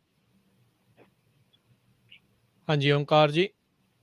ਸਤਿ ਸ਼੍ਰੀ ਅਕਾਲ ਜੀ। ਸਤਿ ਸ਼੍ਰੀ ਅਕਾਲ। ਕੁਐਸਚਨ ਹੈ ਵਰਕ ਪਰਮਿਟ ਦਾ ਰਿਗਾਰਡਿੰਗ ਹੈਗਾ, ਜਿਹੜਾ ਵਰਕ ਪਰਮਿਟ ਰੀਨਿਊਅਲ ਲਈ ਟਾਈਮ ਓਵਰ ਹੋ ਰਿਹਾ, ਹੁਣ ਜਿਸ ਤਰ੍ਹਾਂ ਕਾਫੀ ਟਾਈਮ ਲੱਗ ਰਿਹਾ, ਉਹਦੇ ਲਈ ਆਊਟ ਆਫ ਸਟੇਟਸ ਗਿਣਦੇ ਆ ਹੈਗੇ ਉਹਨੂੰ, ਜਾਂ ਕਿਸ ਤਰ੍ਹਾਂ ਉਹਦੀ ਕੀ ਹੈਗੀ ਦੀ ਆਪਸ਼ਨ ਸੈਕੰਡ? ਕਿਉਂਕਿ ਜੇ ਟਰੱਕ ਦਾ ਲਾਇਸੈਂਸ ਵਗੈਰਾ ਉਹਨੇ ਰੀਨਿਊ ਕਰ ਲਈ ਹੈ, ਡੀਐਮਬੀ ਜਿਹੜਾ ਉਸ ਤੋਂ ਅੱਗੇ ਨਹੀਂ ਕਰ ਰਹੇ ਹੈਗੇ ਜਿੰਨਾ ਤੁਹਾਡੇ ਕੋਲ ਟਾਈਮ ਹੁੰਦਾ। ਸੋ ਭਾਜੀ ਇੱਦਾਂ ਹੈ ਕਿ ਆਊਟ ਆਫ ਸਟੇਟਸ ਤਾਂ ਉਹਨੂੰ ਬੰਦੇ ਨੂੰ ਮਿਲਦਾ ਜਿਹਨੂੰ I-94 ਮਿਲਿਆ ਹੁੰਦਾ ਨਾ, ਜਿਹੜਾ ਟੂਰਿਸਟ ਵੀਜ਼ਾ ਹੋ ਗਿਆ, ਸਟੂਡੈਂਟ ਵੀਜ਼ਾ ਹੋ ਗਿਆ, ਤੇ ਉਹ ਵੀ ਤਦ ਤੱਕ ਰਹਿੰਦਾ ਜਦ ਤੱਕ ਤੁਸੀਂ ਸਟੇਟਸ ਨੂੰ ਮੇਨਟੇਨ ਕਰਦੇ ਹੋ। ਸੋ ਜਿਹੜੇ ਅਸਾਈਲਮ 'ਚ ਚਲ ਗਏ, ਤੁਸੀਂ ਅਸਾਈਲਮ ਪੈਂਡਿੰਗ ਚਲ ਗਏ, ਪਹਿਲੀ ਗੱਲ ਤਾਂ ਉਹ ਸਟੇਟਸ ਨਹੀਂ ਹੁੰਦਾ, ਕੋਈ ਵੀ ਬੰਦਾ ਉਹ ਇਨ ਸਟੇਟਸ ਨਹੀਂ ਹੈਗਾ, ਉਹ ਅਸਾਈਲਮ ਪੈਂਡਿੰਗ ਆ ਜਾਂ ਰਿਮੂਵਲ ਪ੍ਰੋਸੀਡਿੰਗ ਪੈਂਡਿੰਗ ਆ, ਵੇਟ ਕਰ ਰਿਹਾ ਕਿ ਕਦੋਂ ਉਹਨੂੰ ਡਿਪੋਰਟ ਕੀਤਾ ਜਾਵੇ। ਜਿਹੜਾ ਵਰਕ ਪਰਮਿਟ ਆ ਉਹ ਪਰਮਿਸ਼ਨ ਟੂ ਵਰਕ ਆ, ਉਹ ਕੋਈ ਸਟੇਟਸ ਨਹੀਂ ਹੈਗਾ। ਸੋ ਜਿਹੜਾ ਤੁਹਾਡਾ ਵਰਕ ਪਰਮਿਟ ਹੈ ਉਹਨੂੰ ਆਟੋਮੈਟਿਕ ਐਕਸਟੈਂਸ਼ਨ ਦਿੰਦੇ ਨੇ 180 ਦਿਨਾਂ ਦੀ, ਤੇ ਉਸ ਤੋਂ ਵੱਧ ਤੁਸੀਂ ਬੇਸਿਕਲੀ ਲੀਗਲੀ ਕੰਮ ਨਹੀਂ ਕਰ ਸਕਦੇ ਨਾ, ਇਹ ਉਹਨਾਂ ਨੇ ਦੱਸਿਆ। ਸੋ ਹੁਣ ਗੱਲਾਂ ਉਹੀ ਆ ਜਾਂਦੀਆਂ ਕਿ ਜੇ ਬੰਦਾ ਕੱਚਾ ਕੰਮ ਕਰਦਾ ਰਹੇ ਉਹਦਾ ਕੀ ਫਰਕ ਪਊਗਾ, ਅਸਾਈਲਮ ਨੂੰ ਇਫੈਕਟ ਕਰੂਗਾ ਨਹੀਂ ਕਰੂਗਾ। ਸੋ ਮੈਂ ਤੁਹਾਨੂੰ ਐਜ਼ ਅ ਲਾਇਰ ਨਹੀਂ ਕਹਿ ਸਕਦਾ ਕਿ ਤੁਸੀਂ ਕੱਚੇ ਤਰੀਕੇ ਨਾਲ ਕੰਮ ਕਰੋ, ਤੁਹਾਡੀ ਆਪਣੀ ਮਰਜ਼ੀ ਆ ਕਰਨਾ ਨਹੀਂ ਕਰਨਾ, ਪਰ ਇਹ ਹੈ ਕਿ ਲੀਗਲੀ ਜਿਹੜਾ ਹੈਗਾ ਬਿਨਾਂ ਵਰਕ ਪਰਮਿਟ ਦੇ ਤੁਸੀਂ ਕੰਮ ਨਹੀਂ ਕਰ ਸਕਦੇ ਅਮਰੀਕਾ ਦੇ ਵਿੱਚ ਜੀ। ਤੇ ਇਹਦਾ ਫਰਕ ਅਸਾਈਲਮ ਵਾਲਿਆਂ ਨੂੰ ਸ਼ਾਇਦ ਨਾ ਪਵੇ, ਕਿਉਂਕਿ ਜਿਹੜੇ ਜੱਜ ਨੇ ਆ ਉਹ ਇੰਨਾ ਧਿਆਨ ਨਹੀਂ ਦਿੰਦੇ ਉੱਥੇ, ਸ਼ਾਇਦ ਉਹ ਇਸ ਗੱਲਾਂ ਦੇ ਵਿੱਚ ਨਹੀਂ ਪੈਂਦੇ ਉਹ ਕਿ ਕੱਚਾ ਕੰਮ ਕੀਤਾ ਨਹੀਂ ਕੀਤਾ। ਪਰ ਜਦੋਂ ਤੁਸੀਂ ਕੋਈ ਹੋਰ ਬੇਸ ਤੇ, ਜਿੱਦਾਂ ਮੰਨ ਲਓ ਕਿ ਕਈ ਲੋਕਾਂ ਦੀ ਇੰਪਲੋਇਮੈਂਟ ਬੇਸਡ ਆਪਸ਼ਨ ਨਿਕਲ ਜਾਂਦੀ ਅੱਗੇ, ਸੋ ਉਹ ਕਈ ਵੀਜ਼ੇ ਹੈਗੇ ਉਹਨਾਂ ਤੇ ਜਿਹੜਾ ਕੱਚਾ ਕੰਮ ਆ 6 ਮਹੀਨੇ ਤੋਂ ਵੱਧ ਦਾ ਉਹ ਪ੍ਰੋਬਲਮ ਕ੍ਰੀਏਟ ਕਰ ਸਕਦਾ। ਪਰ ਜ਼ਿਆਦਾਤਰ ਇਹ ਹੈ ਕਿ ਜਿਹੜੇ 6 ਮਹੀਨੇ ਤੋਂ ਕੱਚਾ ਕੰਮ, ਜਿਹੜਾ 6 ਮਹੀਨੇ ਤੋਂ ਘੱਟ ਕੱਚਾ ਕੰਮ ਹੋਵੇ ਭਾਵੇਂ ਕੋਈ ਵੀ ਕੈਟੇਗਰੀ 'ਚ, ਉਹ ਇੱਕ ਸੈਕਸ਼ਨ 245K ਦੇ ਥੱਲੇ ਮਾਫ ਕੀਤਾ ਜਾ ਸਕਦਾ।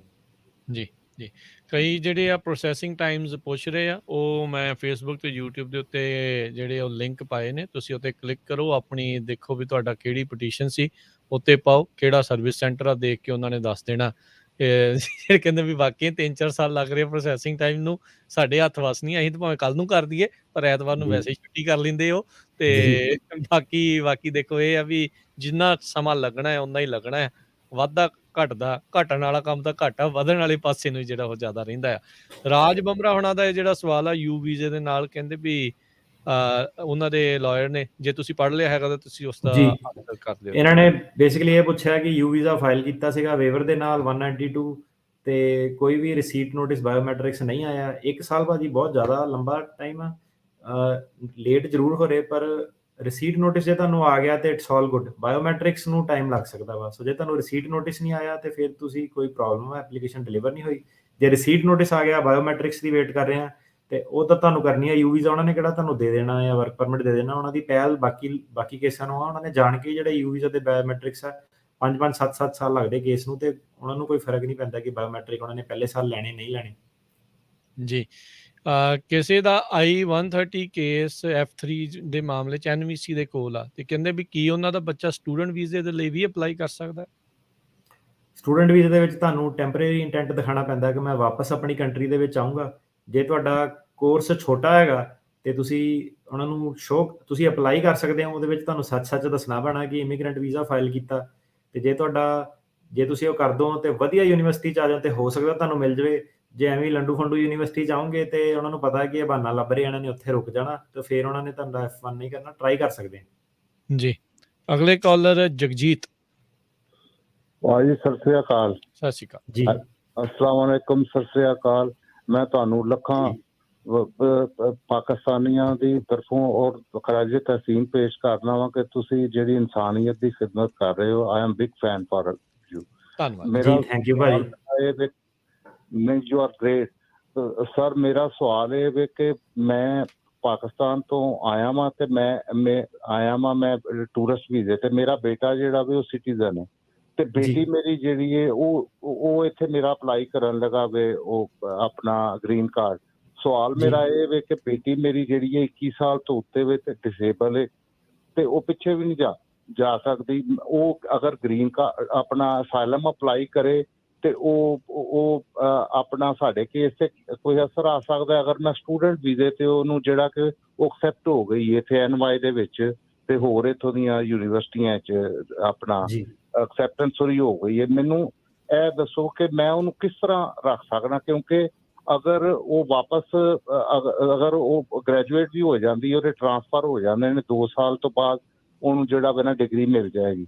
ਤੇ ਮੈਂ ਅਸੀਂ ਆਨੇ 3 ਸਾਲ ਬਾਅਦ ਜਦੋਂ ਡਿਗਰੀ 2 ਸਾਲ ਕਰ ਲੈਗੀ, ਸਾਲ ਐਕਸਟੈਂਡ ਵੀ ਮਿਲ ਜਾਏਗਾ ਤੇ ਉਸ ਤੋਂ ਬਾਅਦ ਫਿਰ ਉਹ ਉੱਥੇ ਖਲੋਤੀ ਹੋਏਗੀ। ਮੈਂ ਉਹਨੂੰ ਕਿਸ ਤਰ੍ਹਾਂ ਇੱਥੇ ਰੱਖ ਸਕਦਾ? ਜੀ, ਸਮਝ ਗਿਆ ਜੀ। ਜੀ, ਅੱਛਾ। ਸੋ ਭਾਜੀ ਪਹਿਲਾਂ ਤਾਂ ਇੱਦਾਂ ਕਿ ਤੁਹਾਡਾ ਜਿਹੜਾ ਜੇ ਤੁਸੀਂ ਆ ਗਏ ਹੋ, ਤੁਹਾਨੂੰ 90 ਦਿਨ ਤੋਂ ਵੱਧ ਹੋ ਗਿਆ ਇੱਥੇ ਆਉਣ ਦੇ ਟਾਈਮ ਤੇ ਤੁਹਾਡਾ ਇਰਾਦਾ ਨਹੀਂ ਸੀਗਾ ਗ੍ਰੀਨ ਕਾਰਡ ਦਾ, ਪਰ ਤੁਹਾਡਾ ਹੁਣ ਇਰਾਦਾ ਬਣ ਗਿਆ ਤੇ ਤੁਹਾਡਾ ਬੱਚਾ ਸਿਟੀਜ਼ਨ ਹੈਗਾ, ਉਹ ਤੁਹਾਡੇ ਲਈ ਫਾਈਲ ਕਰ ਸਕਦਾ ਗ੍ਰੀਨ ਕਾਰਡ। ਤੁਸੀਂ ਰਹਿ ਸਕਦੇ ਹੋ ਇੱਥੇ ਹੀ, ਜਾਣ ਦੀ ਲੋੜ ਨਹੀਂ।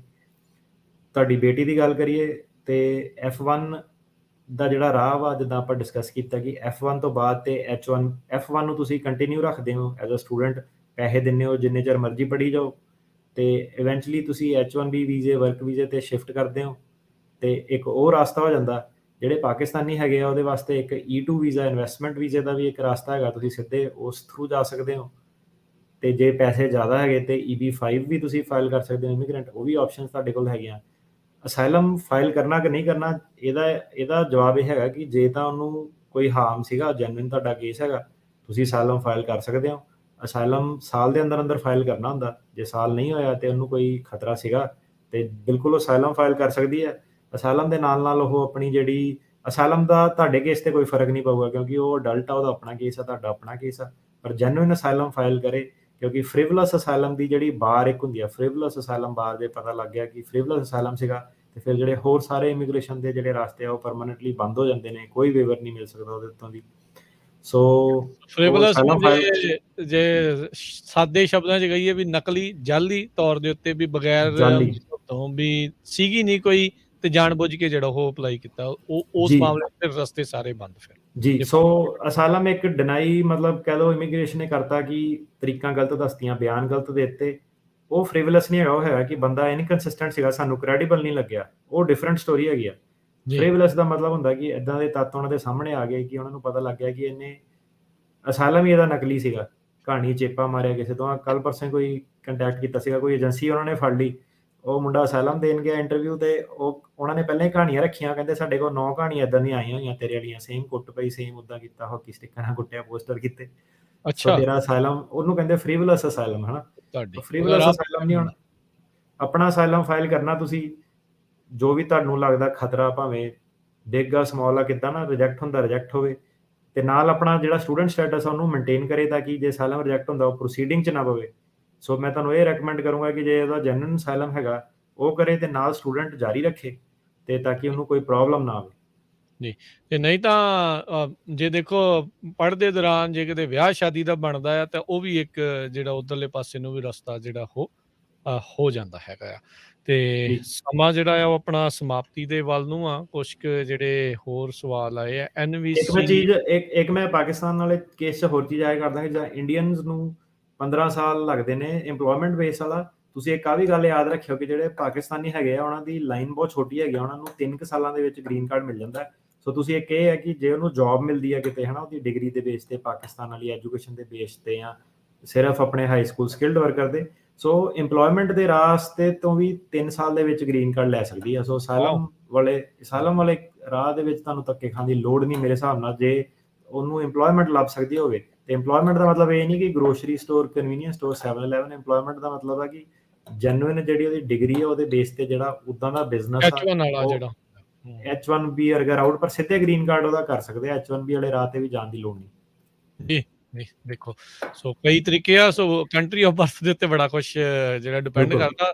ਸੋ ਅੱਜ ਹੀ ਮੈਨੂੰ ਤਾਂ ਅੱਜ ਪਤਾ ਲੱਗਾ ਵੀ ਜਿਹੜੇ ਪਾਕਿਸਤਾਨ ਨੂੰ E2 ਵੀਜ਼ੇ ਦੀ ਵੀ ਜਿਹੜੀ ਉਹ ਛੋਟ ਆ, ਉਸ ਦੇ ਲਈ ਬਿਲਕੁਲ ਉਹਨਾਂ ਦੇ ਲਈ ਹੈਗਾ ਆ। ਪਰ ਗਵਾਂਢੀ ਜਿਹੜਾ ਵੱਡਾ ਮੁਲਕ ਆ, ਜਿੱਥੋਂ ਜ਼ਿਆਦਾ ਆਉਣਾ ਚਾਹੁੰਦੇ ਆ, ਉੱਥੇ ਨਹੀਂ ਹੈਗੀ ਉਹ ਚੀਜ਼। ਉਹ ਤਾਂ ਫਿਰ ਏਦਾਂ ਕਿ ਸਾਰਾ ਫਿਰ ਆ ਜਾਣਾ ਨਾ ਇੰਡੀਆ, ਜੇ E2 ਵਾਲਾ ਕਰਤਾ ਤਾਂ ਆਪਣੇ ਕਾਰੋਬਾਰ ਬੰਦ ਕਰਕੇ। ਜੀ ਜੀ।